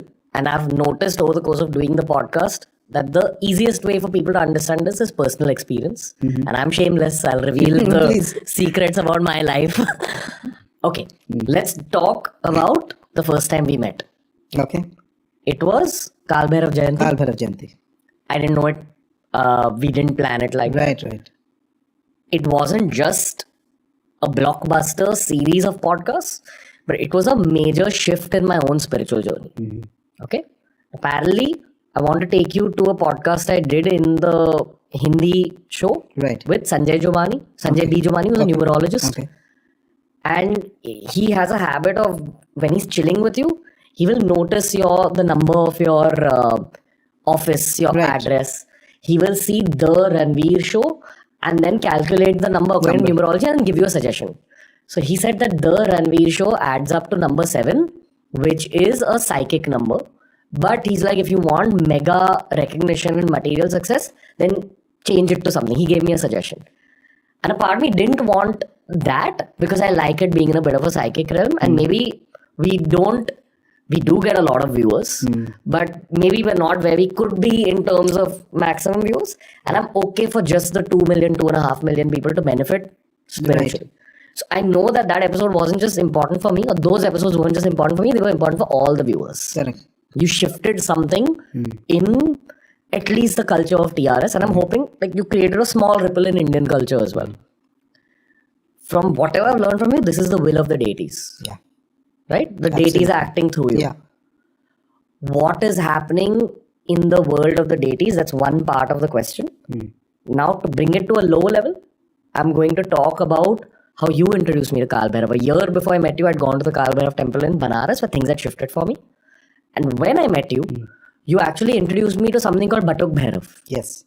Am I allowed to say the mantra? Absolutely. No. But speak of Batuk Bhairav. Okay. I have said the mantra on a previous episode. Oh, it's okay. No problem. Okay. There is a word in that mantra which goes Reem. What does that even mean? What is Batuk Bhairav? What are the Bhairavs? Because what I have seen shift in my life after I've started this mantra is a deep affinity towards Shiva. I've had dreams related to it. I've had very intense experiences in my meditation related to Shiva. And everything in my material life is moving too fast. Be it new people coming in, material opportunities, growth, everything you can think of from a material perspective has just become extremely speedy. And at the same time, I'm partially overwhelmed and I partially feel very capable and brave to be able to deal with the speed. This wasn't there earlier in my life. My whole 20s, I dealt with so much self-doubt. That self-doubt has just gotten erased to the degree where you can't even see, the marks of it. That's the personal level input. What have you made me do, sir? No, I did nothing. Whatever thoughts came, I told you. You did the sadhana and you saw the results. Why is dharma called Sanatan? Sanatan means eternal. That is because what was done thousands of years ago, the practices, if you do it today, still you will get results. And if 10,000 years later people do it, still they'll get results. It is not a individual's property. I didn't invent anything. I'm just an ordinary person going about my lives, ended up in your show. That's about it. It's the deities who do things. Be very clear. That also keeps your ego under check. The moment you start believing that I can do anything, somebody upstairs will start laughing. Okay, they'll just pull the rug from under your feet and all mera jitna vidya hai and all that whatever you know will start falling. So even such an emotional and mental thing like self-doubt, which is so deep rooted, can be erased by the deities. Yeah. So let's talk about Bhairav Baba. He's one of my favorite gods. Okay, he's one of my favorite deities because the first time I ever chanted a mantra was of him when I did not even know who he is. One of my first gurus gave me the mantra. And I had not the faintest idea ki, who is Bhairav, what is Bhairav. Are you talking about Kal Bhairav? No, one form of Bhairav. Okay, he had given me the mantra and he said that jap karte raho. Okay, it was like an upadesham. At that time, I was more of the atheist kinds, had no interest, no idea, nothing of that sort. I kept doing. I remember for months I kept doing, nothing happened. Then one day I called him, nothing is happening. He's very elevated. He's obviously much more here than. So he said that do one thing, do it in a more concentrated manner as a sankalpa. Sankalpa means you take some water or some rice grains, etc. And then you make a promise to the deity that so many days I'll do this mantra XYZ. And I took a very simple sankalpa, nothing else. Just say that so many days I'll do that with certain rules. Rules means same time I'll say it. Certain food habits changes I made at that time and all that. And I remember that time as a bachelor. So as it happens with bachelors, weekends means that you go out to drink with friends. That's all there is in life. Nothing else is there. So 7 days, 5 days a week you work, and Saturday, Sunday is like the end of the world. Okay. So now I'm being very frank. How I remember. So at 10 o'clock at night I used to sit with that mantra, and it used to take me 1.5 hours, 11:30. So even I remember one of my friends asked me, we are going out, would you come with me? I said, no, you guys go, I'll come. I'll catch up with you. Okay. So I finished that. I didn't have any expectations with it. I just thought that let me try it.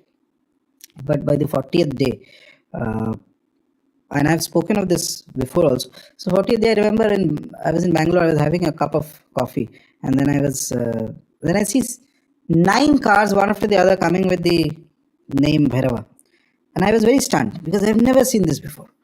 And first 1, 2, I thought it's coincidence. When so many of them came, then this is like, you can't ignore it, that type of thing. But my mind was still skeptical. After that, I had a vision of a presence in my room. Bhairava. So anyway, that's how my journey with Bhairava started, etc. Bhairava, the word actually means, there are 2 different interpretations of it. One is that it means terrifying. Okay. The other is that, but terrifying to whom? Why are you terrified of Bhairava? Because he is like that force which is absolutely naked. There are no conditionings. He has not put up any makeup. He has not done any. Digambara, the word that is used, was sky clad, which means that naked, is basically somebody who's unconditioned truth. If anything that I've realized in my sadhana of Bhairav Baba is that he loves truth. And he prepares, and the truth is the only thing that we are scared of. Everybody in the world is scared of truth, because somehow or the other the mind tries to modify it according to your circumstances. No, this is what I like, and that, and I'm talking not just about your political affiliations or which football team you like. No, even in personal life, that's for everybody. We lie to ourselves before we lie to the world. I had a bad breakup after I began Bhairav Upasana. Out of the blue. Bhairav Baba, he takes you face to face with certain truths which your mind may or may not be able to, or which perhaps your mind is pushing to the background. Okay.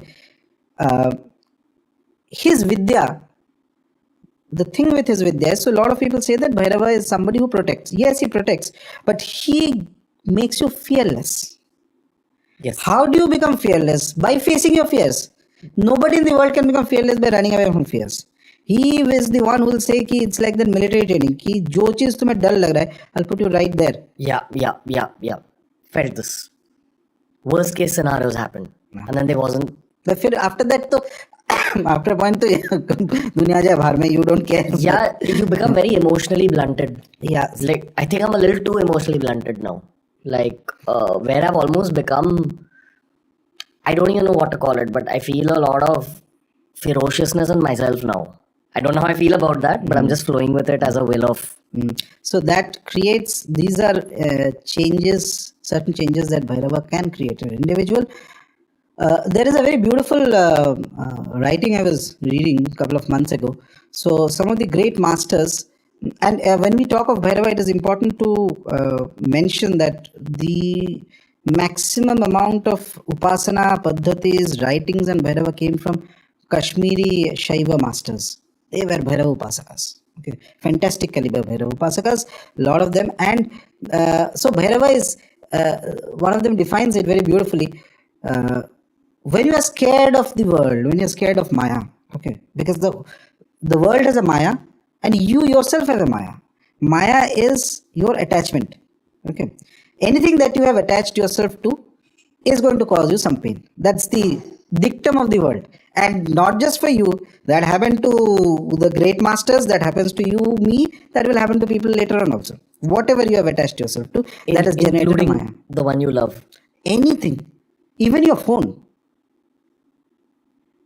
There's a specific beautiful story that is coming to mind, but I'll just hold it after I complete this section of the so eventually they used to say that when you are tired of Maya, tired of this cycle of summer and winter and rains and all this, abhi acha hai, next time again there is a sadness, same again there is happiness, again there is sadness, these seasons are going on, you're scared of Maya. And when you're scared of Maya, there is a shout from within. There's a visceral, guttural cry for help that comes out from the sadhak, from the upasaka, from the mumukshu. Mumukshu means one who is eager for spiritual progress, but he doesn't know anything. So there's from within there is a cry that comes out. That is when Bhairava responds. He says that I'll take you to a state where these mayas will go away. I'll show you the reality as it is. Very fast. That depends. Fast or slow will depend on the person's purva samskara. Okay. If you have done something with Bhairav Baba in past lives, very fast you will come. Before I forget, I'll tell you that story. Sure. It's very interesting. There was this great yogi. A lot of people know of him. You might have heard him. One of the Nath yogis, Gorakshanath. Baba Gorakshanath. He was like an immortal yogi. He's an amsa of Shiva, they say. Okay, he was like a part of deities can send their amsas. Amsa means a portion of the energy into the human form. Okay, and those people become great saints or great yogis and guide a lot of people like that, etc. So once Gorakshanath, he was going long back, many centuries ago. He was going to the city of Ujjain. Okay, Avantika, and the king of that place, he was a great scholar and things like that. He had written fantastic texts, and he had a lot of, as it used to happen with kings, he had a lot of women and many wives and things like that. Okay, so I'm telling you the overall rough story a little bit so that the gist of the idea comes across. So one of his favorite queens dies. Okay, some incidents happen and he dies, and he's terribly sad. Terribly sad means he's like, "Ho gaya, mera life is done. There's nothing else to do. I mean, this is the only woman I loved, and she was the love of my life," and etc. etc. like this. So Gorakshanath sees this. Gorakshanath has a kamandulu. Kamandulu, you know, those yogis carry water. They will carry in that for achman and various other purposes. So it's made of. So he takes the kamandulu and he breaks it in the ground. Okay, and then he starts crying, exactly like the king. Mera ye toot gaya, it's gone. It's like, oh my God, I was. This is the thing I wanted, and the king got very pissed off. And he said that, what are you doing? You think that that thing you are trying to mimic me and mock me and all that. He said, no, I actually that's the only thing possession I have, and I love it so deeply. He said that, and then the king gets even more pissed off. He said, I am crying because my wife is gone. Okay, it's a human being, and you are mocking me because of this commandal. So Gorakshanath then tells him that, are you sure you really loved your wife that deeply? But I also loved you may have loved your wife, but I loved my Kamandulu. For me, this is the most important thing in life. So by now the king is like really pissed. And kings, when they get very angry, they can kill you also. They can say, kill this person, something like that. They can be whimsical.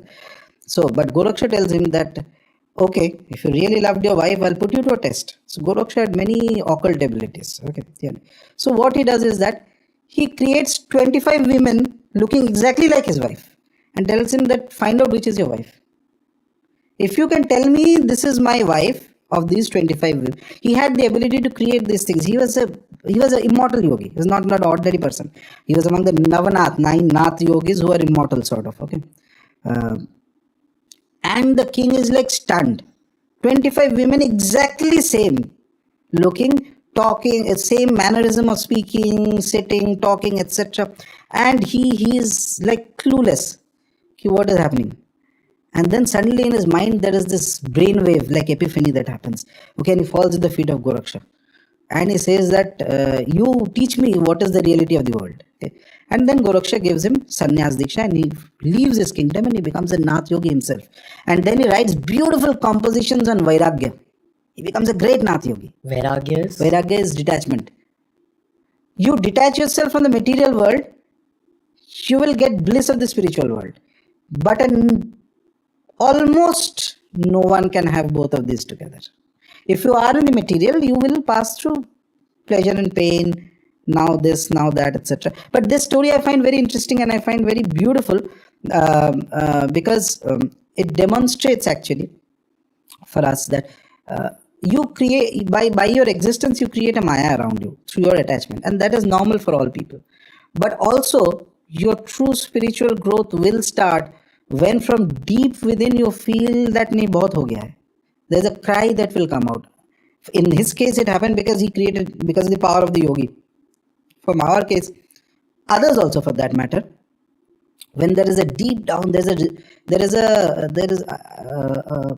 not resentment, but more like you are tired of the world. बहुत हो गया, सब देख लिया, everything. See, the same theme you will find in the first chapter of the Gita is Arjuna Vishad Yoga. Vishad means he's in a state of depression. He's confused that these are my relatives. अभी तक तो there was full jingoism of what करना है सब कुछ है. At the moment He's confused. These are my relatives. Okay, he doesn't know. So it creates a dilemma in the mind. You are tired. You don't know what the hell it is. And then you look for somebody who's more intelligent and wiser and more capable. Ki, boss, tell me what it is. And then there is the whole Gita that flows. Okay. And after that, he tells him, no, you have to still fight because this is destined. This is dharma. You cannot escape from dharma. But you fight with a degree of detachment. This is the crux of all spiritual practices at the end of the day. Even if you read Yoga Vashishta, which is one of the most beautiful texts, it starts off this way, that Lord Rama is having conversation with Rishi Vashishta, and Vashishta is explaining. Vashishta is his Kula Guru. But Rama starts off this way, that I have seen all the women, I've seen all the wealth, I've seen everything. I have no attachment to what is. I'm tired of all this. What is there? What is beyond this? And then he goes into a deep conversation and discussion on the spiritual aspects, sab kuch, everything is there. At one point, when the soul becomes tired of Maya, then this, as I was mentioning, this cry comes out. And it may not be a loud thing. It's not something that's audible also. Something that, there is this desire from within. What? I've seen all this. Is it all that there is to the universe? Is there something beyond this? And that is when Bhairava responds. He says that, okay, I'll show you what is beyond this. But to go to class 10, you have to leave class 9. You cannot keep attending the class 9 and class 10 and still go to class 10. एक चीज छोड़ोगे तब जाके ऊपर जाओगे. Yeah, okay. What I find painful, and I'm looking for another word, but the only word I can think of is pain. Yeah. What I find painful is how individualistic a spiritual journey eventually actually is.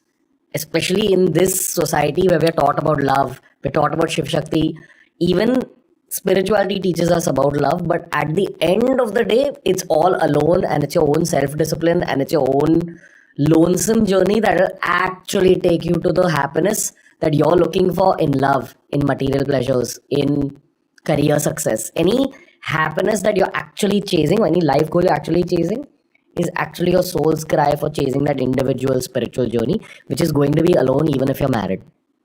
Most likely. Most likely. You mean it can be with other people? No. So what I mean is that there is a possibility, and it's very rare. There might be few individuals who may find a partner who is of the same wavelength in spirituality, and they both may grow together, but it is very difficult. And it's circumstantial. Yes, very rare. Because in this is the thing. In normal life, when you are at a very high spiritual state, then you find somebody of that state, and there will be a certain degree of matching and what you call it, for lack of better words, a resonance. Okay, things will be more mature. Things will be fine. But the initial stages, people when they normally get married at the initial stages of their own spiritual growth, at the initial stages are there. So you are not perfect at that time. You're still on the path, right?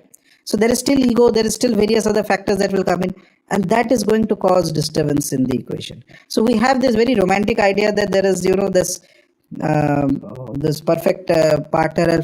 Very rarely it happens. Practically very, very, very rare. And some of the greatest yogis, if I may put it this way, and this may sound very dark also, some of the greatest yogis had very bad married life. That's what's painful. Same pain I'm speaking. And it was important in their destiny to go through that pain of a bad married life. Unless you are tired of the world, how the hell are you going to go beyond the world? So your God or your divine will force you through pain until that cry is created. Everyone who's listening to this is going to face horrible pain. Some pain somewhere in the life is going to come. I've never seen anybody being able to actually grow without pain. It's like they say, the gold, there's that English saying, fire tests gold as calamity tests strong men. Men or women, whatever. But until you pass through the fire, you are not made. Your mind and body is... And there is a good reason for this, by the way. The reason is that when you go to the higher ranges of spirituality, the energies that you will deal with, your mind and body must have the capability to handle it. Otherwise, it will damage you. And that requires, at the emotional level, at the psychological level, a certain degree of detachment from life. which is exactly why, again, very low level statement, I'm gradually beginning to value friendship more than I value romance. And I think in the long term, that's the only way you can make up for the individualism that a spiritual journey brings. Because the one theme that keeps coming up in Shastras is Sangat or Sangati. Yes. Who are your bros? Oh, yes. And by bros, I don't just mean guys, No, I men, got it. women around you. What is your tribe? Are they also on that similar journey? Yes. It makes a huge difference, and I feel a lack of it in Warsaw. When I used to live in Vadala, my YSS ashram was nearby. There was a lot of mandirs nearby. Here, all my bros are actors and writers and media professionals who are doing great, but they don't crave a spiritual journey the way folks in Vadala did. Oh, absolutely true. And it is very important at the initial stages to have some degree of community, a group of friends or something like that. I myself had that. I still have it. Group of friends, so with whom you can actually discuss some bit of this, how is sadhana going on, how are things like that, etc. And more or less, those people whom I sort of guide in spiritual practice, eventually I tie them into one sort of a group, basically, and together we do sadhanas also sometimes. On specific tithis we'll do this, specific tithis we'll do that. It helps in the initial stages a lot. That is the only true joy that God has sent you here with. That there will be people who will also struggle with you. You're not alone. Exactly. And there are people who will discuss, I've been doing for so long, I don't get an experience, etc. Then there will be somebody who will console you, it's okay. When the time comes, you'll get experience. But at least when you see 10 other people doing with you, it gives you certain motivation to continue. And that is very important. If you're lucky, you'll find your wife or your husband in them. Maybe. If you're very, very, very, very, very, very, very, very lucky. Maybe. I'll tell you this story that a billionaire actually told me. So he's born into a hyper rich family, like ultra HNI. And he has his own spiritual journey, which he is on. He's not found all the answers yet, but he's a researcher. That's his core. He goes to the Himalayas a lot himself. And this is a real kind of famous person. Secretly goes to the Himalayas a lot and asked him, what's the strangest thing you've seen? And he said, I've seen a lot of strange things. He gave me 2 stories which stayed with me. The first story was about the lake where the Pandavas eventually descended. I forgot the name of it. The last story of the Pandavas where they are on their way to Swarga. Yeah, and they're walking and there's a dog with them that eventually turns into Yamraj. Yeah. I think Yudhishthir passes away near a lake finally, and then from that lake area, he ascends to or descends to hell, because that's the story. He goes to hell first. He said that they reached the physical location of that lake, and I can't remember what that lake is, and it's killing me right now, but we'll probably put it in the video podcast. At night, once they meditated, from the center of the lake, they saw a cobra come out, just do like a strange, mysterious dance and go back into the lake. Didn't understand what it was. He said that the people in his group also saw it. And as he was telling me this story, I was able to visualize exactly what he saw. Maybe that's the joy of being a podcaster, that I'm able to do this through other people's voice and thoughts. But it stayed with me, as it's staying with the viewers who are listening to it right now. The second story, and of course I'm going to ask you the meaning of both these things, or at least what you understand from it.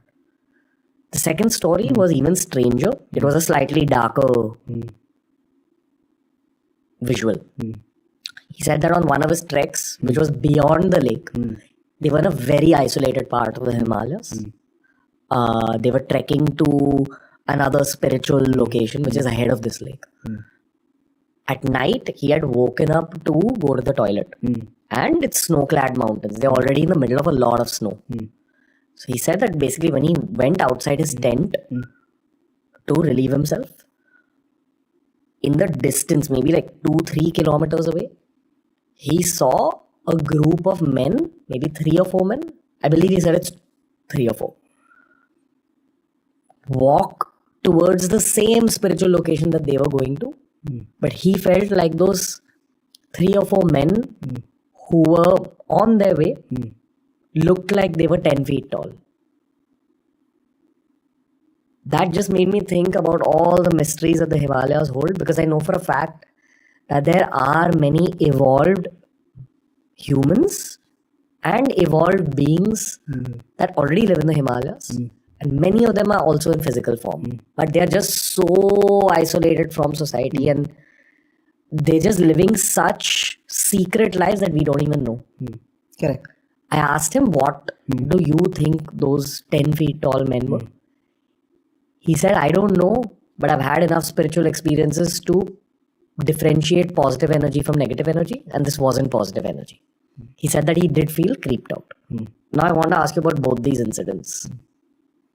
So the first thing is that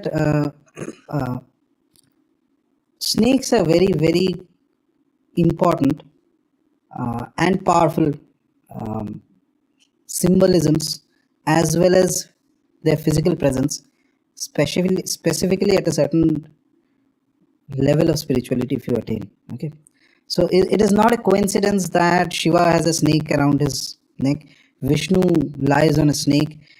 If you see the image of goddesses, Ma Tara, she has snakes as girdles. Bhairav Baba wears a janayu of snake.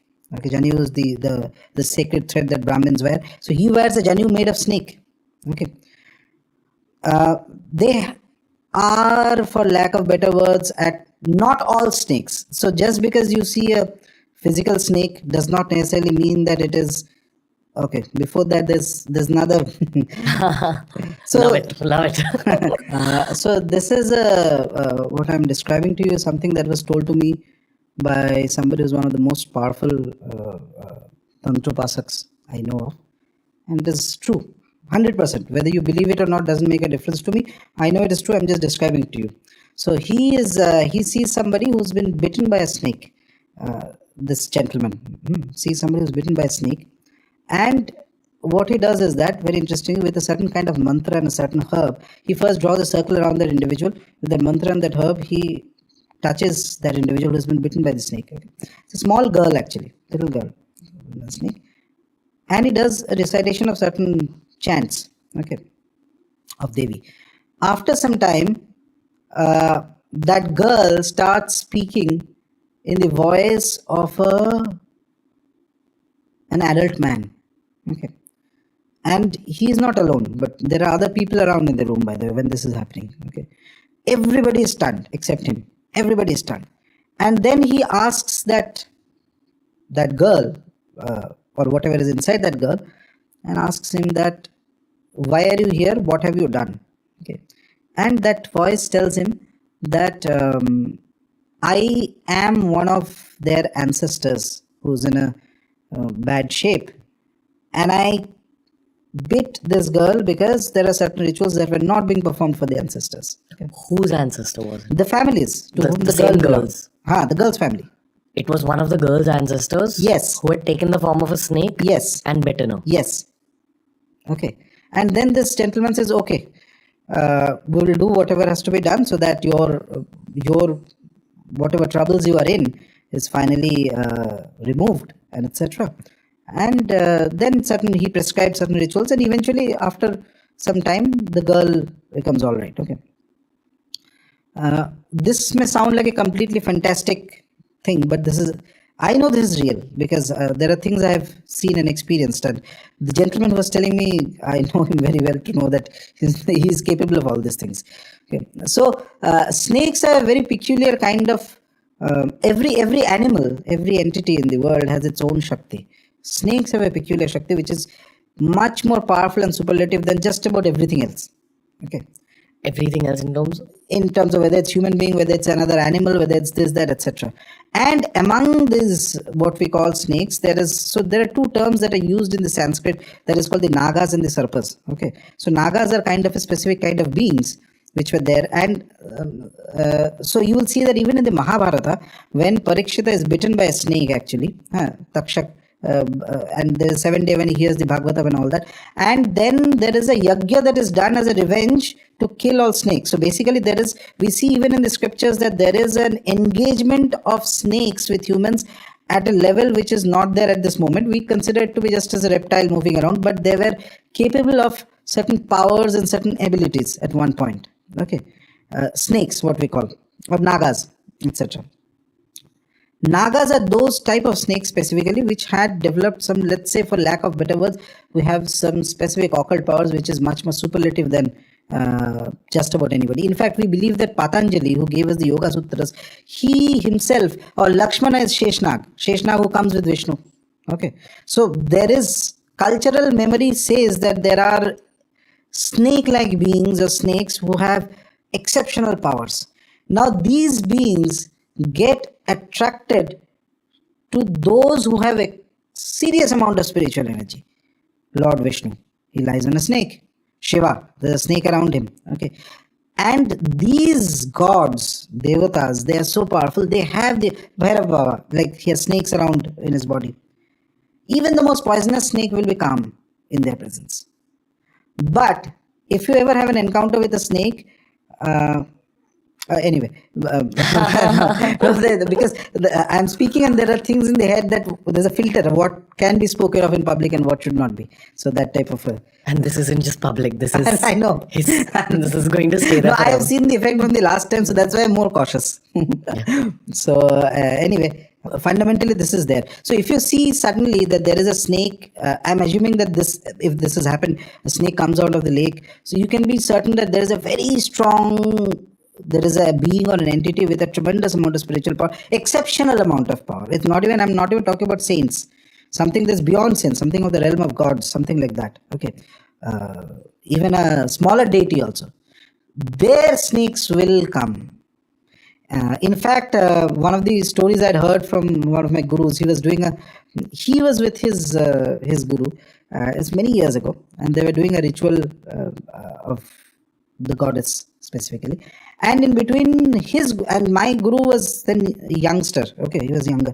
So guru's guru, he tells him that Aram se sit down. There's a homa that is happening, and you will see a snake coming. Okay, don't get up. Don't get scared. Don't get scared. It will do nothing. So after some time, he sees that there's a snake, kind of cobra that is coming, and that area where the homa was happening, it's very isolated. I've been there. Okay, it's a cremation ground actually. Okay, so that snake comes from there, and there's a fire that's burning. Normally, wild animals will never approach a fire. That's the beauty of fire. That's the power of fire, by the way. Wild animals, if you are in the forest, you know nothing. First thing you do is light a fire. Light a fire means nothing is going to come close to you. And beauty of thing is that it has a certain democratic power. You need not be a 6-foot gym going hunk. You could be just a 12-year-old girl sitting with a fire. No wild animal is going to come close to you. They have an organic fear of fire, especially wild animals. Okay, so the snake suddenly comes in from there and starts doing what we call pradakshina, round of the fire. 2-3 times it does, and then it goes away. Okay, and his guru was sitting. His guru says that kuch hone wala tha, it will be done. It's like as if he's speaking to the snake. Okay, he's telling. So there are rituals, by the way. And you know the intensity of the ritual, the Shakti that is being produced. Why did the snake come? Because there's a when the Homa is done, a Homa is what? Basically you are worshipping a certain deity in the fire. Okay, so it was a form of Mahavidya Homa was going on of a particular Mahavidya in the fire. Okay, so deity's presence was there. Automatically it will draw that element there. That snake which was there, it could be a being in the form of a snake. It will come there, and that is its way of showing its reverence. Okay. And there are rituals, by the way, in Tantra, in practical Tantra. One is the theoretical thing. In practical Tantra, there are rituals where you know the ritual success or failure, the amount of energy, Shakti that is being generated in the ritual by looking at the circumstantial evidence, how animals are behaving around that. Because animals do not lie, humans can lie. You can pretend, an animal doesn't pretend. It organically behaves, spontaneously it will behave. It senses that there is something and it will behave. Whether it's a dog, whether it's a snake, whether certain kinds of birds, and in some extreme cases, even wildlife, for example, leopards and all that. Let's talk about Nagas. Yeah. I don't know whether it was you or someone else on the show who said that the ancient Nagas that we speak about, the ones that Bhim met when he went to the bottom of that lake, yeah, and the ones that are mentioned in all the Puranas, etc., were a part of India. I think Praveen Mohan was on the show and he said that there are villages in South India where the village is built on the side of a hillock, and on the top of that little hill there were these tiny ancient hutments built. And the local villagers believed that those huts were actually the home to Nagas, who were just smaller human beings. Right. Something like pygmies, but they looked like reptilian beings. Someone else told me that they were the ancestors of the modern day snakes we see around. Someone else has told me that they are actually still there, but they're just hidden. Nagas have gone to very hidden parts of the earth. They're still inhabiting. Someone else said they went back to the planet that they came from. I don't even know what the truth is. So I'd like to actually talk about both modern day snakes and their power and Nagas. And the reason I ask you about modern day snakes is because human beings often think that we're the most evolved and most intelligent creatures because we've discovered science. But what if we've not discovered what we even don't know that we've not discovered? And the gauge of intelligence is not necessarily scientific achievement. Maybe there are other formats of science which other animals know about, like whales or snakes or dolphins or dogs. Why is intelligence only related to technology and science? So let's break down Nagas as well as modern day snakes. So Nagas, I cannot say with full conviction that what exactly happened to Nagas, but more or less, yes, they were very powerful reptilian beings, snakes you can call them. And as I mentioned, they do have a lot of occult power and occult abilities they had. And they're very powerful to the extent that they can manifest the various, they could, at least we have texts that mention that they could manifest the various siddhis are the special, powers, for lack of better words, that can come to an individual or a yogi who goes to a very high level. Those they could manifest. Plus, they would often, they get naturally drawn towards beings who have greater power than themselves. That is why even Buddha, by the way, the Buddhist texts mention that when he was meditating, there was a Naga that came and gave him shelter. Okay, Shiva has a Naga around him. Vishnu sleeps on a snake. Devi has a lot of, Ma Tara's iconography will have snakes, tied to her anklets are snakes, her yeas are various things. Okay. So Nagas are basically, let's look at it this way, you can think of them as creatures who had a lot of evolved spiritual knowledge. Certain specific techniques of spirituality. Spirituality is not just a simple one-way track. It is like it's like a tree. The Bhagavad Gita describes spirituality as an inverted tree. Okay, so it's a tree with multiple branches. With so many, there's yoga is there, pranayama is there, tantra is there. In tantra, dakshinachar, vamachar is there, aghora is there. So many devatas are there. It is not at all a one track thing. It depends. Why is it there? Because there are going to be different types of individuals. These are all parts. So certain specific types of spiritual progress, spiritual paths, the Nagas had absolute mastery of. From the Nagas, we have the Yoga Sutras, the Patanjali's. Patanjali himself was a Naga, it's believed to be. And some of the techniques of yoga come from them to us. It's like they brought this knowledge to the world. I feel, when I study these things, that what they gave is very exclusive and not fit for living, not just yoga. There are other aspects of them. Their knowledge is not fit for the average common human being, because human beings are not yet that evolved to take that kind of a knowledge or execute them. Maybe one or two individuals at some places may have done that, but others do not have the capacity for it. Their techniques are very intense. Sometimes it is possible for an individual to have a Naga as a benefactor also, by the way. Benefactor means somebody who protects you. It can happen through a ritual, or it can happen automatically also. This is exactly what the Naga is doing when he is coming and putting up his hood in front of Buddha, who is meditating for so many days, because there is a higher level spiritual power that is there, so it automatically comes as a protector. The same thing is happening in another format when there is it's not a Naga, but from the current day snakes that we have, they have some kind of a link. Okay. So when that ritual is going on, or any ritual is going on, the snake comes and it does a pradakshina and it moves around without harming anybody. That's very important. And here is the catch. If you get scared of it, that automatically indicates that you do not have that spiritual power to be steady and calm in the presence of that entity or being, or that's Naga or snake, etc. Then it is either not going to come to you, or it is going to react to you. Okay. So that is what Nagas are. Even today, Naga worship, by the way, happens. In Kerala, there are temples of Nagas. And in the same context, there are certain doshas in horoscopes. in Jatakas, when the grahas that are there in Jyotisha, certain doshas which are called as Naga dosha or Sarpa dosha, okay, which if present in an individual is going to cause you a lot of friction in life, lot of badhas, sometimes difficulty in conceiving children, getting married, happiness, various things, okay. So when those are there, it's a standard dictum to get specific rituals and pujas done in specific kshetras in order to calm them down.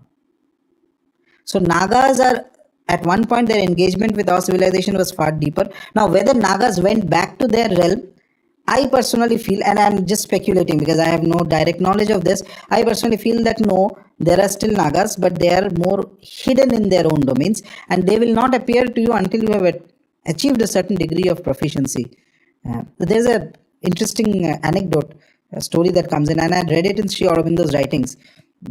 Once he was meditating, I think he or the mother, who was his spiritual consort, I think she was meditating on Sri Aurobindo, and this meditating on the problem that why is there poverty, and then he goes to a certain realm, okay, and he, I'm just telling it as it is written, okay, goes to a certain realm and then sees that there is a huge amount of wealth kept in that realm, and they ask, but there are Nagas, 2 or 3 Nagas who are guarding that wealth, okay. And then they ask them that why is not this released to the world, because there are people who suffer from etc. And they say that there's a price for this. There are certain base human instincts, until you overcome them, this will not come to you, which means that poverty is always going to exist. And he writes that down. Any other person would have told me this, I would have perhaps thought that it's his imagination or something. But Sri Aurobindo was a very evolved yogi. Okay, he's not the kind of the mother that to make up something like that. But that also ties with some other colloquial stories that in local languages in local different parts of India we have, which mentions that Nagas sometimes guard wealths and very rare treasures. It could be a physical treasure. Wealth means there are different categories of wealth in the world. One is the money. Money is the easiest form of wealth, but there are precious gems. There are some kind of hidden stones or things like that. So they may guard those wealth so that it doesn't fall into the hands of undeserving or something like that.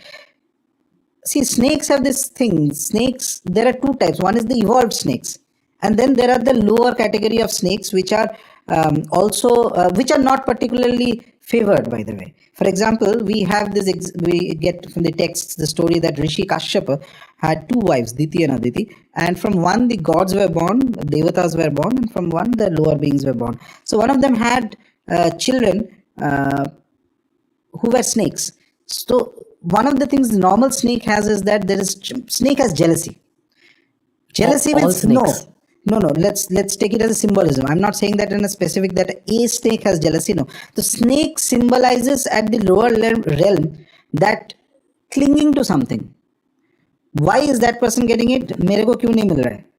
That sense is symbolized by snake. I'm not saying that actually snake has that feeling of love or jealousy, but snake's presence, ordinary snake's presence, can indicate at the negative sense jealousy, and this is exactly the doshas that reflect into the horoscope when there are Naga, Sarpa doshas, etc., and many other things. It causes problems of, as I was saying, whether somebody is not able to get married or not happy or things like that. And there's no amount of upasana of normal deities who are going to cure you of that, because you have done some karmas in past with respect to snakes or something, and often it happens that if you kill snakes, it can manifest more strongly, if not in this lifetime, then in other lifetimes. Okay. I have a small story I want to share, which I have not said on the show, and I actually feel very bad talking about this. But I'm still going to talk about it. My building, like the building I grew up in, my family's building, and my neighbor's building had a net in the middle, like a metallic net, like a jali. And when I was 16 one day, I just heard a lot of shouting happening in the compound. So I went out and saw from my balcony, tried to figure out what's happening. I could see something is stuck in that jali, and you know where the story is going. It was a grey colored snake. Okay. And my watchman was also freaking out.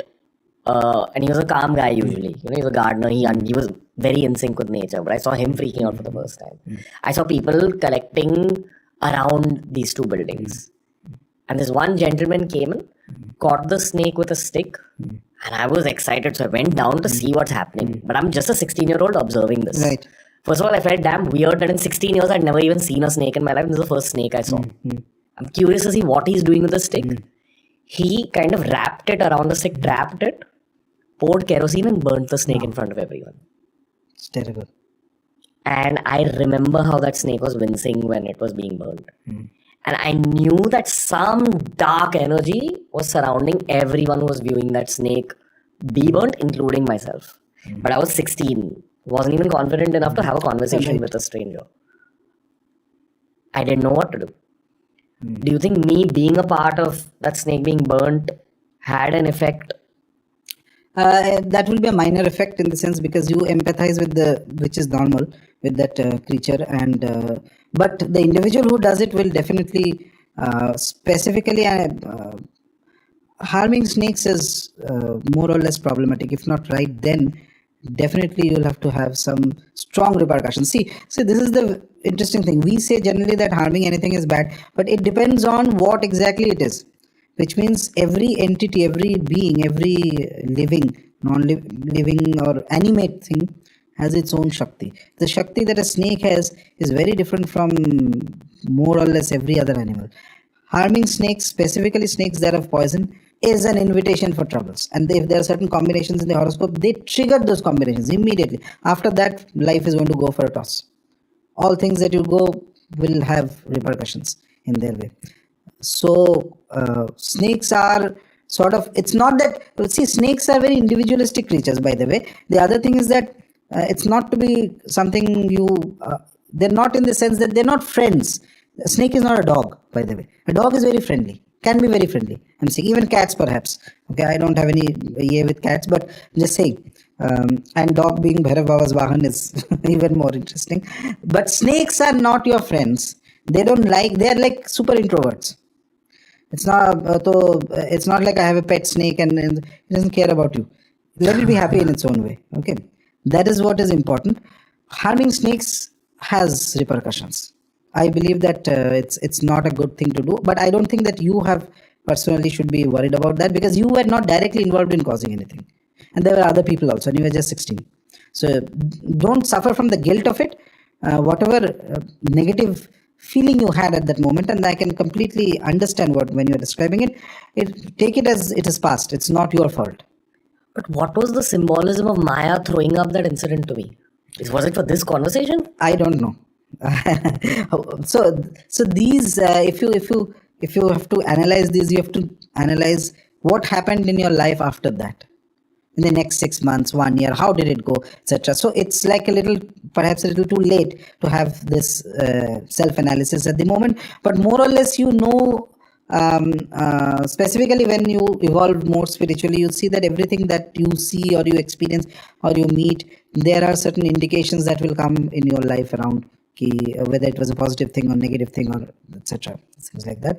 But I believe that you should not hold a guilt feeling because of it, because obviously you were not responsible for it. You were just 16.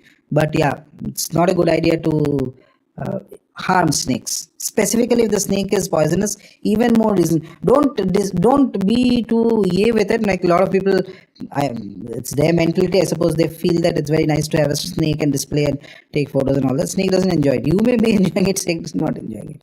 Okay, so let it be as it is in its natural setting. Don't disturb it. Don't go ahead and unnecessarily poke it. And if you find a snake coming into your territory and all that, so call the animal control or whatever and put it into wherever it has to be put, instead of killing it and all that, because killing snakes will trigger certain repercussions, if not now, then at the right time. That's guaranteed. Yeah. It's a very heavy format of karma. Why do you think of all animals the snake is considered representative of the Kundalini Shakti? You tell me. That is because it's like if you look at the original diagrams of Kundalini, so it's like they're described as a coil snake, 3.5 coils at the Muladhara, and then it starts rising up. And when it fully manifests, it's like a snake with its hood open. Okay, so snakes are this very interesting creatures, of which the Nagas and all who are there of the same. It's like humans, for example. There are humans who are very spiritual, very advanced, and then there are humans who are extremely diabolical and very malefic types. Both are possible in the same species, right? So snakes are like that. There could be very highly evolved snakes, and then there could be very lower snakes. And we see this example in, as I was saying, Rishi Kashyap's wife. So one of his wives, she gave birth to a lot of snakes, and the snakes were extremely jealous types. Okay, but one of them is also the Shesh Naga. Okay, and he is very spiritual in nature. That is why he has the ability to hold the world, and he has a connection with Vishnu. Okay, and the other snakes become an enemy of Garuda. Garuda is also connected to Vishnu, and Garuda was born from the other wife of Kashyap. So average snake is a symbol of an extreme competitiveness, jealousy, bitterness, the dark feelings that a human also has. It's a symbol of that. But a snake that has, and that is very rare, and this is where the Nagas come in. If ever anybody gets to encounter one, not normally, you will not.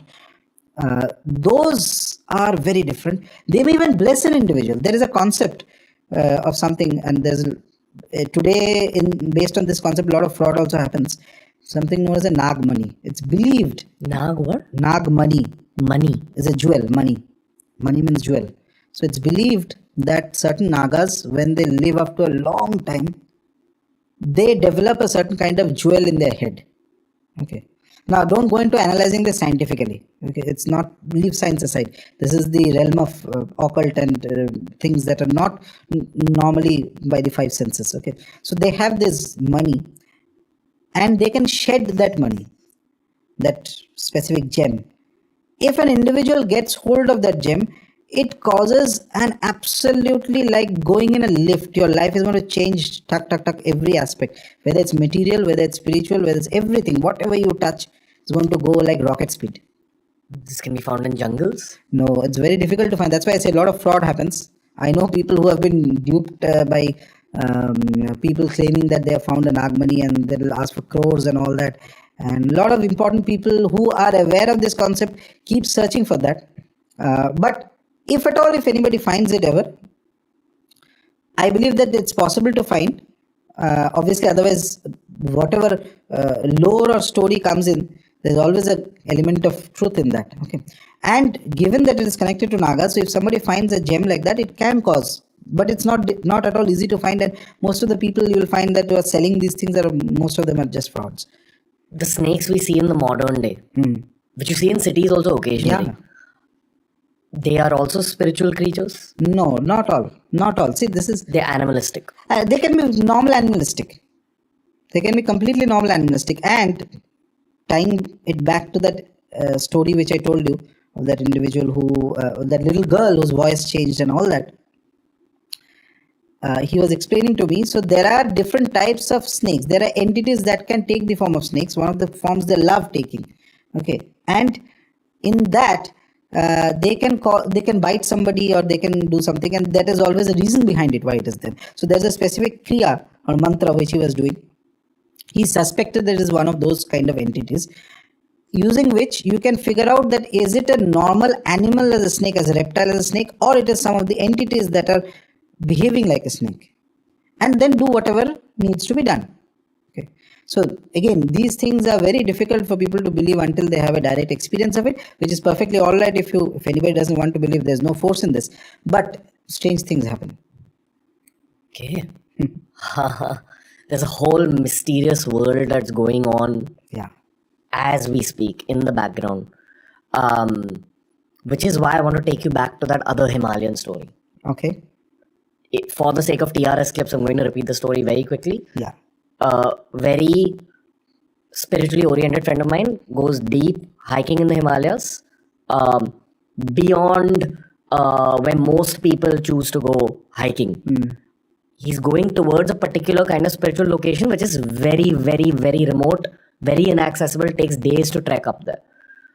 On one of the nights where they are sheltered in tents, he goes out to relieve himself, and 2-3 kilometers away at least, he sees 3 to 4 extremely tall men who he believed were 10 feet tall walk in the same direction of the spiritual place that they were going to hike towards the following day. And he said that he got a mysterious and maybe even negative energy from even looking at them. He got scared enough to go back in his tent and just be with his own family. I'm not just asking you about what he saw, I'm asking you about the world in the Himalayas that we don't even know. We spoke about how even animals can be spiritual or non-spiritual or malevolent. I'm sure human beings can also become malevolent. Yes. Or non-spiritual. Or people who have been spiritual can move to the dark side. Yes. What did he see? What's happening in the Himalayas? So what he saw, I cannot exactly tell you, because in my mind, there are certain factors. First of all, if I don't know that individual, assuming that the story is correct, if I don't know that individual, I don't know whether they really have the capacity to judge if something is positive or negative. Why? That's because if you are put into a strange environment, if you see something strange, you can feel negative, even if it is not negative. It is possible. Okay, unless you have. So I can't make that judgment for him. But suppose if there is, first of all, in the Himalayas, once you start going beyond reaches of even in the lower Himalayas, if you go to Badrinath, I recently been to Badrinath for some sadhana and all that, and beyond, as you go to remote areas, let's just say that the spirituality of the previous yugas are still present there. Today, the things have become corrupted at a mass level, and we are where we are. There is only so much we can do. But when we read stories of the Mahabharata or the even earlier eras, where great yogis used to go terrific sadhana for thousands of years, strange powers they would get, and all that, everything, the gods would manifest easily, things like that. So consider that level of spirituality is still present in the Himalayas. And it is not accessible for people. It is not meant for ordinary people to go there. And if the spiritual road is say 1,000, I'm just saying for a roughly, actually spirituality never ends. Never ever ends. You can stop somewhere. If you reach say 1,000 goal, if you reach 200, 300, you'll become a big saint and you can sit and make an ashram and do a lot of things. Okay. But there are people who may want to go even deeper. 500, 600 level tak pahunch jaye. There you cannot interact with the society anymore. You have to leave the society and you have to go to those realms. Okay. That's because there is a huge gap in the energy. Huge gap in the energy. So what will happen if you interact with people? No, it's not like that. Nothing will happen. It's like say you are 30 now. Okay, so if somebody tells you that gives you a class 5 toy and says, can you play with it? Same thing will happen. It's you will not like this.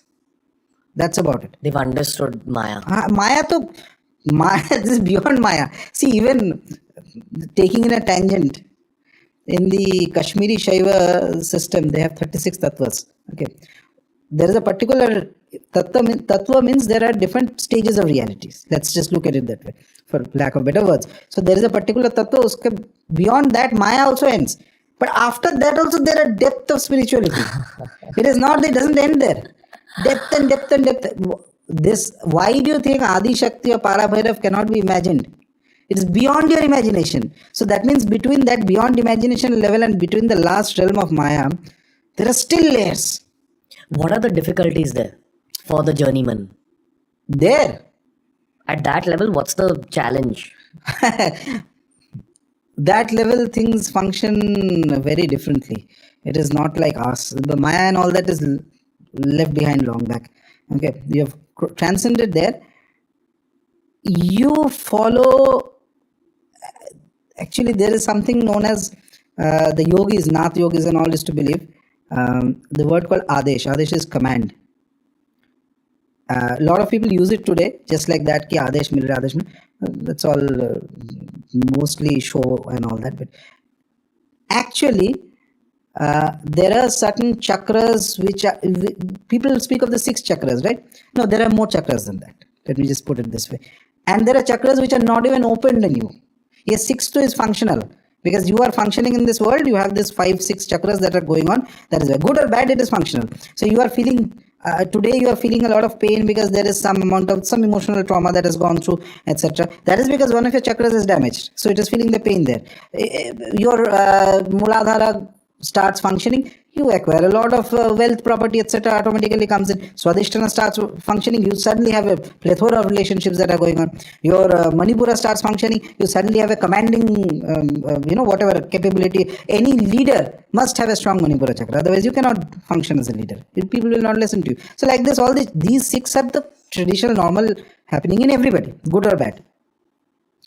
Beyond this also there are chakras which are, it's like buds which are closed. Not just negative positive ka baat hi nahi hai. It is not functional in 99% of people.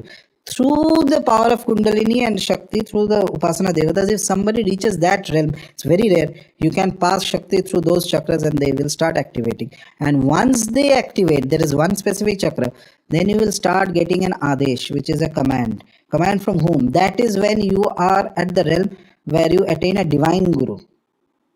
Guru hai. They may not be here. They are not interested in the ordinary person. Okay.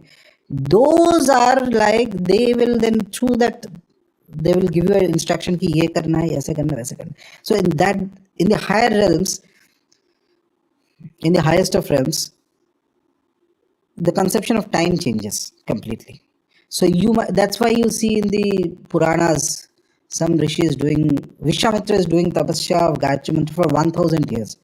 How is it possible? In that realm, conception of time will completely change. Your body's aging and things like that is going to be dramatically changed. Okay.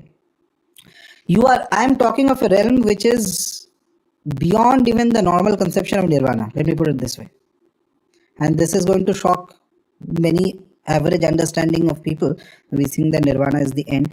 It is the end. Yeah, it is very high, but it is also the door to some other realms of spirituality, which is very, very, very rare. And those realms are where the playground of those realms is the Himalayas. Uske niche nahi hota ye sab. Or maybe the depth of the ocean. The depth of the ocean. Yeah, there are. So that is it's very difficult to describe those things in normal terminology. It's very difficult. It's like a person who has not read. Suppose you are learning. Kid is learning in class 3-4 addition subtraction. Suddenly you tell him there is something called a negative number. He'll freak out. Wow, negative number kahan se aa gaya? Positive number khatam nahi ho raha hai, to negative kahan se aaya? It's something like that. It's so obtuse. And it's not even, and again I repeat, it's not meant for ordinary, it's not needed for ordinary people. And I'm pretty damn sure that a lot of people who will hear this will completely misunderstand this. And they will start thinking for tomorrow, mere ko bhi ye sab ho raha hai. Mere ko depth of the ocean. I'm just guessing from the emails that I get. Okay, बहुत सारा चीज हो रहा है. So either you will be completely in denial कि ये बकवास है, which is okay, fine, I'm happy with that. Okay, and problematic is that no, मेरे साथ भी हो रहा है ये सब चीज. ठीक है, मैं घर पे ये सुन रहा हूँ. Anyway, wow. I have had so many emails from Kalki avatars. The fate of the world is dependent on me, and so like that. Just they're all real what I'm saying, but yeah, that depth of spirituality is something completely different. And Shiva and Bhairava and all this, they are beyond that depth. Wow. They are beyond that depth. Can you imagine what degree of subtlety that is? Our normal conception is nirvana tak theek hai, uske upar bhi jata hai. There is a particular stage till which you can reach in the last 5 of the tattvas, and that is, see, in Shankhya philosophy, that's one of the 6 philosophies. There are 24 tattvas. Okay, and that is taken in Vedanta and other branches of philosophy, in the Hindu philosophy, Dharma philosophy. So 24 is the final. Kashmiri Shaiva Upasakas, and I revere them very highly because they did tremendous work on the philosophy of Bhairava. Because I like Bhairava Baba, so I like reading them for my own purposes. I'm not a scholar, let me be very clear. Okay, neither an academic nor scholar, nothing. So they added that 24 is not enough. We need 36 tattvas. 24 tattvas tak your Maya and all that is fine.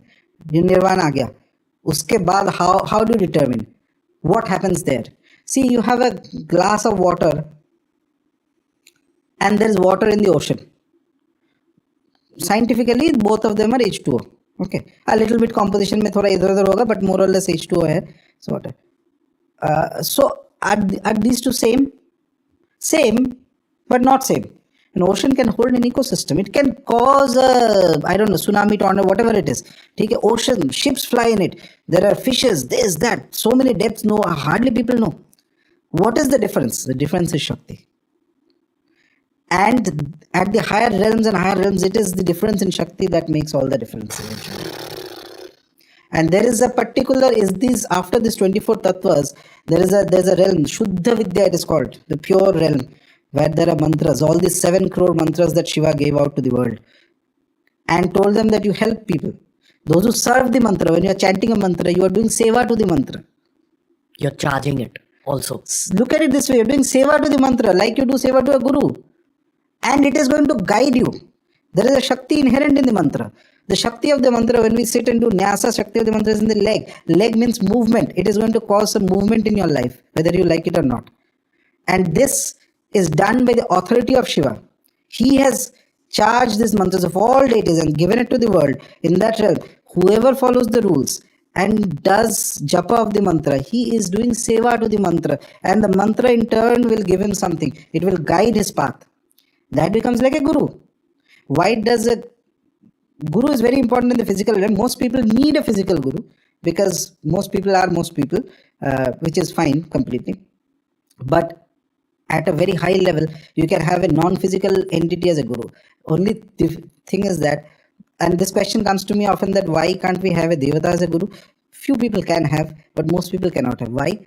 Because the deity is not going to respond to your whims and fancies. See, my physical gurus are very fantastic. I need something, I can go and just sit and finally they are human beings. So with a human guru, you have the advantage that there is a human component involved. Okay, but for an inanimate, non-physical guru, let's put it this way, not inanimate, sorry, inanimate is the wrong word. Non-physical guru, like a deity, etc. Their dealing is very different. They are not going to jump around by your whims and fancies. You cannot fool them so easily. You cannot do buttering up to them. Okay, so that realm, what happens is that after that, those last, as I was saying, the last 5 tattvas, when somebody reaches that realm, the mantras are there. Then beyond the mantras, there is Shiva, there is a lot of other things. There's Sadashiva. Okay. In fact, if you look at the iconography of Ma Kali, Dakshina Kali, or if you look at the iconography of Tripur Sundari, one of the most powerful deities, goddesses. So we'll speak about it sometime. But if you look at her iconography, you will see that she's there are 4 beings holding up a throne. Those are Ishwaras. So in the normal conception, we consider Ishvara to be the ultimate. Here, Ishwaras are Brahma, Vishnu, Rudra, and Ishvara. Another entity. Okay, these 4 have the Ishwar Tattva. That means they are like gods, Ishvara, all powerful. With our conception of God is what? When we simplify it, okay, there is this great being in the world who can create, destroy, very powerful, etc. That is Ishvara. Beyond Ishvara, they are holding the throne. Okay, on the throne there is a white colored Shiva lying down. That is Sadashiva. Okay, on Sadashiva is Tripur Sundari sitting. So Sadashiva is a stage even beyond Ishvara, they are saying. As in God came out of them. Sadashiva is even beyond Ishvara. And there are some of the masters that also mention that the tattva of Sadashiva, if you are very, very, very, very, very good in spirituality, you are exceptional, you might reach up to the tattva of Sadashiva. Tattva means it's like just like I mentioned water. So I can say that the water in the ocean and the water in the glass have the same tattva, but the Shakti is different. You're talking about spirituality beyond nirvana. This is a different realm altogether. Okay, and as I keep repeating again, and even when I'm privately discussing with somebody, so this is not meant for ordinary people. And it's, if you think too much, and if you're the problem with speaking all this is that if your own energy is not up to a certain level of spirituality, you are 100% going to misunderstand all these things. At the risk of being misunderstood, I'm still saying because it's coming in a flow. That's why I'm going on. So this. Till the realm of Sadashiva, you might attain in your physical form. After that realm, your body cannot hold that energy. You have to leave the body. But even if you leave the body, you are not dead. You become more powerful. Your constraints of the body goes. You become even more powerful. And these beings They are almost non-different from Shiva. Almost non-different. If you and I were to look at these beings, we'll think this is Shiva only. They have done so much upasana. They have become almost gods. They guide various other beings and other people who are doing sadhana, etc. You are doing upasana, I am doing Bhairava upasana. Okay, and suddenly there's intuition, tying it back to what I was telling you. Intuition comes that in an hour there's a call going to come from these guys, and they will say that on specific date you have to come, and that date is important to Bhairava Baba. So you just say yes. I am thinking that okay, this thing, it's perhaps Bhairava is telling me. But how do I know it's not one of those beings? It's them also who do all this, because they're given the charge of guiding. Bhairava is very high up. He may not come. He is aware. Tripur Sundar is aware that who is doing all. Shiva is aware that who is doing upasana. Shiva is not going to come so easily. Around him there are parivara. These are called the parivaras. Family, the deities. So when we traditionally worship in our dharma, there is no monotheism, by the way. It's impossible. Monotheism means we worship only one. No. Even if you're worshipping one, if you're worshipping Shiva, there will be Parivar Devatas. If you're worshipping Vishnu, there will be Parivar Devatas. It's like if you're inviting, say, the Prime Minister, he's not going to come alone. Full with him security and I don't know what all will come with him. Same thing. These are so important. They are never alone. And they are aware. They are aware of everything, but they will not interfere. It is these, and this Parivar Devatas have their krama. They are all these beings in these realms. They will be the first ones to interact. You are doing Shiva Upasana and all that, etc., etc.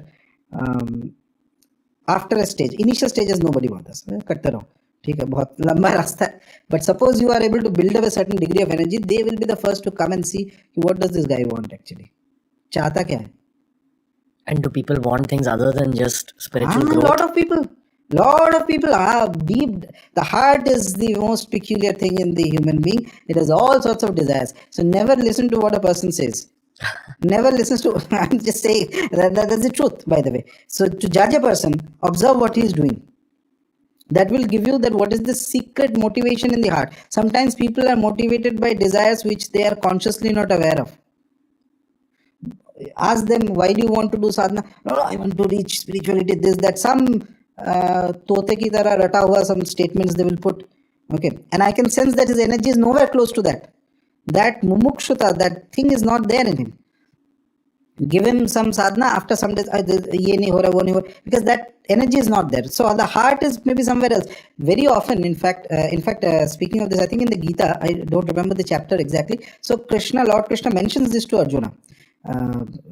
That Arjuna asks, what happens if a yogi doesn't succeed? He says that he can be born in tremendous splendor. And there are some who are even higher.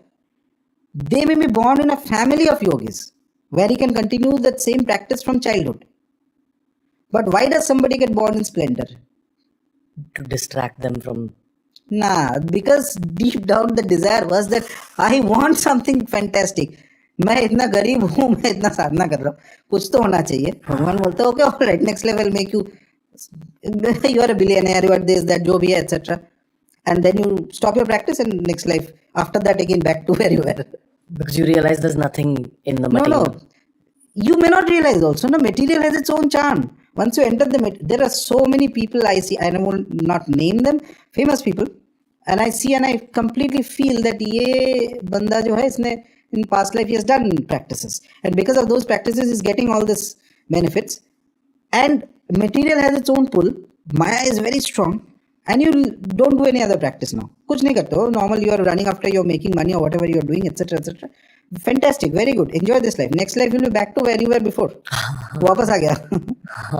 Or you may go even bad, because if you misuse, if you don't have that basic conscience of right and wrong, and you indulge in really negative things, then you'll fall even worse. Do you see elements of their sage-like nature and what some small things? When I try to observe a person, there are a few things. The words are the last thing I see. I don't care about what a person is saying, because that is the last thing. Because words are where you can lie.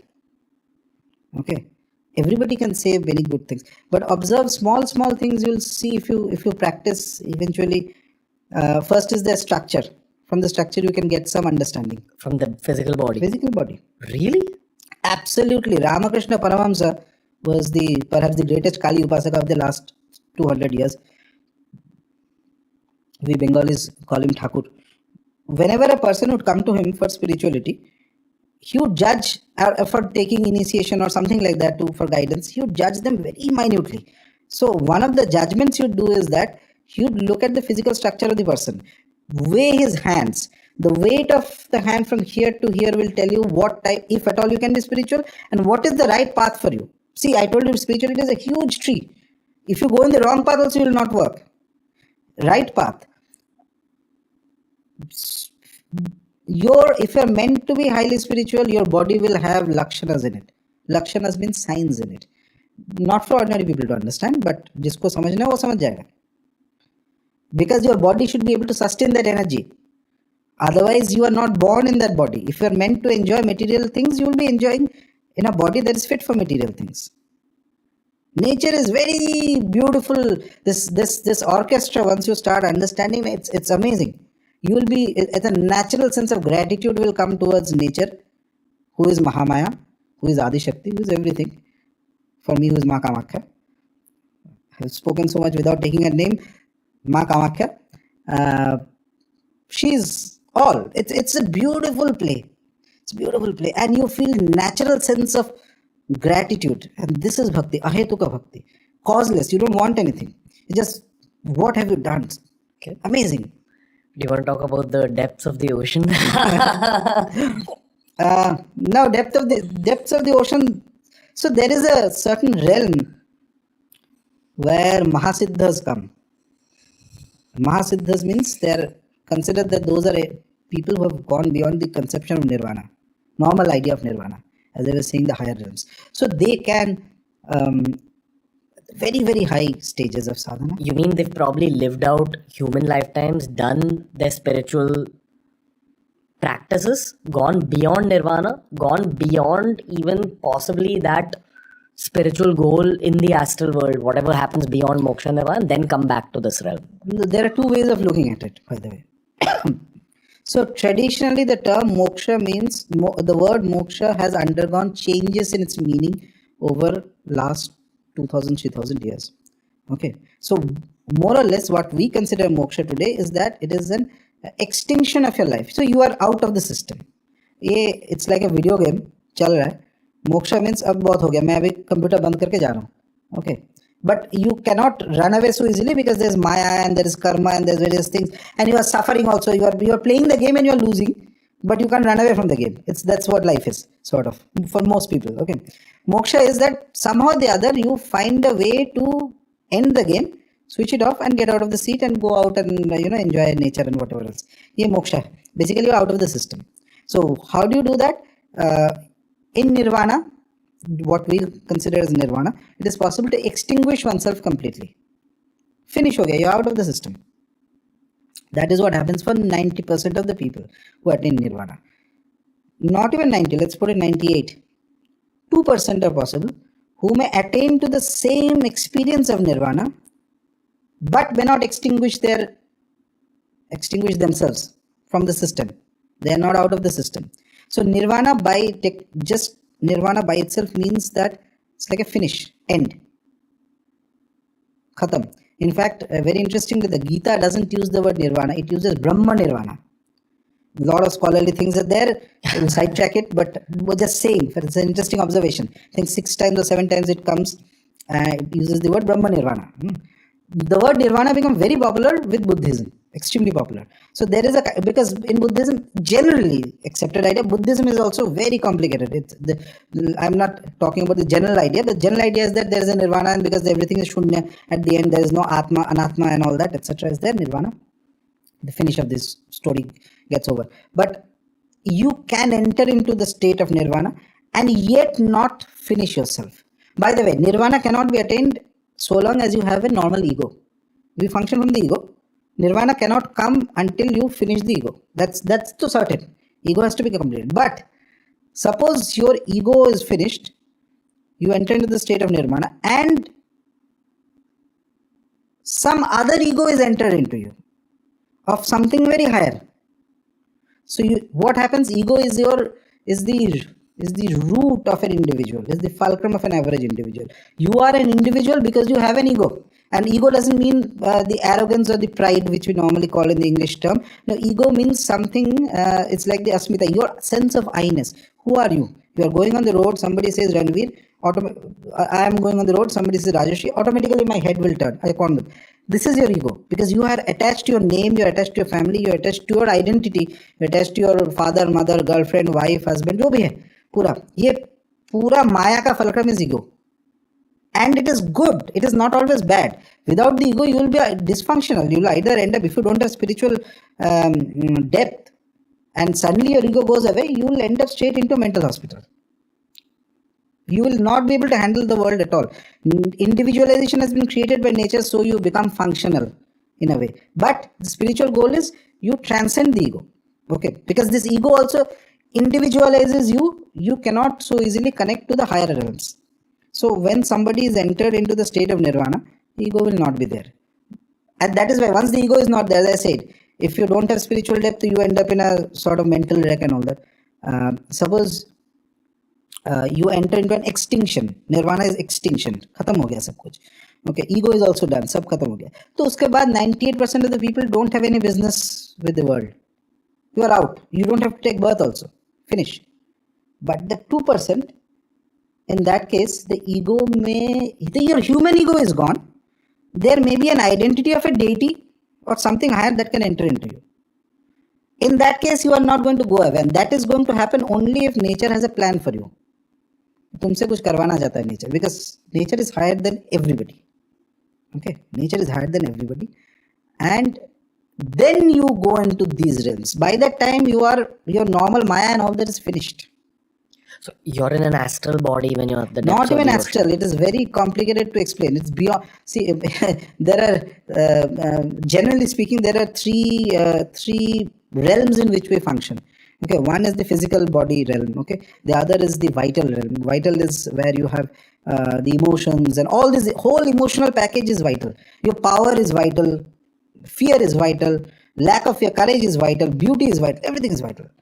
Okay, all these things. It's very powerful because from the vital realm, so many things have come. Art, culture, etc. Our life is mostly vital. Uske baad there is the purely mental realm. Mental means where the mind, as it is, without emotions. Okay. The highest realm of the mind, this, when we say the Bhu, Bhuvaswa, the three things, these are the three realms actually, translated. So average, every individual is functioning through these realms. Swa, the last of the mental realm, farthest reach of the mental realm is where there is this, look at it this way, that thing called nirvana. You transcend that and go to what is beyond that stage, then there are totally different things. And it is very difficult to describe. It's not even physical. It's not your astral, what we call astral, by the way, is the subtle form of the vital realm. Ye itna niche hai. Understood. And these things are not even written in texts easily. Because again, it's beyond words. Because it's very difficult to describe. Yeah, actually it's beyond words. Okay. I want to ask you the shark and whale version of the snake conversation that we had. Marine life. Okay. Especially whales or dolphins, which we know are slightly more evolved creatures. I don't know. I'll be very honest. I have not studied them that much that I can form an opinion on them. But I do believe that all animals have certain innate spirituality. See, think about it this way. A question just popped in my head. Animals have a spirituality. Humans have a spirituality. What is the difference? We say that children are divine. Generally, all cultures will tell you that children are divine. If children are so divine, why do people grow up? If spirituality is the aim of life. That is because nature wants you. There is one additional component that a human being has, which is that Bhu Bhuva Swa, the third, the ability to logically judge things, complicated things. Okay, not even judgment. The mind, pure mind, without emotion. This vital realm that you have, animals also have this in their own fashion. Animals are creatures of the vital. In the vital realm, you don't lie. You do spontaneously. Okay? You feel fear, you run away. You see food, you run after the food, or something like that. Basically, it's there's no lying there. Pretense is not possible. Pretense comes from the head.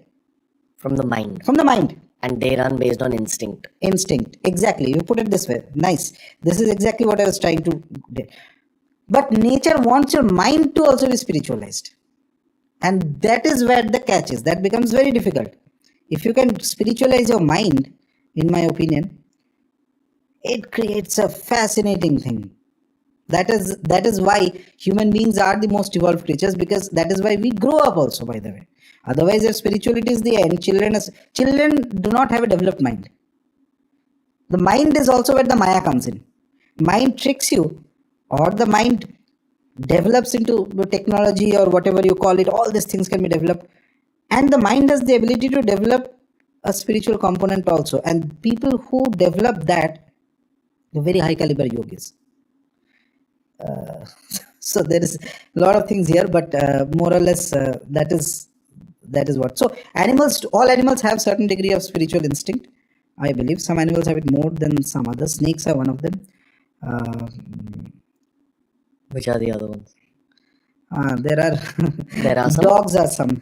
I saw the video you did about Kal Bhairav Upasana. You said that one of the tests for your Upasana being successful, your prayers to Kal Bhairav being successful, is that dogs will be drawn to you. Yeah. So dogs are very interesting creatures. Dogs have an instinct for loyalty. Other animals also have it, but dogs have it more than others. Okay. And see, Vahana is considered as a dog. Okay. Dogs are basically, if I remember, I had read somewhere long back, I think wolves or whatever, they domesticated and became dogs. Okay. From the time when dogs started living with humans, perhaps there is no other creature that has lived with humans longer than dogs. Okay. Consider that is when Bhairava decides that I'm going to help this species. Okay. And the other thing is that a dog is a guardian, sort of. If you have a dog at home, if there is anybody who's disturbing anything like that, he will figure out, etc. One of Bhairava's typical instincts for an individual is that apart from the core tattva, which is that he makes you fearless, he also guards you very fantastically. He guards you from, even if Bhairava's blessing is with an individual, if you are supposed to go down into some negative pitfall, etc., he is the one who can pull you out of it. And that's what I tell people, that Bhairava is the only deity who can pull you out of a nightclub and make you sit into a meditation room. बाकी लोग तो जाएगा ही नहीं उसके अंदर. It's already too corrupted place. They'll not go. He will go there if he likes. He will pick you up from there, even if you cry and do whatever. but बैठा देगा तुम्हें meditation में. He is the one who can do that. Okay, and I've seen that happening with people. So, like dogs can guard, Bhairava guards his upasakas very strongly. Very strongly. Only thing is that you cannot lie to him. He is a god of truth. He hates lies. When you're saying you can't lie to him, I understand one, you're talking about the tantric rituals where if you've made promises, you got to follow them. No, not that. Oh. I'm saying something more fundamental, which means that when you are worshipping Bhairava, make it a point to sit calmly and tell him everything. And tell him everything means even your flaws. मैंने नहीं ये कर पाया. I tried this. If you're honest, he will help you. If you're dishonest, he detects dishonesty in 1 second. You don't have to tell the world, but you have to tell him clearly and without pretense. And that is very important. Without pretense. He doesn't like pretense. So if you can, to the world, you can pretend to be, and that is the one thing which most people don't do. To the world, they pretend that I've seen that they are great devotees of bhaktas. Bhakta is devotee, great devotees of this God.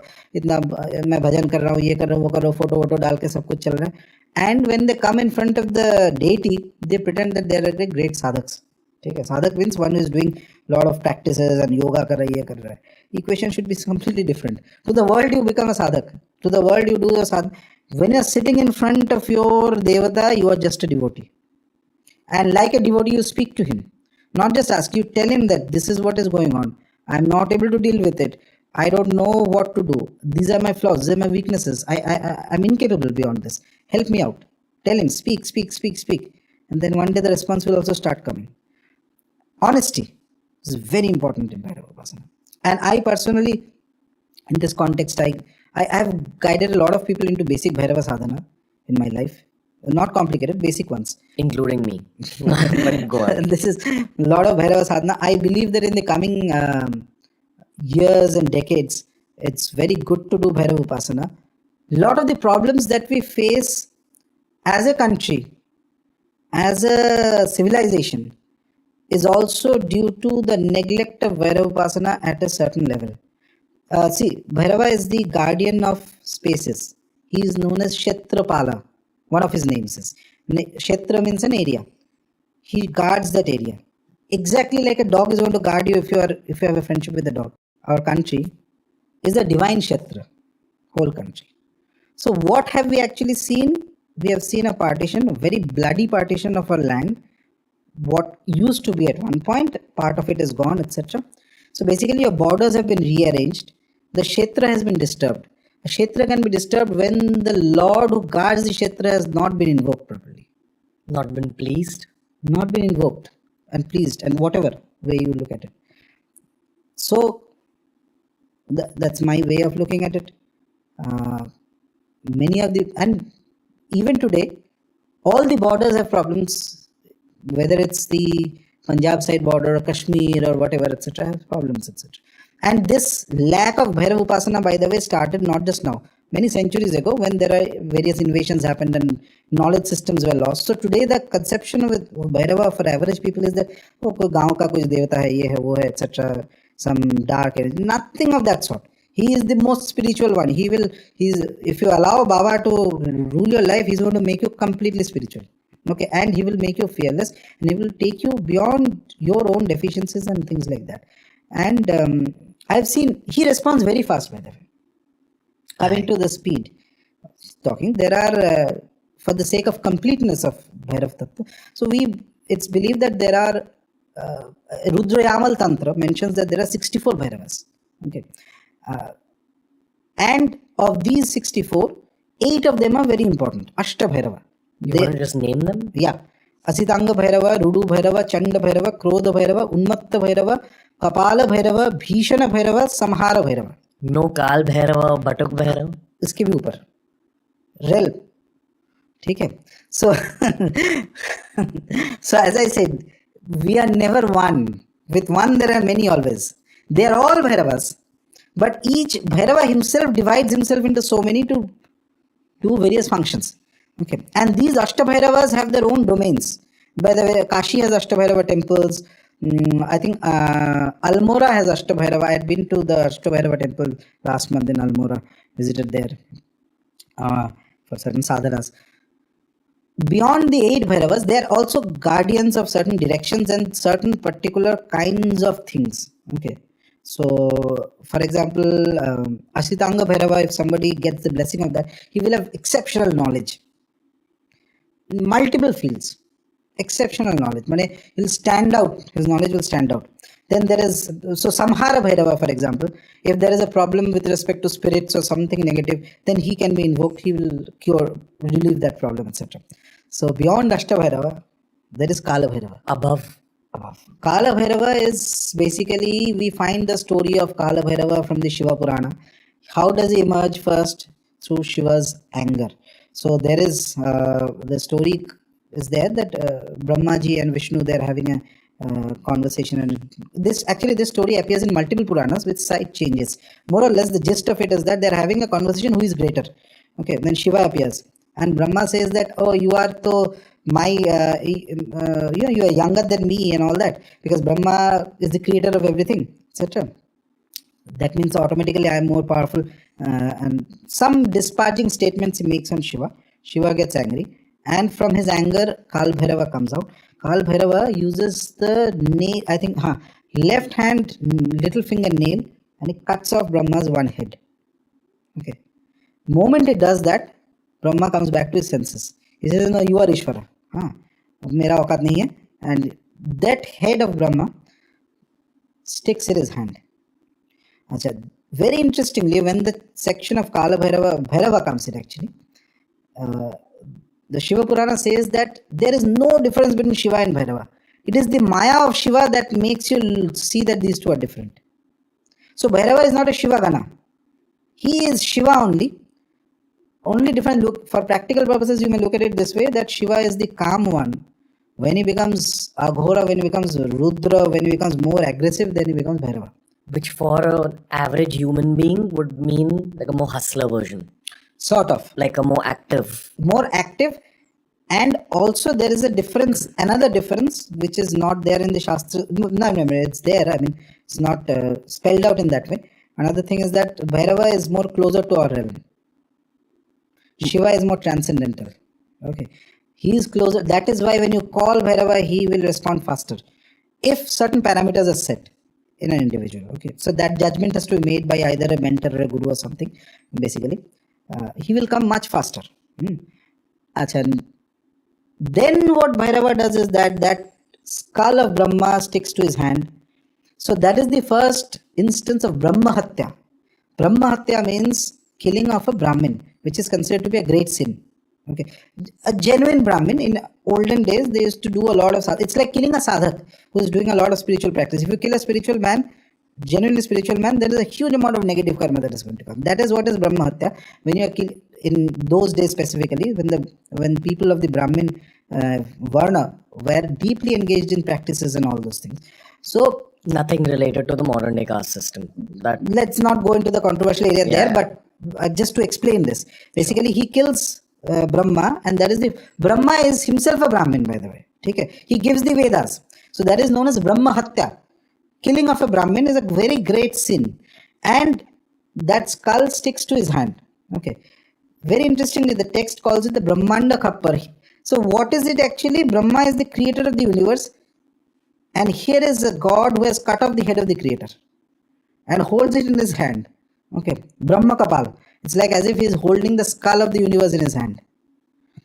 And in that condition, immediately there is a woman that gets generated. That is Brahma Hatya. Brahma Hatya is the activity of killing a Brahmin, and that too not just any Brahmin. Brahma, who is like who gives out the Vedas and things like that.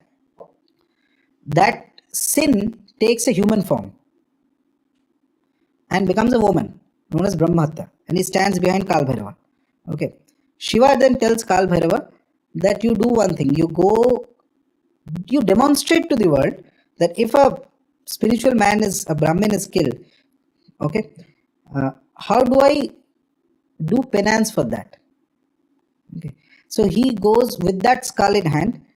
He performs what is called the Mahavrata. Vrata means like we do Vrata, Hanuman ji ka Vrat kar liya, ya kisi ka Vrat kar liya, etc. Navratri ka Vrat kar liya. This is a Vrata, means a spiritual austerity. So Bhairava, with that skull in hand, he roams around different realms. He goes to the realm of Vishnu. Vishnu immediately recognizes, tells him that this is a play that you are doing. It's a Leela, because you are Shiva. You know it very well. Okay? You are doing this to demonstrate certain things to the world. And then that woman is behind him. That Brahmatya keeps walking behind him. That lady who is the sin. And that Brahmatya, Vishnu asks Brahmatya, why are you coming behind? And she says that this is my way of worshipping Shiva. Okay, I am just following what he has instructed me to do. Finally, he keeps walking. He comes to Varanasi. In Varanasi, at a particular place, that skull falls from his hand. And he settles down there, Kashi. Okay, and that place is known as Kapal Mochan, where the skull falls down, etc. And Shiva says that anybody who is in Varanasi is like the permanent residence of Kala Bhairava. Okay, he stays there, and he stays in other places also, but Varanasi is got a special connection to Baba. Okay, so in the imitation of this, there is a Kapalika Vrata that used to happen. Even these days it's less, but used to happen. So there is a Kapalika initiation in Aghora, Tantra Marg, etc., where the Guru will give a skull to that individual, and like Bhairava, he has to stay for 12 years roaming around, not staying in a house, not staying anywhere. That only possession is that skull, that human skull. He goes around and he eats in that, he begs in that, and he doesn't stay in society. So at night you have to basically stay, whether it's a cremation ground or a forest or a lonely area. Okay, and you will survive this only if you have the blessings of Bhairava. After the 12 years you are made. You are divine. So this was called the Mahavrata. This is Kal Bhairava. Kal Bhairava, we see the first thing that we see in Kal Bhairava is that, see, if you analyze this, if you contemplate on this story, you will find that he starts with cutting Brahma's head. So there is the mainstream of sadhana, spirituality, okay, that is going on constantly. Here is a deity who is completely heterodox, not orthodox, opposite of orthodox. He cuts off that the one who gives the Vedas, cuts off one of his head, and then he does something that is considered as defiling. Because Kal, if you, normal spirituality, if you go to a cremation ground, you should take a bath and all that, there's a good reason for it. All that. Here is Baba who sits in the cremation ground, surrounded by everything that has been rejected by society, whether it is dogs, wolves, jackals, spirits. He's known as Bhutesha, Bhutnatha, Lord of the Spirits. Okay. He consumes alcohol, something that is completely barred in normal upasana, etc. So Bhairava is like that. Shiva only, just a different form. Okay. And when speaking of Bhairava, there's another very important aspect that comes in, there's the Vatuka Bhairava. Without him, it's not complete. Vatuka Bhairava is worshipped more than Kala Bhairava. Kala Bhairava worship completely cannot be done at home. The Vatuka, certain scriptures mention, Vatuka means a small child.